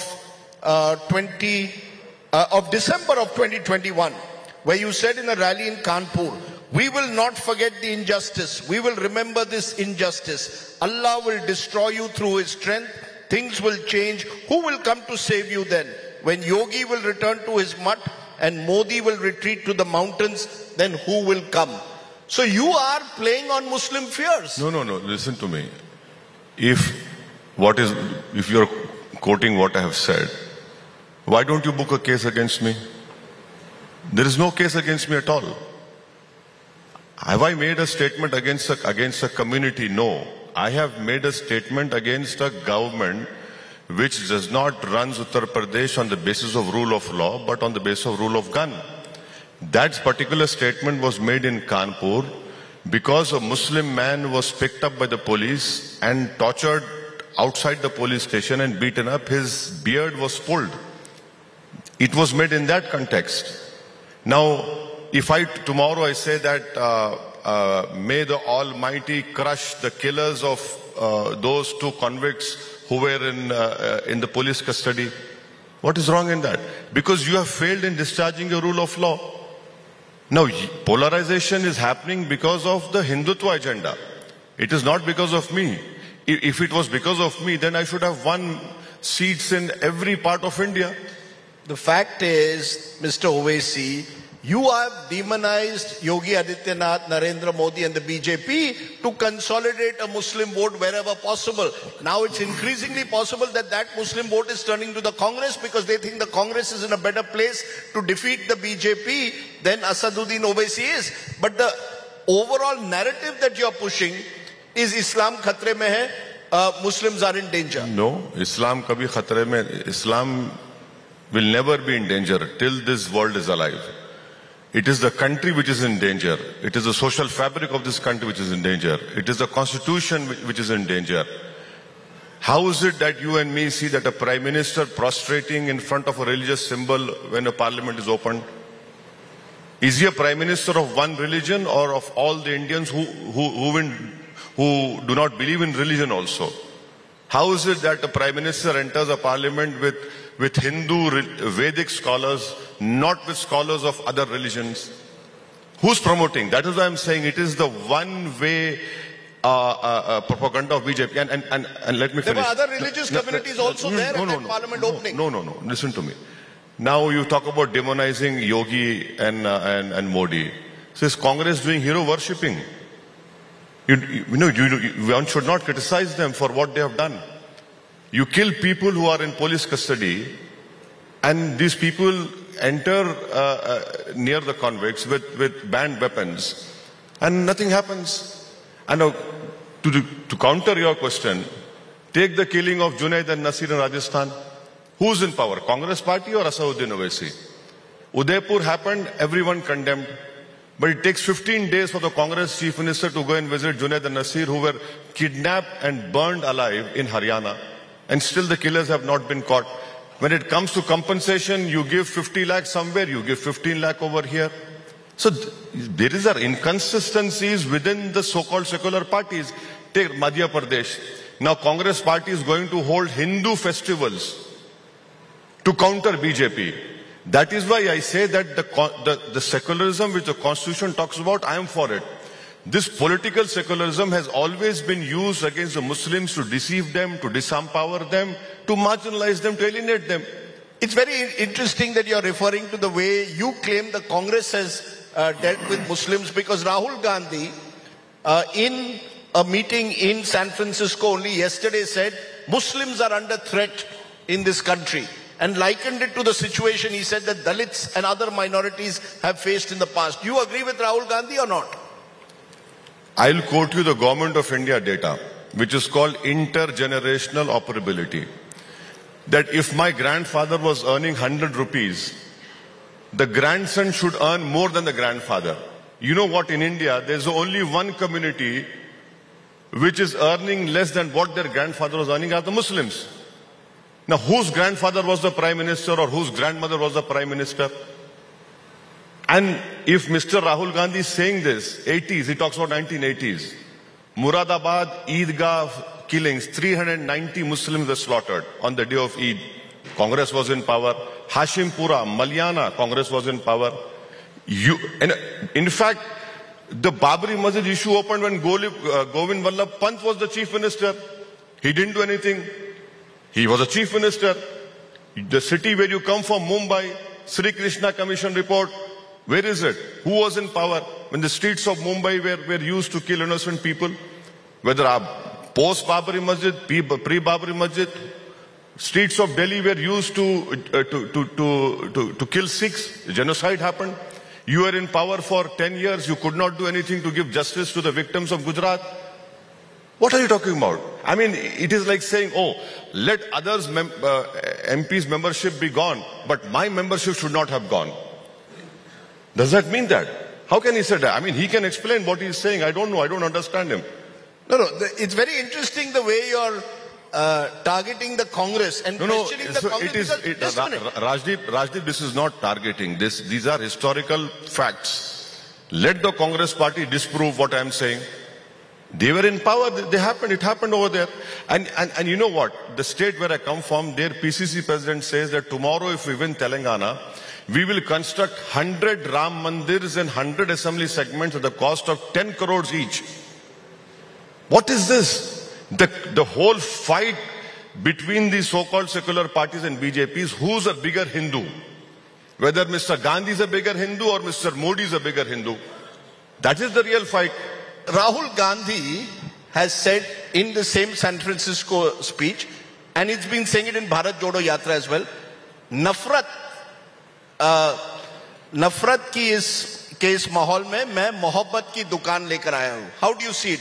That he today has become the symbol of the politics against hate. Well, you see, it is very easy for him to say all these things in USA and personally. But what is happening in Madhya Pradesh? What is his party doing? What is his party did in Maharashtra by supporting your state, Shiv Sena? Congress minister is sitting beside Uddhav Thackeray, and Uddhav Thackeray stands up in the assembly of Maharashtra and says, we demolished Babri Masjid. Where was Rahul Gandhi's nafrat ki dukaan, mohabbat ki dukaan at that time? Where was Rahul Gandhi when Babri Masjid was demolished? When the streets of Delhi were used to slaughter Sikhs? You want me to forget everything? Sir, he's become a politician in 2004. You can't hold him responsible for what happened in the 1990s. It is his party which has been in power. It is his family which has led this country. So these questions are important. This will be raised. Okay, forget about that. Was he not in the Congress party when Congress supported Shiv Sena? And was his party ministers not sitting in the assembly when Uddhav Thackeray said, we demolished Babri Masjid? Why did his party support the UAPA Act? Openly supported. And who's in prison? Muslims and Dalits. So, you know, don't say all these things. Your record is there to see, for the country to see. Okay. The Muslim vote, in a sense, you believe is being taken for granted because the Congress will turn around and say, listening to you today, Asaduddin Owaisi is, and they've used this word often, the B team of the BJP, that Asaduddin Owaisi is effectively going into states to divide the Muslim vote and make it easier for the BJP to win, whether then it's Telangana or whether it's Rajasthan, where again you're planning to go and contest in the winter. Rajdeep, I can slaughter them on this question. You can? I can slaughter them on this question. It's all total rubbish. You know, how many parliament seats did I contest in 2019? 3. How did BJP win 300 seats? Why are you not able to make a Muslim MP win from Gujarat? You are there. How did Rahul Gandhi lose Amethi and win in Kerala? Why? Because the 30% minorities here. Huh? Win in Wayanad. Why? Did I contest over there?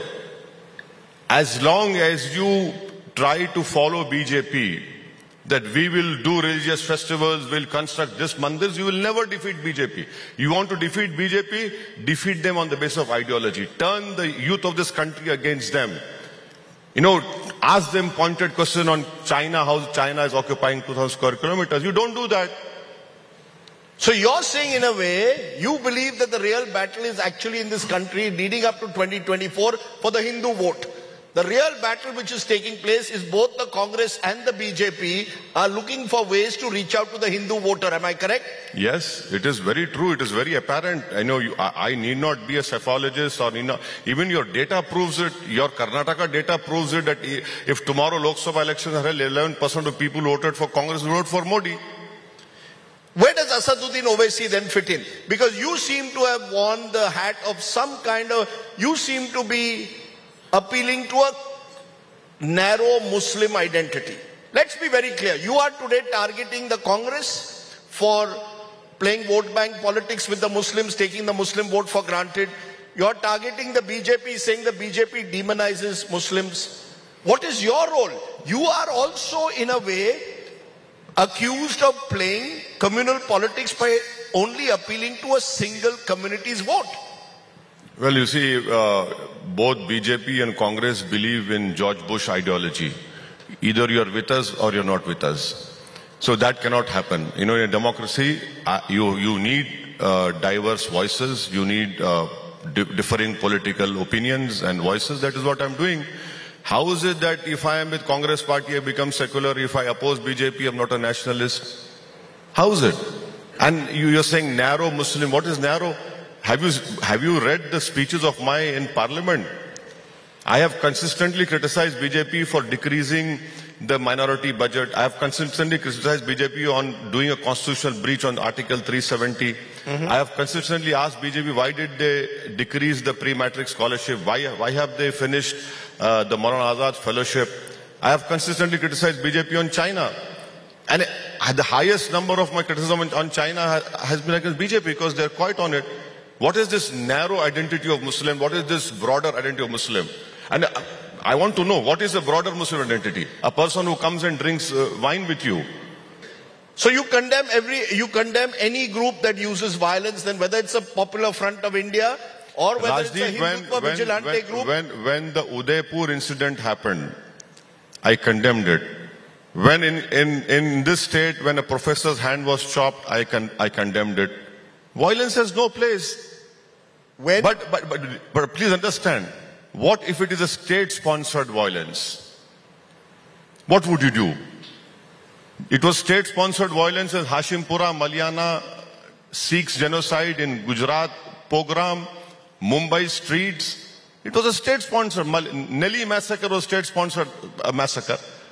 Do you also condemn, for example, when in your home city of Hyderabad we hear Sartan se juda slogans being brought out? You condemn it?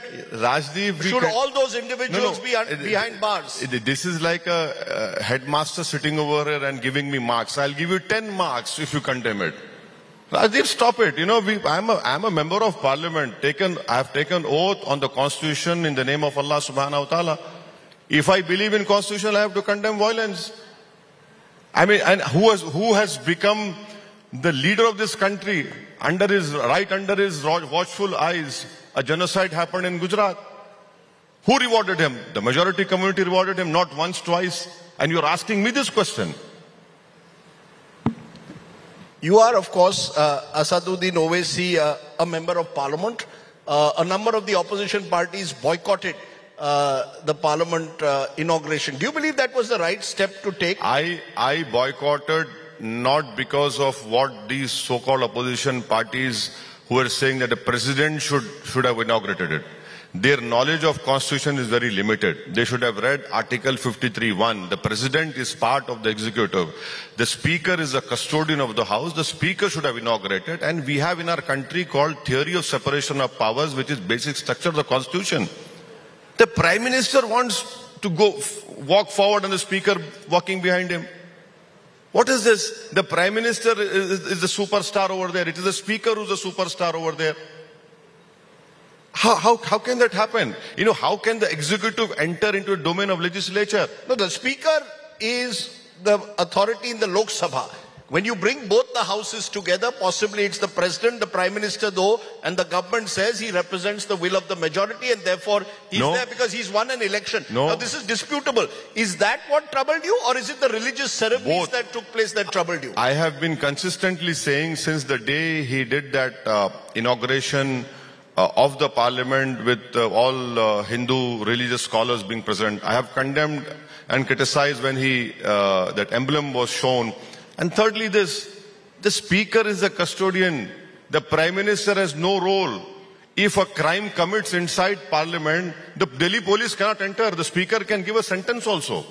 That is what I'm saying. I am worried about the executive's blatant entering into the domain of legislature. That is wrong. That should not have happened. Secondly, it has become a religious festival.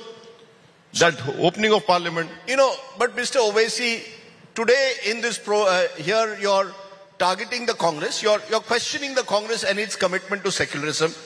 You're questioning the BJP's what you call majoritarian politics. So you tell me, is there a party that you think is ideal for promoting Hindu-Muslim amity? We are here in Kerala, the communists are in power and they claim they are the ones who actually have kept religion out of politics. Well, we have the Muslim League also in Kerala. The Aam Aadmi Party claimed to promote Hindu-Muslim amity, but you seem to believe that the Aam Aadmi Party has also betrayed Muslims. So who is, for you, the party that truly represents Hindu-Muslim amity? I truly believe in the people of India. They will soon wake up from this magic show which Mr. Modi is doing, and they'll realize what has happened. So very soon the people of India, especially the majority community, will realize that they have been taken for granted in the name of halal, hijab, love jihad, so-called movies. Because they will have to realize, they will have to introspect that what is it that they're leaving for their children. Aurangzeb died, Rama Raya died, Babar died, Krishna Deva died. They have died years ago. What is the future for them? Problem is that the majority community must condemn. If someone is doing anything in their name, that is the issue. Asaduddin Owaisi, as we come towards the end, the next 1 year, how do you see all of this playing out? Given the fact that you believe that all of this is bubbling, just a minute, bubbling under the surface, we're going to have a Ram Mandir inauguration possibly sometime in January ahead of the 2024 elections. Do you believe Hindutva politics, as the BJP sees it, will become a major factor in the 2024 elections? As long as the majority community continues to vote for Mr. Modi, yes, that will be the answer. The moment the majority community realizes that we have future for our children, what will be left for this country, 24 will be a different election. Thirdly, I am of the opinion that once G20 is over, there will be an open season against Christians and Muslims in this country. You mark my words. The moment G20 is over, let G20 be over and you will see an open season of hate, more hatred against Muslims and Christians. No, but that's fear-mongering, Mr. It is not fear. And as we saw in Karnataka, it didn't work. The BJP will course correct. You're playing again on the fears of the minority community. Rajdeep, the real test is a parliament election. Now, please don't disprove your own India Today analysis or your findings, wherein you sitting over there, I like you only on election day. Believe me, and you are like a Sachin Tendulkar on that day. I texted you also. I am Sachin Tendulkar on election day. Yeah. I'll take it. I'll take it as a compliment. Maybe another guy didn't like you from BJP who kept on hitting you with bouncers, but you were very clever in avoiding those bouncers. But in your own data is saying that 11-12% will vote for Modi. That is authentic data. You were one of the few channels who got everything right. The CSDS data still says that Mr. Modi is the most popular. That is why I say it is the majority community who have to wake up and see what is happening. Asaduddin Owaisi, ladies and gentlemen, you may agree with him, disagree with him, but he is never short of a strong opinion. Give him a big hand, ladies and gentlemen. Asaduddin Owaisi.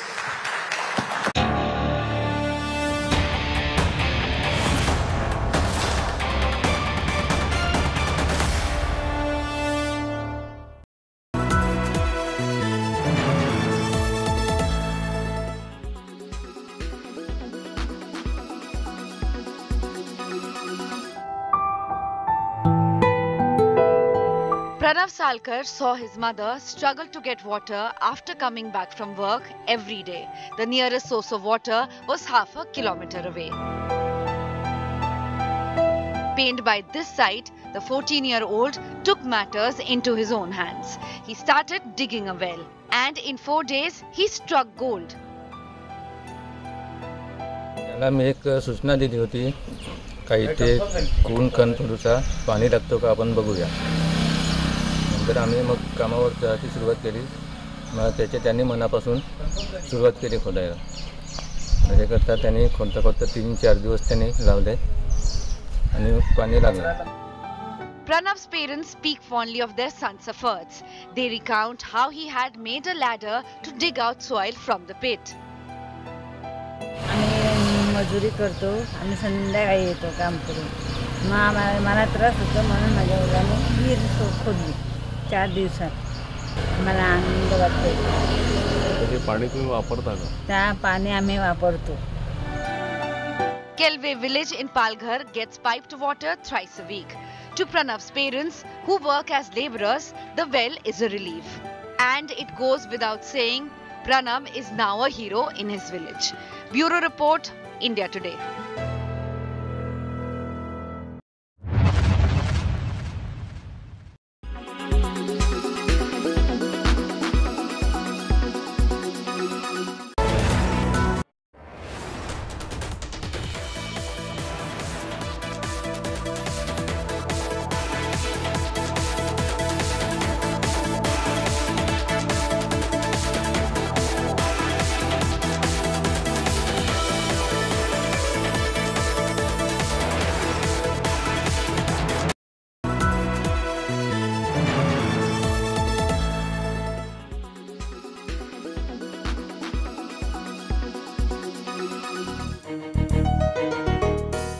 Big boost to India's vision of emerging as a manufacturing powerhouse.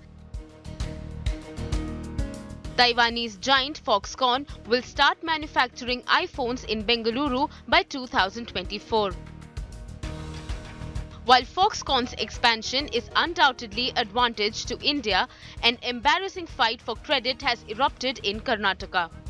The Siddaramaiah government is trumpeting Foxconn investment, calling it a huge boost for Karnataka. BJP is not aware of the origins of manufacturing of iPhones in India. Probably they should look into their own government orders, and they should then they will realize that the seeds of it was sown when I was the IT-BT minister, when Wistron came and started their first manufacturing plant here in Karnataka. Either ways, if they really want to take credit, they can. Ultimately, Karnataka has win. See, this is like when the Mars orbiter was put in space. The Prime Minister was not even the Prime Minister for a few days, and we saw how he took credit for the when he himself, instead of giving the credit to the scientists, he himself went to Sriharikota. So, government is always in continuum. We have to do good work. That is what is important. The Karnataka BJP and its leaders has hit back, claiming it was Basavaraj Bommai's win. What they have not done, how can they claim credit? It's all been done by our government, and that time they were making a mockery, they were making all kind of statements, and they criticized us. So that is what is indicating now itself. In future, next 5 years, we are not going to do anything. Now we will try to gain credit for what has been done by the previous government. On March 3rd, then Karnataka Chief Minister Basavaraj Bommai had met the Foxconn chairman. He too announced that an agreement had been signed with the iPhone maker. They had shown interest. They had been visiting so many times. Then ultimately they saw the land, their chairman came, saw the land. And then they wanted some policy change we brought in. They saw our policies, they accepted it. And they had their own survey as far as high-tech human manpower and all. And we signed a LOI. The 13,600 crore rupees Foxconn project is expected to create 50,000 jobs. Foxconn's expansion in India will increase India's participation in the global electronics market and give a push to the Prime Minister's flagship Atmanirbhar Bharat mission in the cutting-edge sector. While iPhone production tripled in India last year, it still accounts for only 7% of Apple's total iPhone output. Bureau Report, India Today.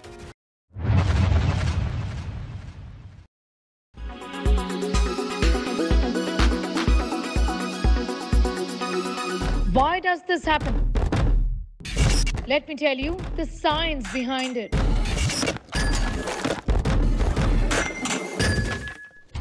For more informative videos like this, keep watching India Today News Mode.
watching India Today.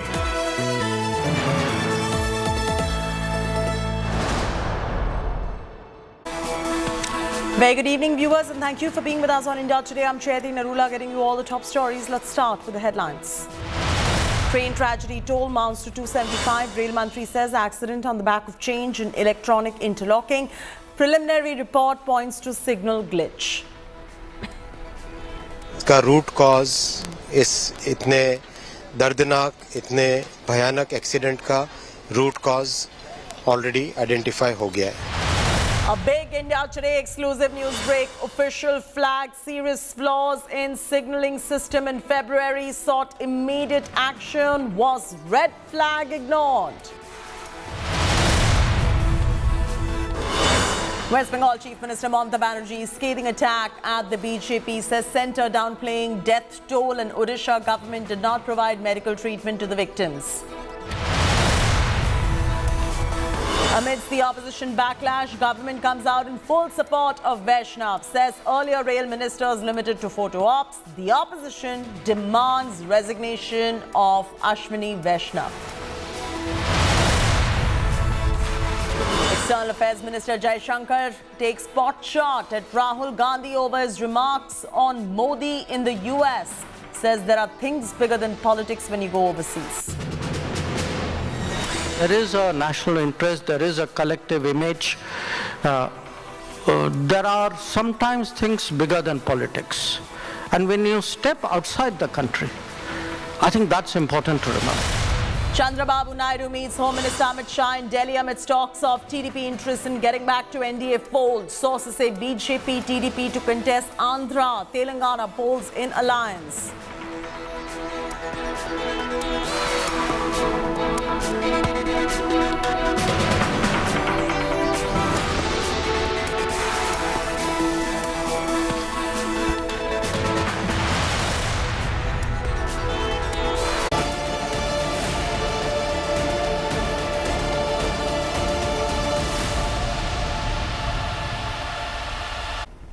All the latest happenings, the biggest questions and the toughest questions are being asked here on India Today as far as this tragedy is concerned. Indrajit Kundu relentlessly has been reporting on this story, and I'd like to throw straight across to him to take this broadcast forward. Over to you, Indrajit. Thanks a lot, Chaiti. Of course, we are here at the site where this catastrophic tragedy took place. Day before yesterday, and over the past 48 hours, we've seen how various agencies have mounted a restoration, first a rescue and relief, and now a restoration effort. It's a Herculean task, but nonetheless, the time is ticking, and they're doing it at a war footing. But the big breaking news that we are getting to you right now, of course, is that Rail Minister Ashwini Vaishnav is going to hold a press conference at 6:30 this evening at Bhubaneswar. Rail Minister Ashwini Vaishnav, of course, was here at the site since yesterday. He has been overseeing the restoration progress here at the site of the accident in Balasore. He's now moved to Bhubaneswar, where he will be addressing a press conference at 6:30, and we can definitely expect more revelations as far as this tragedy is concerned. This morning, the Rail Minister said that the Rail Department has been able to pinpoint what exactly went wrong. Will he give us more details? That's the big focus. We will have to keep track at 6:30 when the Rail Minister holds a press conference in Bhubaneswar.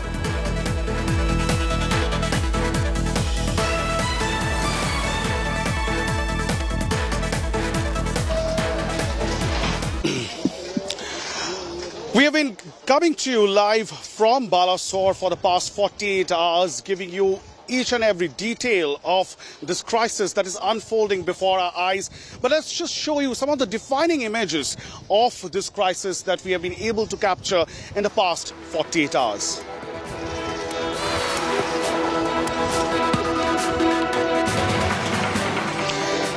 After the deadly train accident at Odisha's Balasore, authorities have begun the restoration work at the accident site. More than 1,000 workers are currently working at the site, and 7 porcelain machines are being used to expedite the restoration work.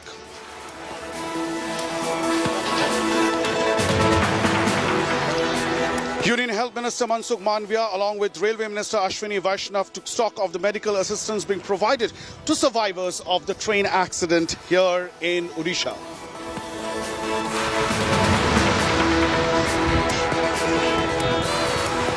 Meanwhile, heart-wrenching visuals of families who stood in long queues to identify their loved ones who have lost their lives in one of the worst train disasters that India has seen in its history.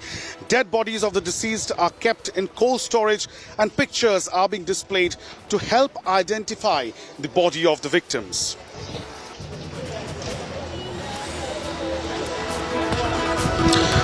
And Union Rail Minister Ashwini Vaishnav has inspected the accident site. The Union Minister took stock of the situation, ongoing restoration work. The restoration work, of course, continued overnight since yesterday to restore normalcy so that normal train movement can take place once again over the route.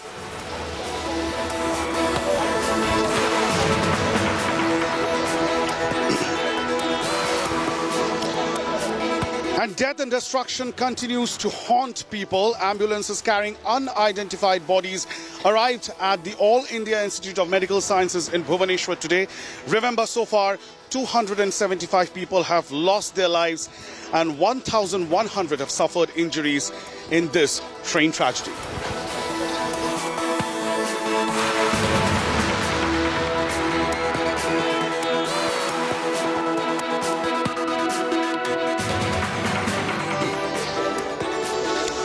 Well, what exactly took place with the ill-fated Coromandel Express and the Yashwantpur Express and the goods train that all collided right behind me at this tragic accident site in Balasore? We'll show you the sequence of events and what exactly transpired that led to the death of 275 lives.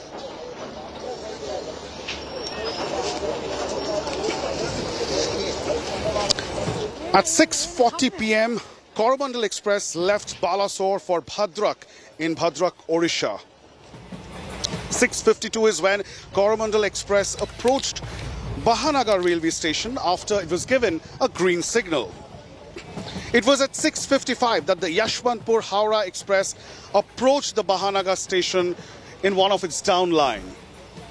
The Coromandel Express approached Bahanagar Bazaar station after green signal was given. Due to the change in electronic interlocking, it changed course from the main upline to the loop line where a goods train had already positioned itself and was stationed there. Soon, the Coromandel Express collided with the goods train and its bogies derailed. At this point, another train, the Yashwantpur-Howrah Express, which was passing by at its usual speed on the main down line. The stray bogies of the first collision from the goods train and the Coromandel Express then went to collide with 2 to 3 bogies of the Yashwantpur-Howrah Express, causing the second incident.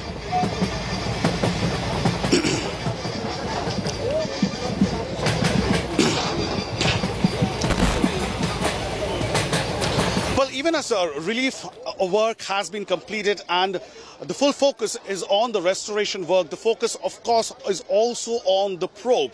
The investigation that has now been ordered by the Indian Railways, as we just stated, Railway Minister Ashwini Vaishnav will be holding a press conference in Bhubaneswar just a short while from now.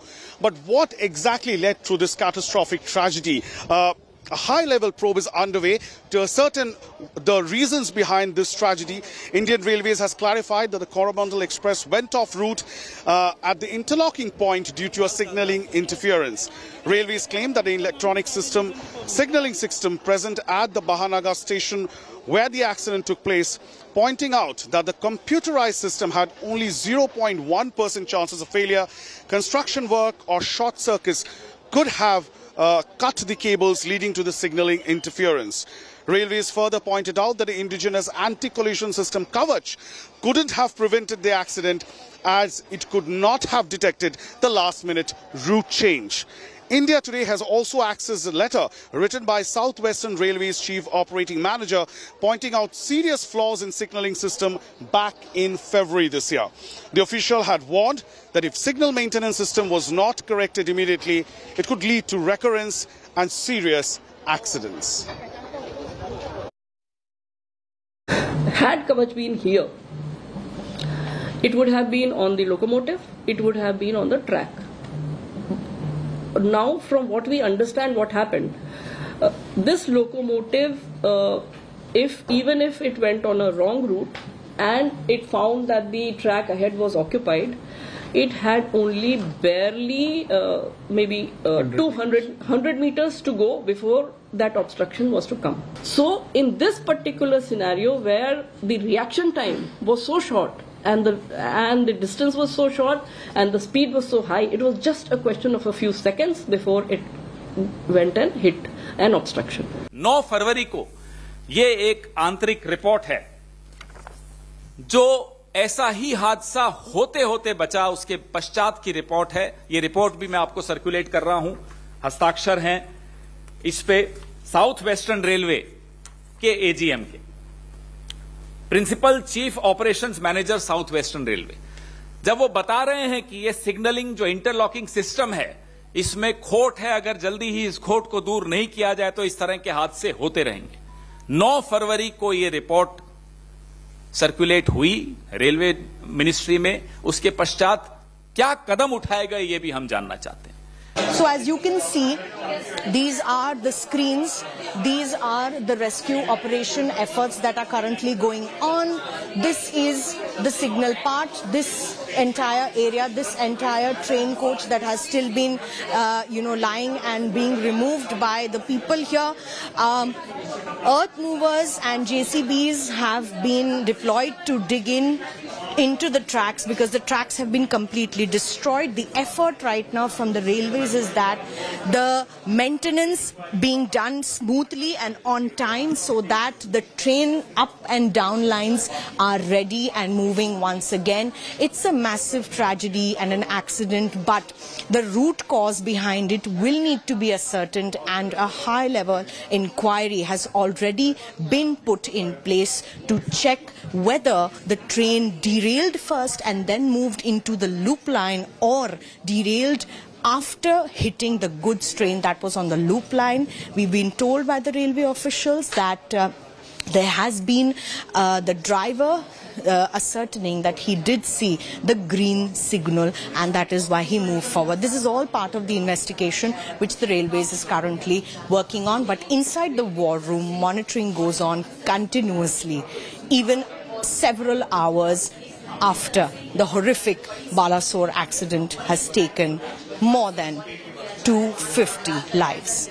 With Sanjeev in New Delhi, Milan Sharma for India Today. Well, the first response after the tragedy that struck Odisha, and right behind me, this is the location where that incident took place on Friday night at 7 p.m. The first response came in from locals in the area. They rushed to help the stranded passengers and the injured. They even brought some of the dead bodies out by their own hands from the mangled bogies. They have narrated their story to us, how difficult it was for them at that situation, at that moment, in the middle of that shock, and how have they been able to help those stranded passengers in order to save some of the lives that they could have saved them. This is their story. Overturned coaches, lifeless bodies, injured passengers all around. India's worst train tragedy in more than 2 decades struck Odisha on Friday. Amid blood and death all over, the residents of Balasore emerged as heroes. The people of the sprawling northern Odisha city emerged as the first respondent in a catastrophic tragedy. Hundreds rushed to the accident site immediately after the mishap. जब तो ललित जिंदा था, वो मेरे को mobile दिया था। भाई रोको, मेरा मोबाइल रोको, मैं रखा, ठीक है। वो उनको मैं वादा किया था पहुंचाऊंगी, वो उनके भाई के साथ बात किया ही था। मेरे को दो दौराए, उनको नहीं बचा पाएगी, 4 घंटा के कोशिश की। Using the faint flashlights of their mobile phones, the residents made their way into the badly mangled coaches, pulling out injured, offering them first aid, rushing them to hospital. जब इस तरह की स्थिति हो गई थी और अंदर लोग चीखते चिल्लाते हुए लोगों को सहायता के लिए बुला रहे थे, तब आप लोग अंदर गए कंपार्टमेंट के? जी, कंपार्टमेंट के अंदर गए। अपन 8 लोग थे। अपन 8 लोग थे। अब जो मृत हो चुके थे उनसे तो अपनी निगाह पे स्पॉट डेड लोग मिले। स्पॉट डेड लोग भी मिले। कुछ गंभीर रूप से घायल थे। किस तरह का चोट? ज्यादा चोटें सर में आई थी। किसी का धड़ अलग था, किसी का सर अलग था, किसी का शरीर सेमी पार्ट ही गायब था, किसी का पैर ही गायब था। इस तरह के भयंकर दृश्य, छत बिछत सौ हम लोगों ने देखा वहाँ पे। तो आप लोगों ने अपने हाथों से निकाला शवों को? जी, हाथों से निकाला। और जो लोग जिंदा बच के मतलब ज्यादा जख्मी नहीं हुए थे, उनको भी आप लोगों ने हेल्प किया निकलने में? जी, उनको हम लोगों ने बस स्टैंड तक भेजा अपनी टीम की मदद से। Providing a helping hand to cops and fire brigade officials and eventually disaster response teams. Hundreds of Balasore's brave hearts stayed put throughout the night on Saturday, aiding the rescue operations and helping rail officials. का मालगाड़ी बहुत मालगाड़ी था, यानी 4 number track जो है वहाँ पर एक मालगाड़ी था और 5 नंबर में उस तरफ, यानी बिल्कुल आउटर सेक्शन में तार पछना गोटा पछपट अछि जने यहाँ से और एक ट्रेन गुजर गया। जने माने ये नीला बाना जो वो था और यहाँ पे वो ट्रेन आया एक्सप्रेस, ये भाग गया और वो ट्रेन आया। हम इधर से बात करते कथा था, हम 2 जन हमारा लेबर में बसचु, वो ट्रेन आया जो मालगाड़ी ना तो ऊपर डायरेक्ट चढ़ गया। Offering food and water to stranded passengers, rescue workers and officials amid sweltering summer heat. Thanks to these good Samaritans, hundreds of lives were saved from the mangled wreckage of the bogies. Hundreds of Balasore and other cities of Odisha residents flocked to blood banks and hospitals to donate blood for the accident victims. Long queues were seen outside blood banks as people patiently waited for their turn.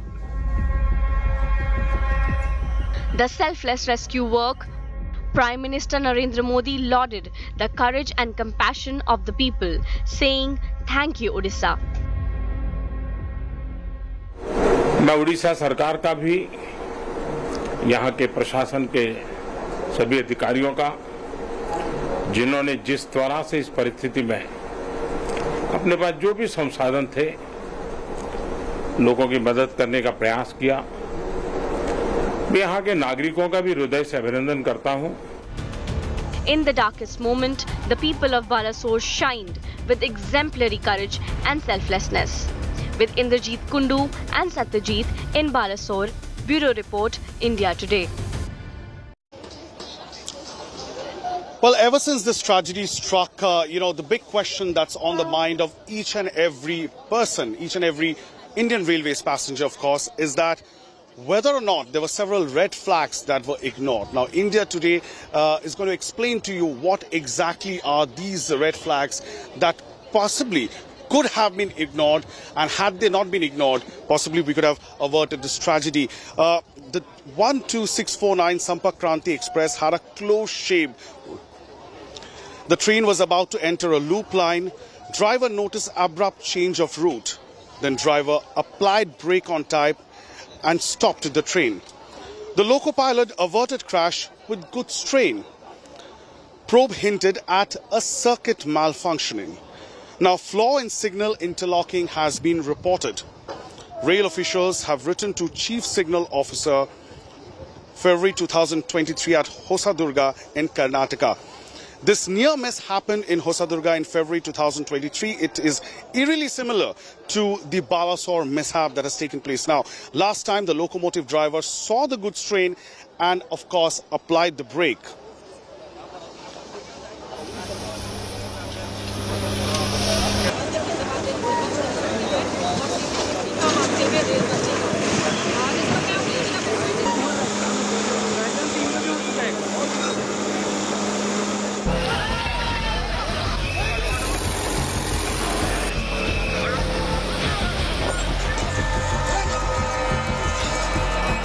Over 1,000 personnel with multiple hydraulic excavator, relief trains and road cranes are working round the clock.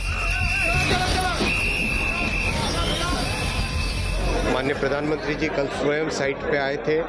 Site पे आके उन्होंने clear सबको निर्देश दिए। उस निर्देशों के हिसाब से कंप्लीट ट्रैक का रिस्टोरेशन चल रहा है। This is the downlink of Bahanagar railway station, and this downlink has been declared fit by the railway authorities for operations, but then restoration work still continues on the uplink. The restoration work will be completed before Wednesday to ensure that the functioning of this particular railway station starts on Wednesday.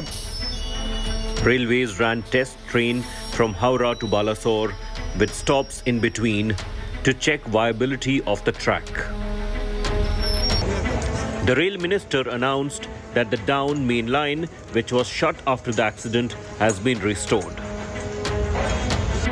To take stock of the situation, Prime Minister Narendra Modi dialed Rail Minister and Odisha CM Naveen Patnaik. The PM thanked the Odisha CM for the help that people of the state offered to the accident victims. Meanwhile, teams of expert doctors were called in from AIIMS, Delhi, since over 100 accident victims continue to remain in critical condition. Union Health Minister Mansukh Mandavia visited AIIMS, Bhubaneswar, and checked on the medical assistance being provided. Delhi AIIMS, Lady Harding's hospital, RMLA hospital, सभी जगह से expert doctor की team air force के special plane के द्वारा modern equipment और medicine के साथ अभी पहुंच चुकी है।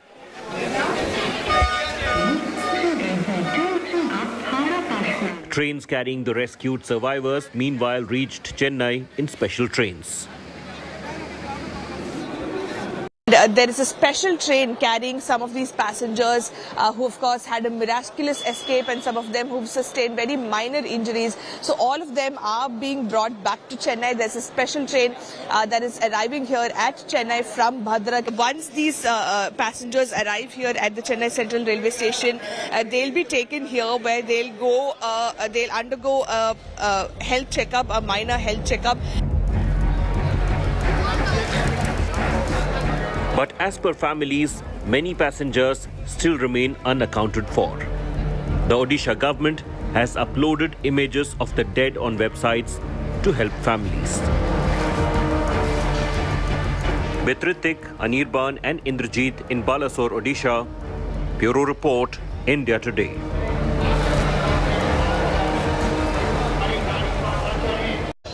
That's all that we have for you in this newscast, but stay tuned to India Today to keep you updated on each and every big developments that are taking place in this massive unfolding tragedy from Odisha. Shortly from now, Health Minister Mansukh Mandavia and Railway Minister Ashwini Vaishnav will be holding a press conference.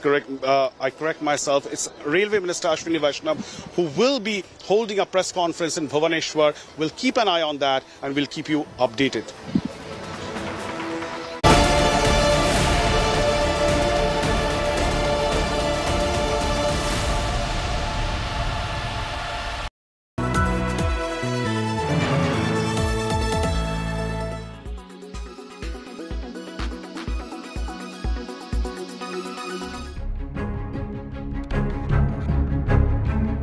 Hours after one of India's worst ever train tragedies,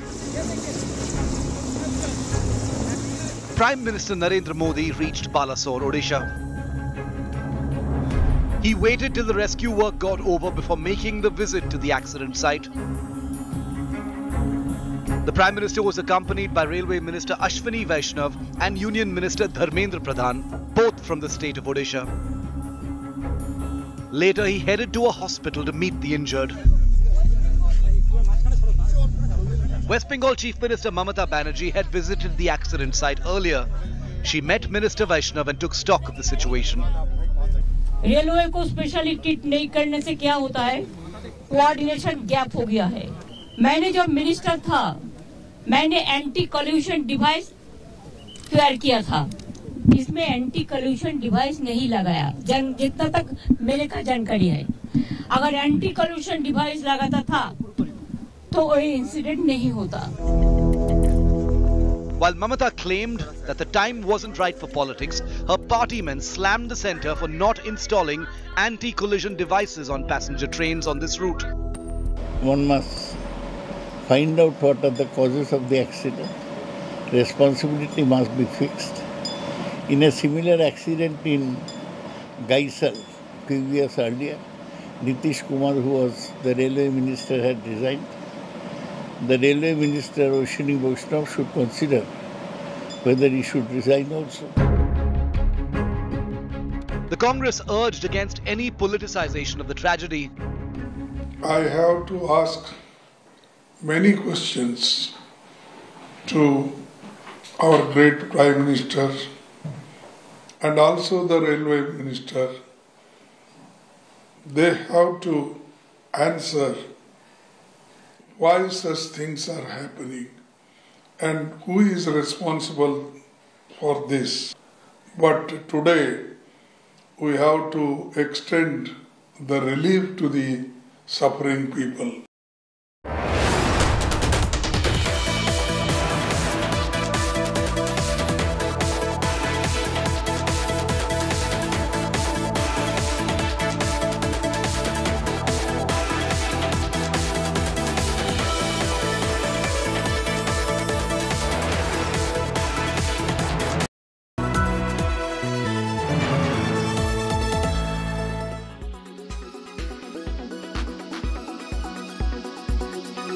Mr. Madan Lal, you're from the squad of 1983. I would reckon all of you coming together, receiving a statement in support of our wrestlers, also advising them that their medal doesn't just belong to them, but the rest of the country, is a brave move, sir. Was it a unanimous decision to come in support of our wrestlers, Mr. Lal?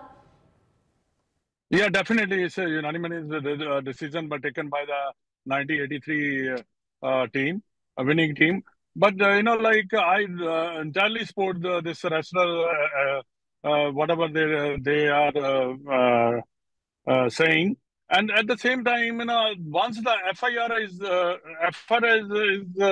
registered, then the law will take its own course, Let the law, law of the country, judiciary will decide who is the guilty or not guilty. Mm-hmm. The other thing which I don't like about the one thing is, that most of the political parties entering on this agitation. Why?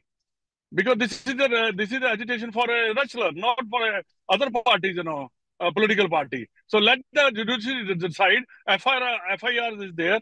Now we'll wait for the decision to come in. So what was the intent behind the joint statement that was issued by your entire 83 squad?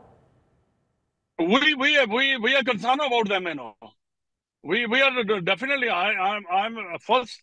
We all support them, It's so not that we are not supporting them. Enough understanding of lifestyle diseases. That's the big question. The only news channel to focus on what matters the most, and that is your health. India's news TV industry's only health show. India Today's relentless effort to bring to you the best reports and the best medical and wellness experts on health, lifestyle, wellness and more.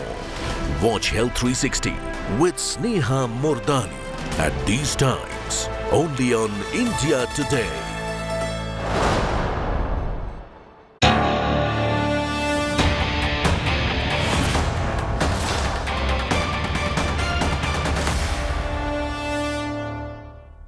When you look at India geographically, it seems as if we are very different countries, particularly when you look at the Hindi heartland and the politics of the South.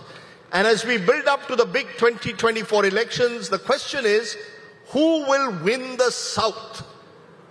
That's what we're going to debate. And we have very special guests joining us. Manikam Tagore of the Congress Party, give him a big hand. Suresh Reddy of the Telangana, or the Bharat Rashtra Samiti now, the BRS from Telangana. Annamalai, the president of the Tamil Nadu BJP. And John Brittus, the CPIM MP from Kerala. So all bases covered. And I'm going to start with the man in the middle. Annamalai, you're in a way encircled by three people who may well represent anti-BJP voices. So I want to start with you, because soon after the victory in Karnataka, the Congress leadership claimed that the South has become BJP Mukt Dakshin. How do you respond to those who say the South is now a fortress which the BJP is unable to breach? It's the last frontier. Good afternoon, Rajib. Thank you so much for inviting me here. We all know in the state of Karnataka, coming to the first part of your question, it's a very, very different state electorally. After 1985, no state has come back to power for the second time, even for Congress multiple times. Last 36 years, nobody could repeat it. This time we were hopeful that we should be the party that is repeating it. Not so. But having said it, BJP has retained its vote share, 36%. We have done fairly well, considering 3 chief ministers in 5 years, 2 chief ministers in BJP for the last 5 years. And we are pretty sure when 2024, when you see the results, you are such a senior political person. Now 25 out of 27 BJP has got will repeat again. Now coming to the Congress question of Congress Mukt Bharat, of course Pondicherry, BJP has made a mark. We are part of a coalition government. Our ministers are there. But South this time, 2024 would be the time which will have a breakout for BJP, especially in states like Tamil Nadu and Telangana. Along with Karnataka and Kerala, we see a huge breakout. I will explain in the subsequent when you give me opportunity to answer. So it is a one-off election in Karnataka because of the local nature of politics. Nothing more should be read into it with respect to the whole South Indian dynamics. No, but may I just for a moment pursue you on the fact that if I look at hard data, in the 2019 elections, you didn't get a single seat in Andhra Pradesh, you didn't get a single seat in Tamil Nadu, and you didn't get a single seat here in Kerala. You got 25 in Karnataka and 4 in Telangana. So out of 130 seats, you got 29, your ally AIDMK won. What does that suggest? Would you agree that this is, that southern India is still a bridge too far as of today for the BJP? I'm not looking at the future, but as of today, it's a bridge too far going ahead into 2024. What will change in the next 12 months? I will not use the word called bridge too far. Agreed. Before 2014, the southern Indian politics was very different. BJP, I would say, had a late start in Tamil Nadu, especially in many southern states. Congress was in power multiple times. Likewise, regional parties were in power multiple times. The Vajpayee era, we got a big jump. Tamil Nadu had seen 4 MPs at one point of time in Vajpayee era. After 2014, the party is growing rapidly, especially with the addition of leaders. Grassroots is building up. That is why I made this statement. The breakout performance is going to happen in 2024 for a variety of reasons. Whatever development work happens in southern Tamil Nadu, my friends sitting along with me, the major point of contention they keep is what about Tamil pride? What about Kannada pride? What about Malayalam pride? This is how the politics was happening in the southern state. This time it is going to be a combination of development work, what Mr. Modi ji has done, and a combination of the cultural renaissance, what has happened for Tamil Nadu, Kasi Tamil Sangamam, Saurashtra Tamil Sangamam, the great Sengol president in parliament, which is after 1947. So this combination should push us together over the line. The breakout performance we'll see in 2024. So you're saying development plus an element of national pride embodied in Prime Minister Modi. Am I correct? Absolutely, sir. That is how it is going to be this time. Manikam Tagore, because, you know, the Congress seems to believe that Karnataka is India. We won Karnataka, we're going to win the South, we're going to win India. Karnataka may not necessarily be replicable rest of the country. According to Annamalai, general elections will be very different, in particular to a state election where you've had traditional anti-incumbency for more than 3 decades. Every election, thank you so much. Every election is a different election first. Tamil Nadu, Karnataka, Kerala and Telangana and Andhra Pradesh, from beginning itself, after the independent India itself, is not a field where the hate politics has any kind of entrance itself. BJP in the Deccan could not enter into the basic of their hate politics on religious basis or whatever basis they had expanded for long. The hate politics of BJP, particularly the RSS-backed hate politics, doesn't have a... और अभी जिस तरह से तेजी से काम चल रहा है, 2 लाइन करीब जो मेन लाइन है उसमें पटरी का काम कंप्लीट हो गया है, ऊपर बिजली के तार का और बाकी सब चीज़ों का काम चल रहा है। साथ ही साथ आज बालेश्वर डिस्ट्रिक्ट हॉस्पिटल में हो, सोरो के मेडिकल में हो, भद्रक के मेडिकल में हो और कटक के मेडिकल में सब जगह पेशेंट्स के साथ भी जिस तरह से उनकी अच्छी चिकित्सा की सुविधा हो रही है वो भी देख के आए। और सब जगह प्रयास ये चल रहा है कि देश भर में जहाँ से भी पैसेंजर्स आए थे जो इस दुर्घटना में रहे अनफॉर्चुनेटली, उन सब के परिवारजनों के साथ संपर्क करने का भी रेलवे के जरिए से राज्य सरकारों के साथ मिलके पूरी तरह से उसका प्रयास भी चल रहा है। जिस सिचुएशन में ये दुर्घटना हुई है, और जो परिस्थितियां हैं उन सब को ध्यान में रखते हुए जो कुछ अब तक का एडमिनिस्ट्रेटिव इंफॉर्मेशन मिली है उस सब को ध्यान में रखते हुए आगे की इंक्वायरी के लिए, आगे के इन्वेस्टिगेशन के लिए इस केस को, इस पूरे मामले को सीबीआई के पास देने का रेलवे बोर्ड की तरफ से रिकमेंडेशन किया जा रहा है। धन्यवाद। राहुल गांधी आपको मांग की है। Big press briefing happening from the Railway Ministry. This is happening as the train tragedy toll mounts to 275. The Railway Mantri says accident due to change in electronic interlocking, and the preliminary report points to signal glitch. We just dipped into the press conference and made you hear the end of it. If we could play those bites for our viewers, please. Let's bring those bites for our viewers and make them listen in to what the Railway Mantri says. Ashwini Vaishnav says restoration work is almost over. We're bringing you all the pointers coming in from the Railway Minister's big press briefing. We'll play that interview out for you. But Railway Minister confirms the restoration work is almost over and recommends a larger probe. Listen in. प्रशासन ने सबने मिलके तुरंत rescue का काम चालू किया था। रेस्क्यू के साथ साथ रेस्टोरेशन का काम रेस्क्यू कंप्लीट होते होते रेस्टोरेशन का काम भी साथ चलने लगा। और अभी जिस तरह से तेज़ी से काम चल रहा है, 2 लाइन करीब जो मेन लाइन है उसमें पटरी का काम कंप्लीट हो गया है, ऊपर बिजली के तार का और बाकी सब चीज़ों का काम चल रहा है। साथ ही साथ आज बालेश्वर डिस्ट्रिक्ट हॉस्पिटल में हो, सोरो के मेडिकल में हो, भद्रक के मेडिकल में हो और कटक के मेडिकल में सब जगह पेशेंट्स के साथ भी जिस तरह से उनकी अच्छी चिकित्सा की सुविधा हो रही है वो भी देख के आए। और सब जगह प्रयास ये चल रहा है कि देश भर में जहाँ से भी पैसेंजर्स आए थे जो इस दुर्घटना में रहे अनफॉर्चुनेटली, उन सब के परिवारजनों के साथ संपर्क करने का भी रेलवे के जरिए से राज्य सरकारों के साथ मिलके पूरी तरह से उसका प्रयास भी चल रहा है। जिस सिचुएशन में ये दुर्घटना हुई है, और जो परिस्थितियां हैं उन सब को ध्यान में रखते हुए जो कुछ अब तक का एडमिनिस्ट्रेटिव इंफॉर्मेशन मिली है उस सब को ध्यान में रखते हुए आगे की इंक्वायरी के लिए, आगे के इन्वेस्टिगेशन के लिए इस केस को, इस पूरे मामले को सीबीआई के पास देने का रेलवे बोर्ड की तरफ से रिकमेंडेशन किया जा रहा है। धन्यवाद। राहुल गांधी आपको मांग की है।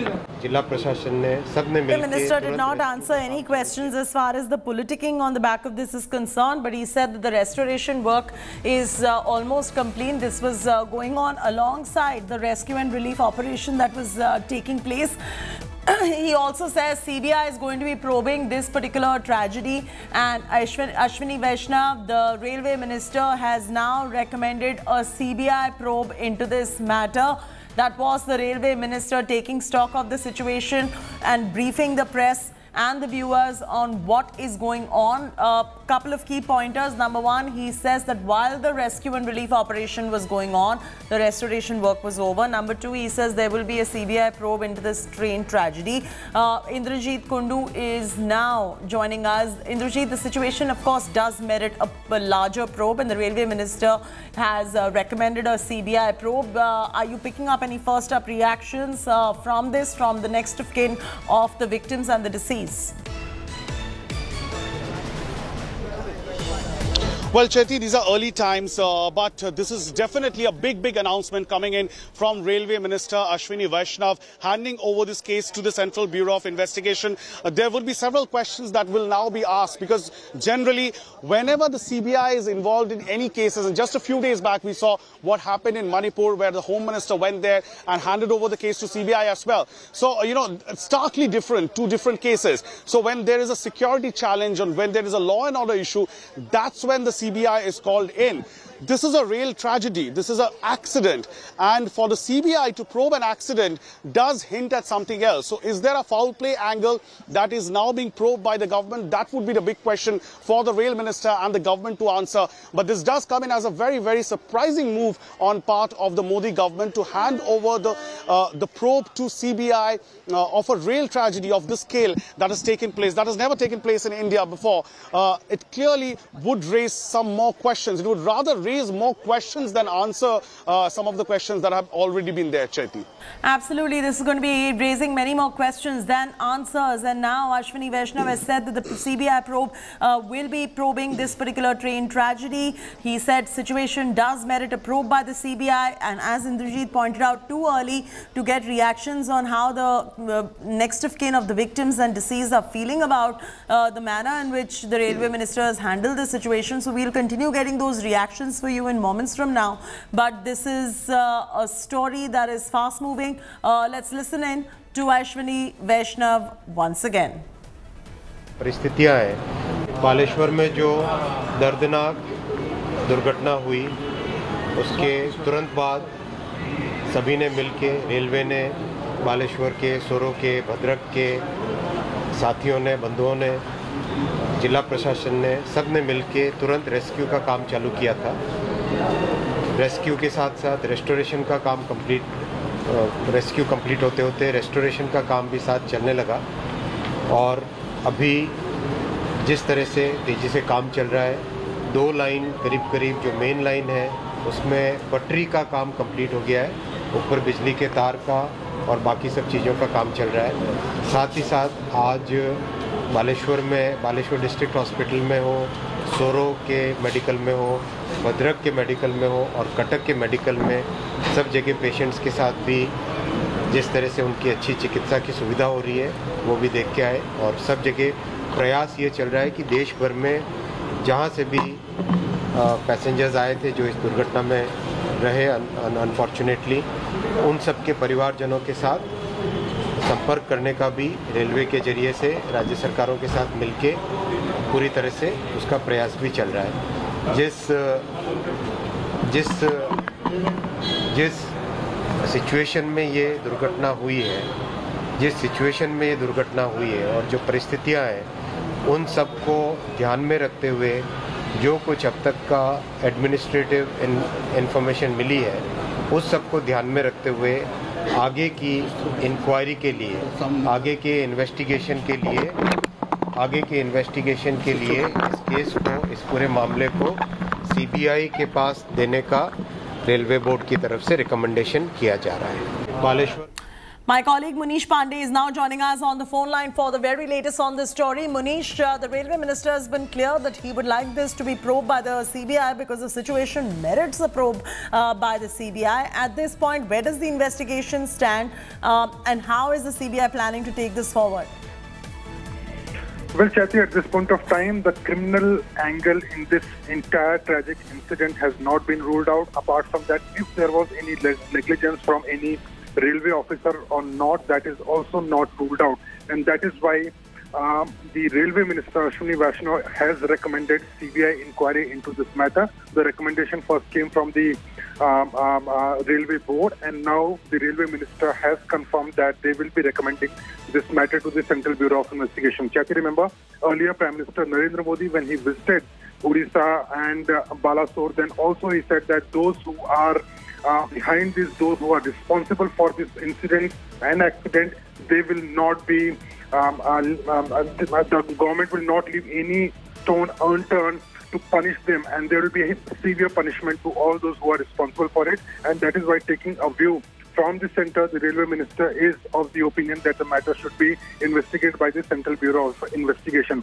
As per the procedure, the center will be recommending this matter to the DOPT, and the Central Bureau of Investigation may file an FIR within a day or two to investigate this matter, which means that all the documents which have been collected so far by the railway department, by the local police, those documents will be handed over to the Central Bureau of Investigation. And as far as CBI is concerned, CBI has a reputation of, investigating such matters, and in such matters, what we have seen in past, that CBI has been one of the best agencies in the country to probe such incidents, and if there is any criminal activity, they will be the best agency to carry an investigation. Chatty.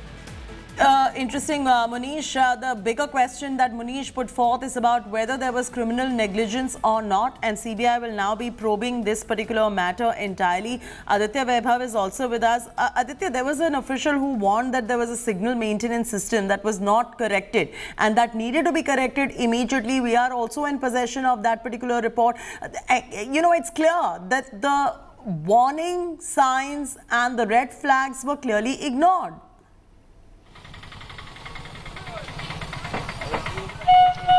Well, exactly, Chaiti. Of course, the red flags were ignored, and this was the reason behind the magnitude of casualty that this particular location actually withstood. Interesting to note here is the fact that the way the railway board has technically decided to recommend a CBI probe into the entire matter is something that actually raises questions on the sabotage angle that can be likely on the entire episode. Interesting to note here is the fact that when the crew of India Today tried to barge into the actual you can say site where the bogies were put, there was an actual technical cordon that was put in place by the authorities, state government authorities, and of course railway authorities there, and the people were actually not allowed to go into that. So that was something that actually indicated that there could be a sabotage angle, because if at all people are not allowed to go there, there could be something like an evidence which have to be collected and which will be collected for further probe. So this is something that has made serious implications over the entire investigation, and that if at all a technical glitch was there, some engineering or specialized expert, you can say agency could have been employed, but then if at all CBI is called, of course, there could be something like a sabotage angle or even a criminal negligence, Chaiti. No, absolutely. You're absolutely right there. And Aditya, at this point, you are reporting from the scene where this happened. The railway minister also just mentioned that alongside the rescue work, there's restoration work also that's complete. If you could give us a stock of the situation as it stands right now. Well, exactly, Chaiti. As far as the restoration work is concerned, we have been given to understand that only one line, which is the down line of this entire stretch, is actually declared fit for, you can say, use, and that the up line is still yet to be made technically fit for the entire scene. So this is something you can say that the authorities are technically working on it, but then there needs to be a proper answer to actually what actually led to the deaths of so many people, and also that how many the entire incident left hundreds of people, you can say almost more than that injured. So this is something that has actually raised eyebrows of one and all, and even the railway minister and his colleague Dharmendra Pradhan actually faced very stiff questions of the media when they were on ground to probe into the matter. So this is something that actually highlights the fact that even the railway believes that the Central Bureau of Investigation must be called so as to ensure that such repetition never reoccurs again. And the driver error, has that been ruled out or not, Aditya?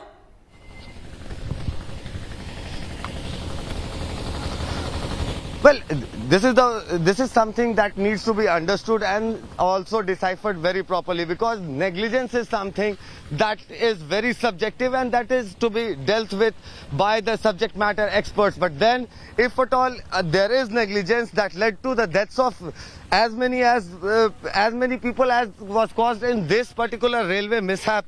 There of course is a criminal angle to it still, but then there is a CBI recommendation by the railway board, and we'll have to wait and see what actually transpires into the CBI probe. Indrajit Kundu is also with us. Indrajit, a lot is being spoken about this sabotage angle as well. What is it, and what is the further probe into the sabotage angle?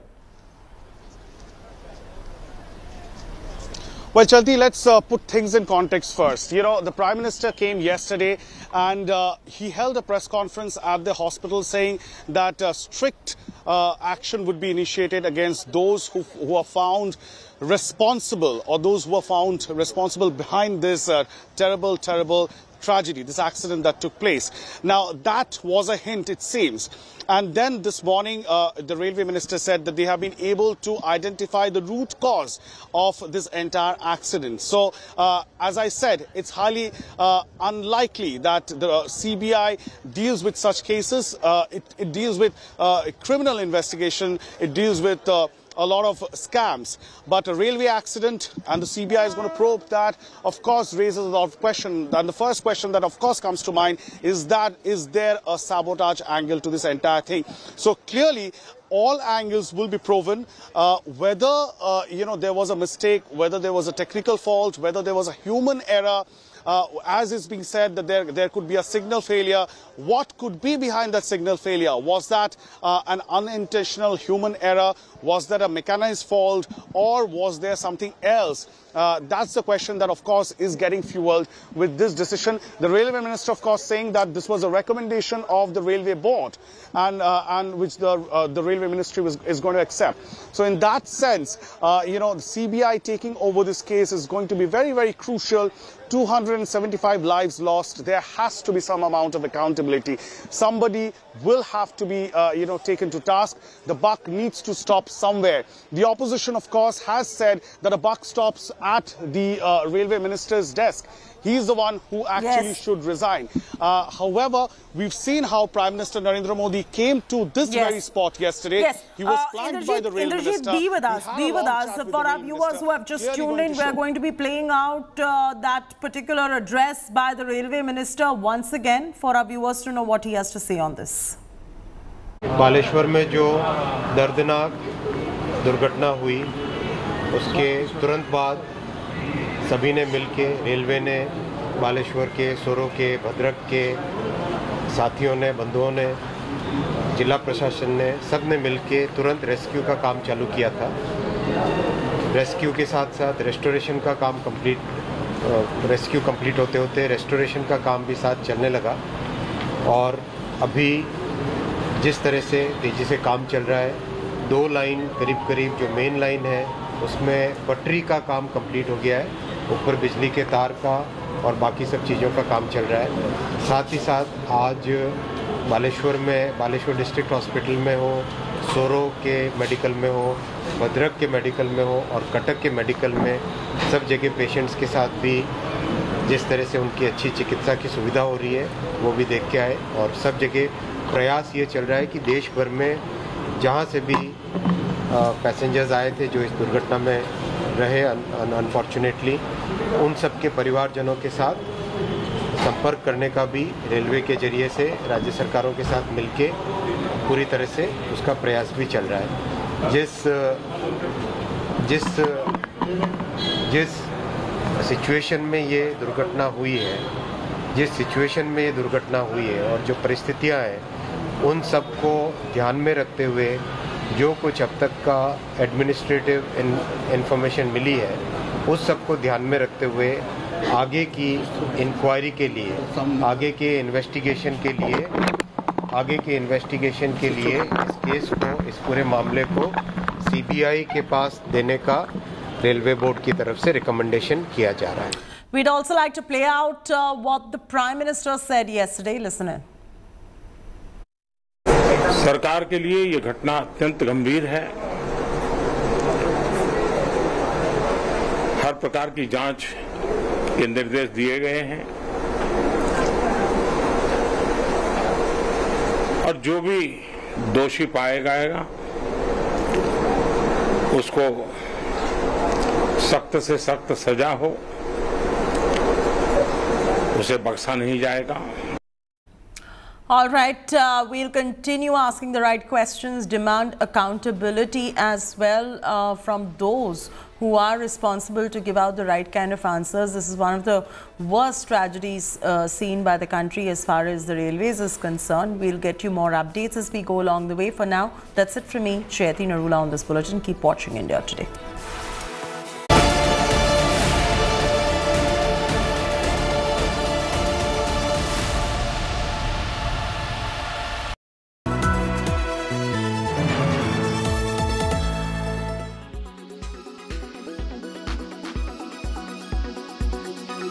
Muslim League is a completely secular party. Right.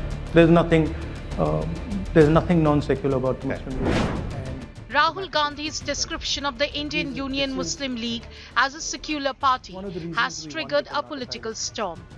The Congress leader was replying to a question on the IUML, his party's ally in Kerala, at a press conference in Washington, D.C. You talked about secularism and democracy while opposing the Hindu party BJP.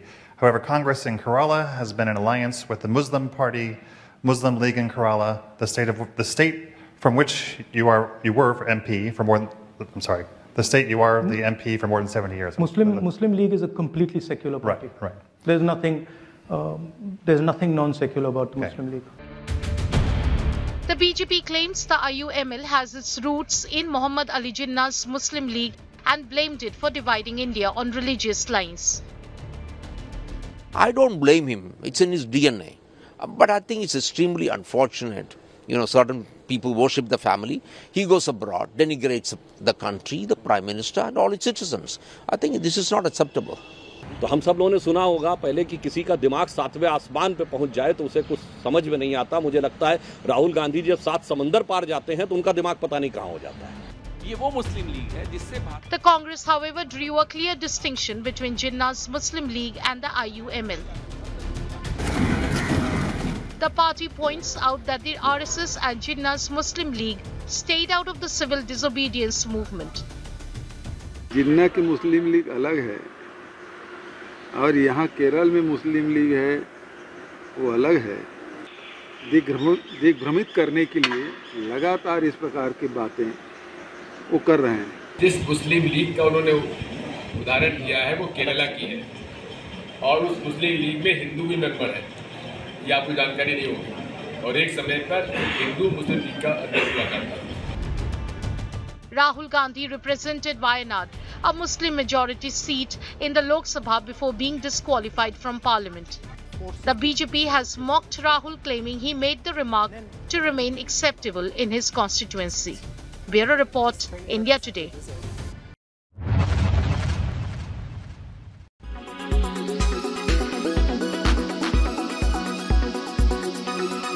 Why does this happen? Let me tell you the science behind it.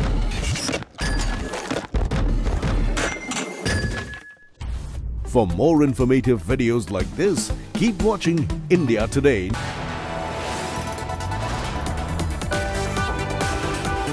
You are watching India Today.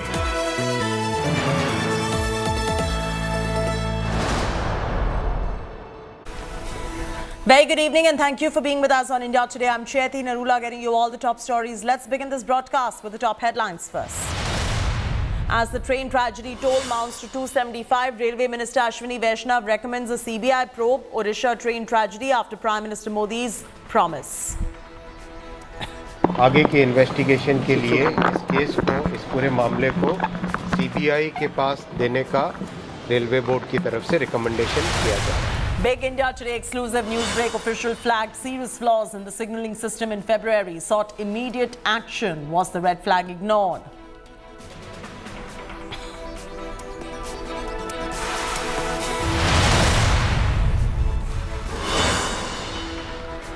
West Bengal Chief Minister Mamata Banerjee's scathing attack at the BJP. Says centre downplaying death toll and Odisha government did not provide medical treatment for the victims.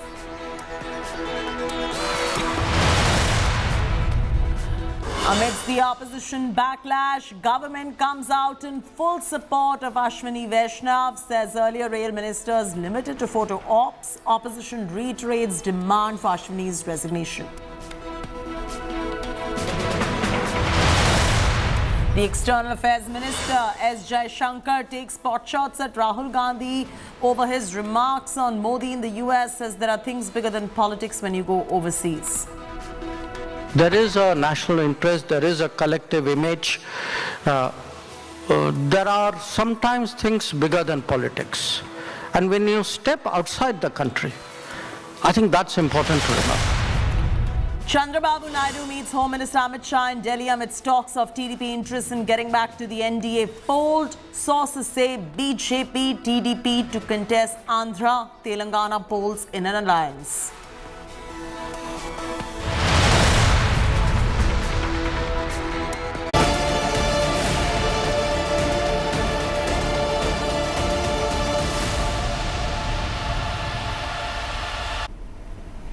Union Railways Minister Ashwini Vaishnav has recommended a CBI probe into the Odisha train tragedy. However, the initial probe has suggested a glitch in the signalling system. Here's a complete report. जो भी दोषी पाया जाएगा उसको सख्त से सख्त सजा हो, उसे बख्शा नहीं जाएगा।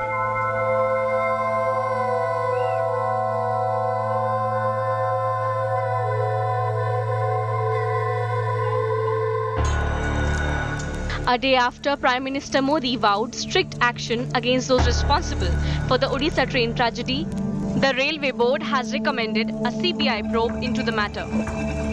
जिस सिचुएशन में ये दुर्घटना हुई है और जो परिस्थितियां हैं उन सब को ध्यान में रखते हुए जो कुछ अब तक का एडमिनिस्ट्रेटिव इंफॉर्मेशन मिली है उस सब को ध्यान में रखते हुए आगे की इंक्वायरी के लिए, आगे के investigation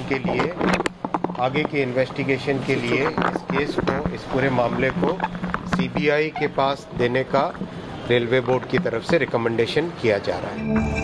Initial probe has revealed that one of the worst rail tragedies of India could have occurred due to a signalling interference. हमें लगता है कि सिग्नलिंग में कुछ गड़बड़ हुई है, लेकिन ये प्राइमा फेसी कारण है और वो मेरी तरफ से गैर जिम्मेदाराना होगा अगर वो मैं पब्लिक करूँ, क्योंकि रेलवे एक इतना कॉम्प्लेक्स सिस्टम है जिसको कि अगर पूरी जांच किए बिना हम किसी भी निष्कर्ष पर पहुंच जाए, प्राइमा फेसी हमें पता है कि क्या हुआ है, लेकिन नहीं, प्राइमा फेसी है, I will not share it, it is a confidential information. Indian Railways has clarified that the Coromandel Express went into a wrong loop track at the interlocking point at the Bahanagar Bazaar station in Balasore. Railways pointed out that the electronic signalling system, despite having a 0.1% chance of failure, could have faced issues with the cables. Had Kavach been here, it would have been on the locomotive, it would have been on the track. Now, from what we understand what happened, this locomotive, even if it went on a wrong route and it found that the track ahead was occupied, it had only barely maybe 100 meters to go before that obstruction was to come. So in this particular scenario where the reaction time was so short and the distance was so short and the speed was so high, it was just a question of a few seconds. Railways clarified that the Kavach, indigenous anti-rail collision system, had no role in the mishap. ये एक indigenous development है, ये भारत का अपना बनाया हुआ system है जो कि एक एंटी कोलिजन सिस्टम है. We are very, very proud of this and we hope that tomorrow we will be able to export it to the rest of the world. Meanwhile, India Today has accessed a letter written by South Western Railway's Chief Operating Manager pointing out an instance of serious flaw in signalling system back in February, which was eerily similar to Balasore mishap. Then, a Sampark Kranti Express driver faced a near similar signal glitch but had managed to avoid crashing into a goods train. The official had warned that if the signal maintenance system was not corrected immediately, it could lead to a recurrence and serious accidents. जो ऐसा ही हादसा होते होते बचा, उसके पश्चात की report है। ये रिपोर्ट भी मैं आपको सर्कुलेट कर रहा हूं, हस्ताक्षर हैं इस पे साउथ वेस्टर्न रेलवे के एजीएम के, जब वो बता रहे हैं कि ये सिग्नलिंग जो इंटरलॉकिंग सिस्टम है इसमें खोट है, अगर जल्दी ही इस खोट को दूर नहीं किया जाए तो इस तरह के हादसे होते रहेंगे। 9 फरवरी को ये रिपोर्ट सर्कुलेट हुई रेलवे मिनिस्ट्री में, उसके पश्चात क्या कदम उठाए गए ये भी हम जानना चाहते हैं। We've been told by the railway officials that there has been the driver ascertaining that he did see the green signal and that is why he moved forward. This is all part of the investigation which the Railways is currently working on, but inside the war room monitoring goes on continuously, even several hours after the horrific Balasore accident has taken more than 250 lives. With Sanjeev in New Delhi, Milan Sharma for India Today. What will the CBI probe entail now? They'll find out the exact cause of the train crash that took place, of this horrific Odisha tragedy crash that took place. The exact cause will be ascertained. Point number 2, they will figure out whether technical glitch or was it even human negligence that caused this. Number 3, if there was any kind of a sabotage involved, then that's the angle they will probe too. Number 4, fixing responsibility of the crash is what they will look at. Number 5, if any rail staffer had any role to play as far as this tragedy is concerned. And if the signal system malfunctioned or not, that is another point that they will be probing further as far as this tragedy is concerned. They will also further goes on to find out the cause of the killer electric circuit snag. So these are the top 7 points in terms of what we are expecting from the CBI probe. The locals of Odisha's Balasore were the first to rush to people's rescue when the horrific triple train collision happened on Friday. From pulling out multiple bodies to providing medical help to the injured, the brave hearts recall the experience of the fateful night. Here's a detailed report. Overturned coaches, lifeless bodies, injured passengers all around. India's worst train tragedy in more than 2 decades struck Odisha on Friday. Amid blood and death all over, the residents of Balasore emerged as heroes. The people of this sprawling northern Odisha city emerged as the first respondent in a catastrophic tragedy. Hundreds rushed to the accident site immediately after the mishap. जब तो ललित जिंदा था, वो मेरे को mobile दिया था, भाई रोको मेरा मोबाइल रोको, मैं रखा, ठीक है, वो उनको मैं वादा किया था पहुंचाऊंगी, और उनके भाई के साथ बात किया ही था, मेरे को 2 दौराए उनको नहीं बचा पाएगी, 4 घंटा के कोशिश की. Using the faint flashlights of their mobile phones, the residents made their way into the badly mangled coaches, pulling out injured, offering them first aid, rushing them to hospital. जब इस तरह की स्थिति हो गई थी और अंदर लोग चीखते चिल्लाते हुए लोगों को सहायता के लिए बुला रहे थे, तब आप लोग अंदर गए कंपार्टमेंट के? जी, कंपार्टमेंट के अंदर गए. अपन 8 लोग थे. अपन 8 लोग थे. अब जो मृत हो चुके थे उनसे तो अपनी निगाह पे स्पॉट डेड लोग मिले. स्पॉट डेड लोग भी मिले. कुछ गंभीर रूप से घायल थे. किस तरह का चोट? ज्यादा चोटें सर में आई थी. किसी का धड़ अलग था, किसी का सर अलग था, किसी का शरीर सेमी पार्ट ही गायब था, किसी का पैर ही गायब था. इस तरह के भयंकर दृश्य, छत बिछत सौ हम लोगों ने देखा वहाँ पे. तो आप लोगों ने अपने हाथों से निकाला शवों को? जी, हाथों से निकाला. और जो लोग जिंदा बच के मतलब ज्यादा जख्मी नहीं हुए थे, उनको भी आप लोगों ने हेल्प किया निकलने में? जी, उनको हम लोगों ने बस स्टैंड तक भेजा अपनी टीम की मदद से. Providing a helping hand to cops and fire brigade officials and eventually disaster response teams. Hundreds of Balasore's brave hearts stayed put throughout the night on Saturday, aiding the rescue operations and helping rail officials. एक मालगाड़ी वो मालगाड़ी था। यानी 4 number track जो है वहाँ पर एक मालगाड़ी था और 5 नंबर में उस तरफ यानी बिल्कुल आउटर सेक्शन में तारो पछ नांगटा पछपट अछि जने यहाँ से और एक ट्रेन गुजर गया जने माने ये नीलाबाना जो वो था और यहाँ पे वो ट्रेन आया एक्सप्रेस ये भाग गया और वो ट्रेन आया हम इधर से बात करते कथा था हम 2 जन हमारा लेबर में बसचु वो ट्रेन आया जो मालगाड़ी ना तो ऊपर डायरेक्ट चढ़ गया। Offering food and water to stranded passengers, rescue workers and officials amid sweltering summer heat. Thanks to these good Samaritans, hundreds of lives were saved from the mangled wreckage of the bogies. Hundreds of Balasore and other cities of Odisha residents flocked to blood banks and hospitals to donate blood for the accident victims. Long queues were seen outside blood banks as people patiently waited for their turn.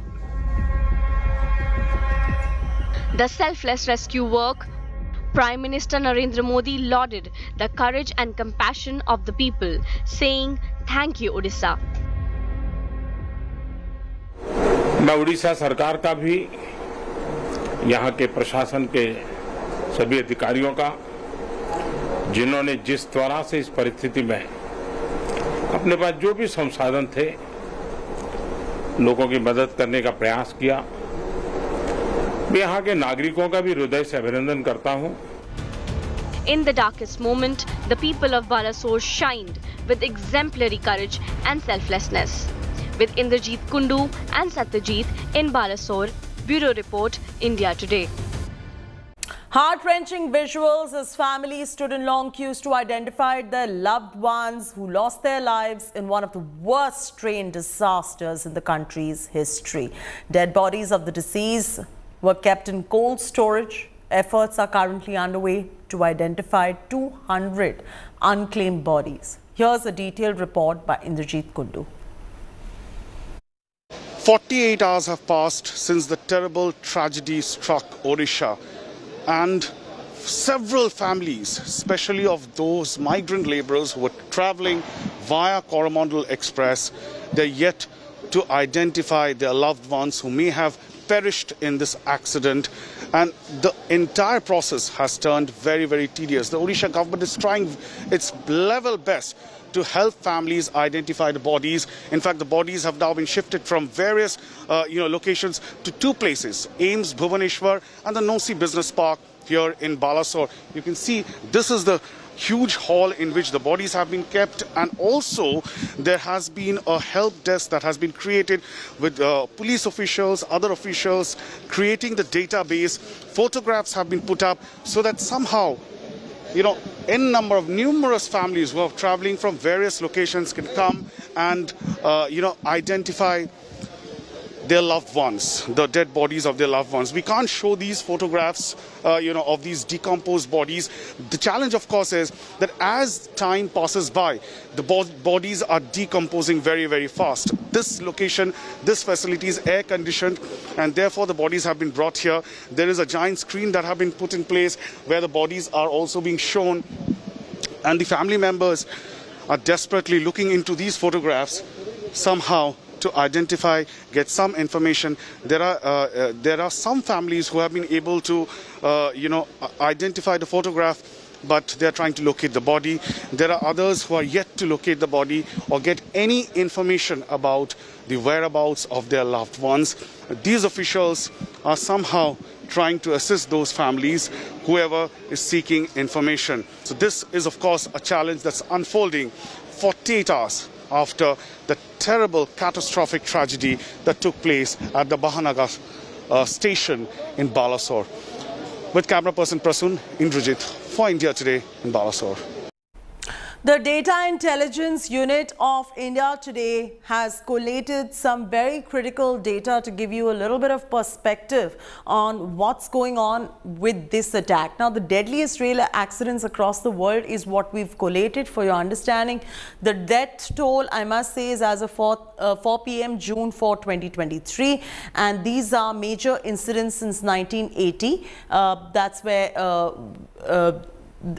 the year that we are going with, that since 1980 to now 2023, which are the major incidents that have taken place. The first incident, tsunami train wreck, Sri Lanka, highest number of deaths at 802 viewers. This happened on 26th of December 2004. The Bihar trail derailment in India has been the maximum amount of lives lost at 800. This happened in 1981. In fact, in India, the second highest was Firozabad rail disaster at 358 August 20, 1995. And of course, you see the Gazelle train disaster in India, 285 as of 2nd August 1999. From India, let's bring you the Odisha one, which is the one that we're talking about, and 275, but still counting. This number could well go up as well. This happened, of course, June 2nd, 2023.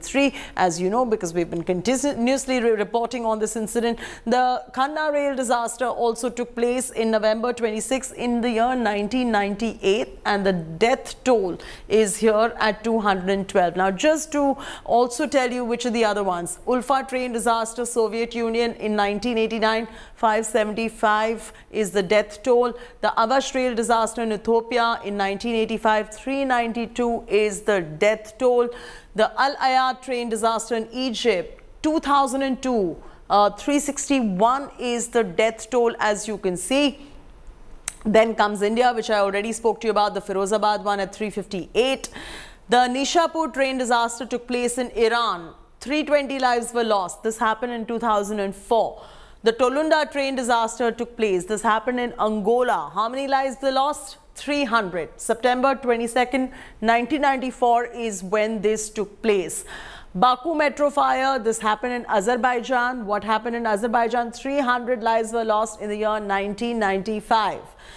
Then again, as I was mentioning, the Gazelle train disaster in India, 285 lives lost in 1999. Then Tanzania, the Ingadu train disaster. How many lives were lost? 281, and this happened in the year 2002. Lastly, Sakur rail disaster, Pakistan, 210 lives lost. This happened in the year 1990. The others from India I've already spoken to you about. Now, the restoration work at the Odisha train accident site continues now in full swing. The authorities have carried out dummy trains to check the tracks. The Railway Minister announced that the down line was fully cleared. Prime Minister also spoke to Odisha Chief Minister and Railway Minister about the ground situation. Take a look at the complete report.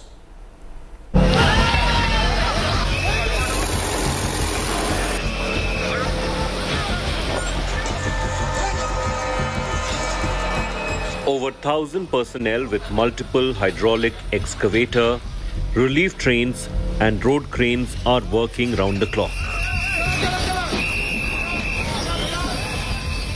माननीय प्रधानमंत्री जी कल स्वयं site पे आए थे. Site पे आके उन्होंने क्लियर सबको निर्देश दिए. उस निर्देशों के हिसाब से कंप्लीट ट्रैक का रिस्टोरेशन चल रहा है. This is the downlink of Bahanagar railway station, and this downlink has been declared fit by the railway authorities for operations, but then restoration work still continues on the uplink. The restoration work will be completed before Wednesday to ensure that the functioning of this particular railway station starts on Wednesday. Railways ran test train from Howrah to Balasore with stops in between to check viability of the track. The Rail Minister announced that the down main line, which was shut after the accident, has been restored. To take stock of the situation, Prime Minister Narendra Modi dialed Rail Minister and Odisha CM Naveen Patnaik. The PM thanked the Odisha CM for the help that people of the state offered to the accident victims. Meanwhile, teams of expert doctors were called in from AIIMS, Delhi since over 100 accident victims continue to remain in critical condition. Union Health Minister Mansukh Mandavia visited AIIMS Bhubaneswar and checked on the medical assistance being provided. Delhi AIIMS, Lady Harding's hospital, RMLA hospital, सभी जगह से expert doctor की team air force के special plan के द्वारा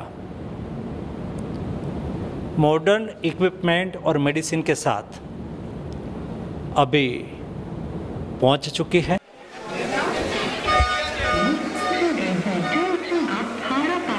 Trains carrying the rescued survivors meanwhile reached Chennai in special trains. Special train from Bhadrak has reached the MGR Chennai Central Railway Station, and this is the train that's carrying several passengers who were affected due to the train tragedy that took place at Balasore. Several of them have been now brought to Chennai. Around 290 of them are being brought to Chennai at this point in time, and massive arrangements have been put in place here at the Chennai station. In fact, to receive these passengers, the State Health Minister and the Revenue and Disaster Management Minister KKSSR Ramachandran, all of them along with senior officials are here. But as per families, many passengers still remain unaccounted for. The Odisha government has uploaded images of the dead on websites to help families. With Ritik, Anirban and Indrajit in Balasore, Odisha, Bureau Report, India Today.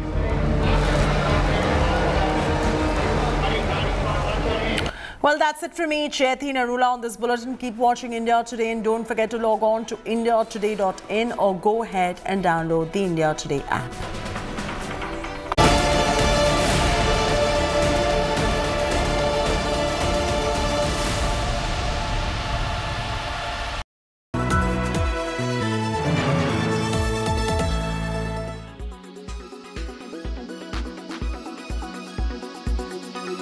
Azad, I want to ask you, there will be, and it's a question that will be asked on many accounts, there will be questions which will be raised that some of you in the 1983 squad are now have political interests. Question 1, sir. Was this a unanimous decision, or was it a few of you who decided to put together this statement? Yes, it was. The draft was put up. First, we all talked about it. We were all very much perturbed because we have a WhatsApp group and we were discussing on it.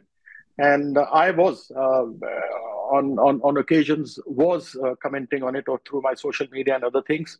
Then a draft was made by the team, by Sunil Gavaskar and me. And then after that draft came out, everybody approved, and then Kapil put it on the media, gave it to the news agencies. So it's a complete team. The full team supports this. Mr. Azad, one would suggest that in the team, you've been very vocal, but you're also politically active. But the likes of Mr. Sunil Gavaskar, usually very, very neutral and very, very muted. Many would suggest it's a brave, commendable move of all of you to come together, especially the likes of Mr. Gavaskar, who's always been a lot more diplomatic. Yes, it was him who came forward and suggested that, the way, well, fair enough, we were looking for justice through the law or police enforcement or whatever. But then once we saw the wrestlers being dragged on 28th of May, when they were doing a peaceful protest, just walking, the way they were treated in an inhuman manner, and ultimately they got so much frustrated and lost all faith in the law of the land. When they were going to the Ganges to drop their medals, was when we thought, now enough is enough, because there's a lot of sweat and toil. We having won the World Cup, there's a lot of sweat and toil, a lot of hard work that goes into it, and you win the medal. You are the pride of the nation, and once you're pride of the nation, that medal, you and the medal belongs to the nation. So we've just requested them not to throw the medals, and we want that justice should be done immediately.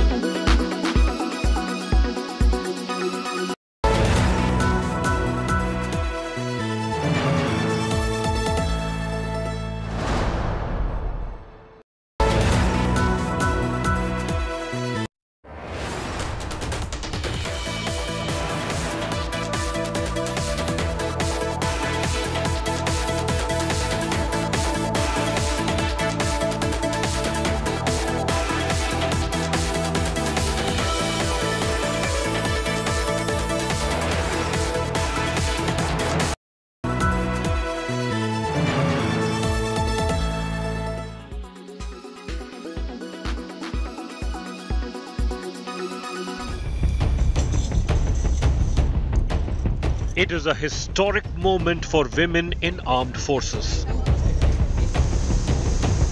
Squadron leader Shivani Singh, the first woman pilot of the Indian Air Force to fly the Rafale, took part in the multinational military exercise Orion in France. This is the first time India has sent its Rafale fighter jets to take part in a military drill. It was a great experience for all of us. We were exposed to challenging missions with compressed timelines. The interaction with the pilots of other nations gave us the overview of their operations as well as their ways of working. The performance of our pilots were at par with all the other nations. The Indian Rafales, being one of the best omni-role fighters in the world, were carrying out all the missions successfully with precision and perfection. Squadron leader Shivangi Singh had earlier flown extensively in exercises during the border standoff with China. हमारी चुनौती aircraft से ही related है और aircraft वहाँ पे अच्छा perform कर रहा है. इसकी वजह से ही हम अभी भी वहाँ पे हैं एंड हम सारे एक्सपेक्टेशंस को मीट कर पा रहे हैं. Shivangi Singh joined the Air Force in 2017. She is part of the 17th Squadron, the Golden Arrows based in Ambala. Before flying the Rafale, Shivangi also flew MiG-21 Bison. 2 squadrons of Rafale fighter aircraft are deployed in the Ambala and Hashimara near China border. The men and women pilots of the squadron are making the country proud both globally and internally in the situation like the one in Ladakh. With camera person Anil Jaiswal, this is Manjit Negi for India Today.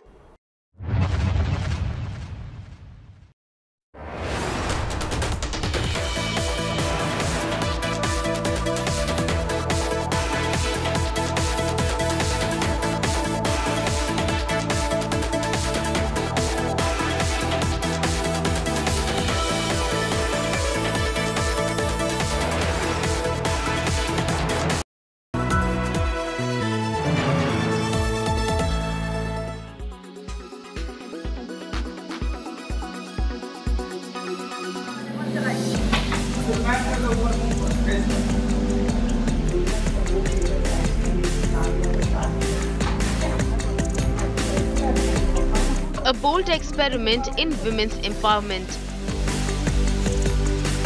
A self-help group led by the Panchayat head of Dawa village in Bihar's Bhojpur district has set up a plant to manufacture sanitary napkins. They are not only providing sanitary pads at a low cost to women in rural areas, but also creating employment opportunities for women. ये जो योजना है ये हम लोगों ने basically उस वक्त शुरू किया जब कोरोना का दौर चल रहा था. तो ये चीज़ समझा गया कि बाहर जो हमारे यहाँ से महिलाएं जा रही हैं उन लोगों को यहाँ रोका जाए और कुछ ना कुछ एक सोर्स ऑफ अर्निंग बनाई जाए. और हम लोग कोशिश कर रहे हैं कि ज़्यादा से ज़्यादा औरतों को सैनिटरी जो शब्द है उससे परिचित करवाएं और मेंस्ट्रुएशन साइकिल में जो हम सैनिटरी का यूज़ करते हैं उसकी उनको आदत डलवाएं. The women go door to door selling sanitary napkins. They spread awareness among villagers about menstrual hygiene. जो बच्ची किशोरियां हैं वो लेना नहीं जानती थी पहले, जिसे उनके माँ बाप यूज नहीं कराते थे उसके, क्योंकि महिलाओं को जानकारी नहीं था. तो इसलिए बच्ची बोलती है तो क्या है, जो आज के डेट में किशोरी बच्ची स्कूल पढ़ रही हैं, इसी की वजह से बाल किशोरी को पता चलता है कि ये पीरियड आने पर सबसे अच्छा महत्वपूर्ण सैनिटरी पैड है.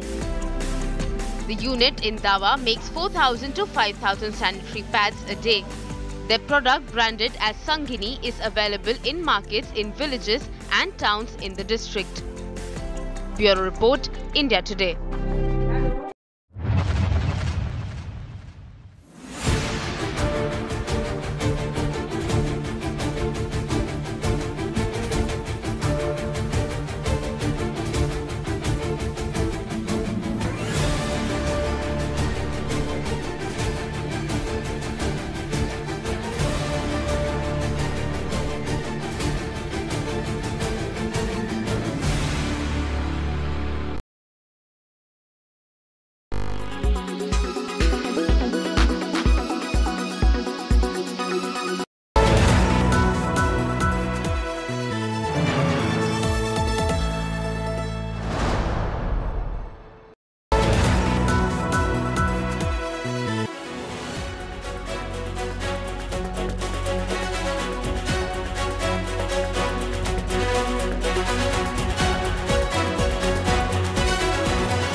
Hello and welcome. You are watching India Today. The power, the glory, that's one possible measure of an individual's accomplishment in life.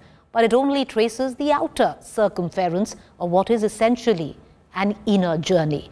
India Today's annual High and Mighty list is here. It's the ultimate list of achievers from politics, business, sports, culture and entertainment, whose resilience saw them navigate difficult times to remain right on top of their field and their game. The 50 people on our High and Mighty list were not born in another planet. They're ordinary mortals like you and I, yet extraordinary.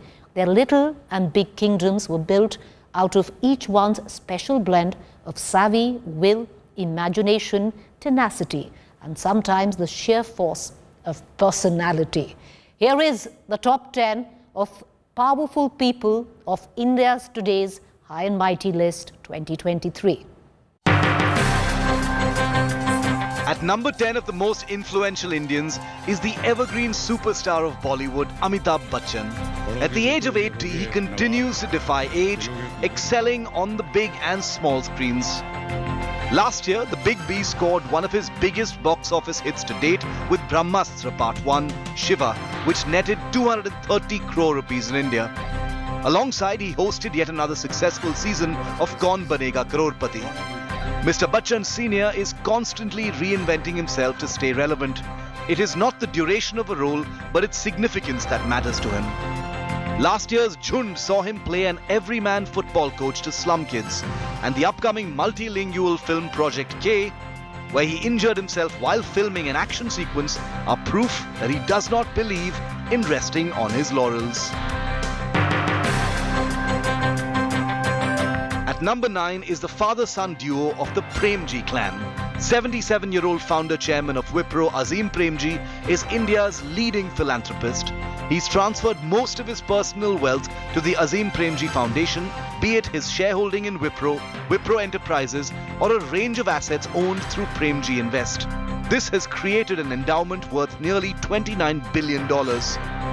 On the other hand, under the stewardship of his 46-year-old son Rishad Premji, Wipro is now one of India's largest IT companies, with 90,490 crore rupees in gross revenues and 11,350 crore rupees net income in financial year 2022. 64-year-old Uday Kotak is at number 8 of the list this year. He has built Kotak Mahindra Bank as one of the finest financial institutions of India.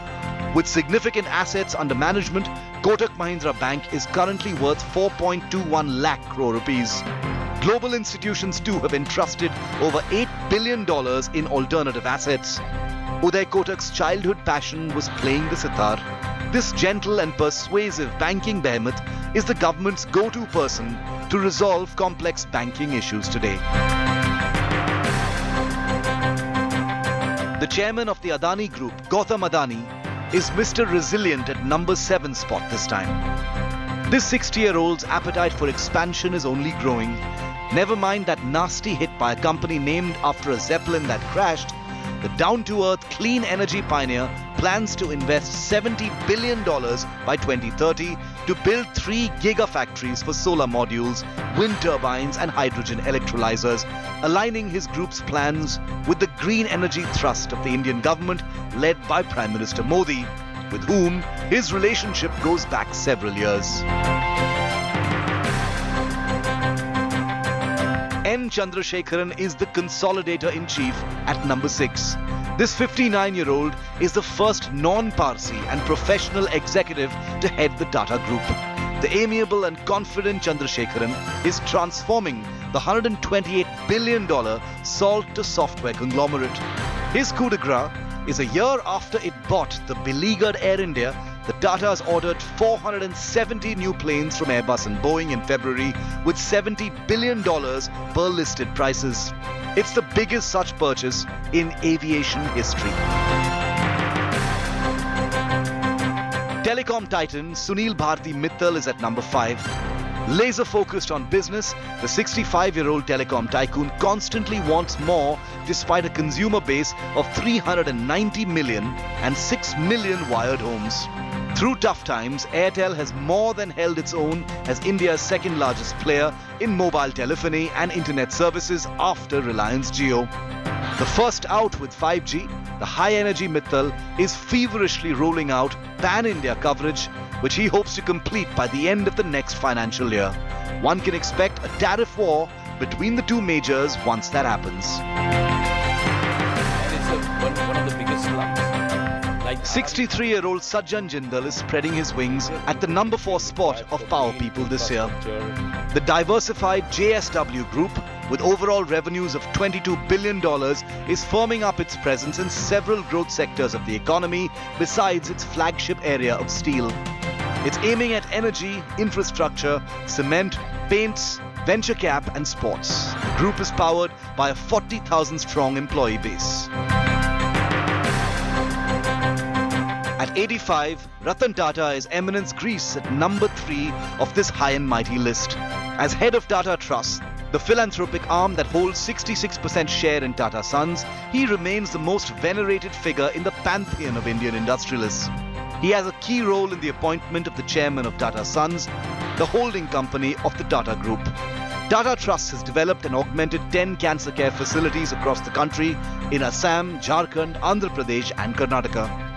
The Trust's distributed cancer control model makes world-class treatment accessible and affordable for people. The empire builder Kumar Mangalam Birla is at number 2. In his cool, unflappable manner, at 55, Birla plays the long game. No wonder his group's turnover catapulted to nearly 5 lakh crore last year, making it one of India's largest conglomerates. He continues to take India to the world. His metals business announced a $2.5 billion investment in a greenfield aluminium rolling and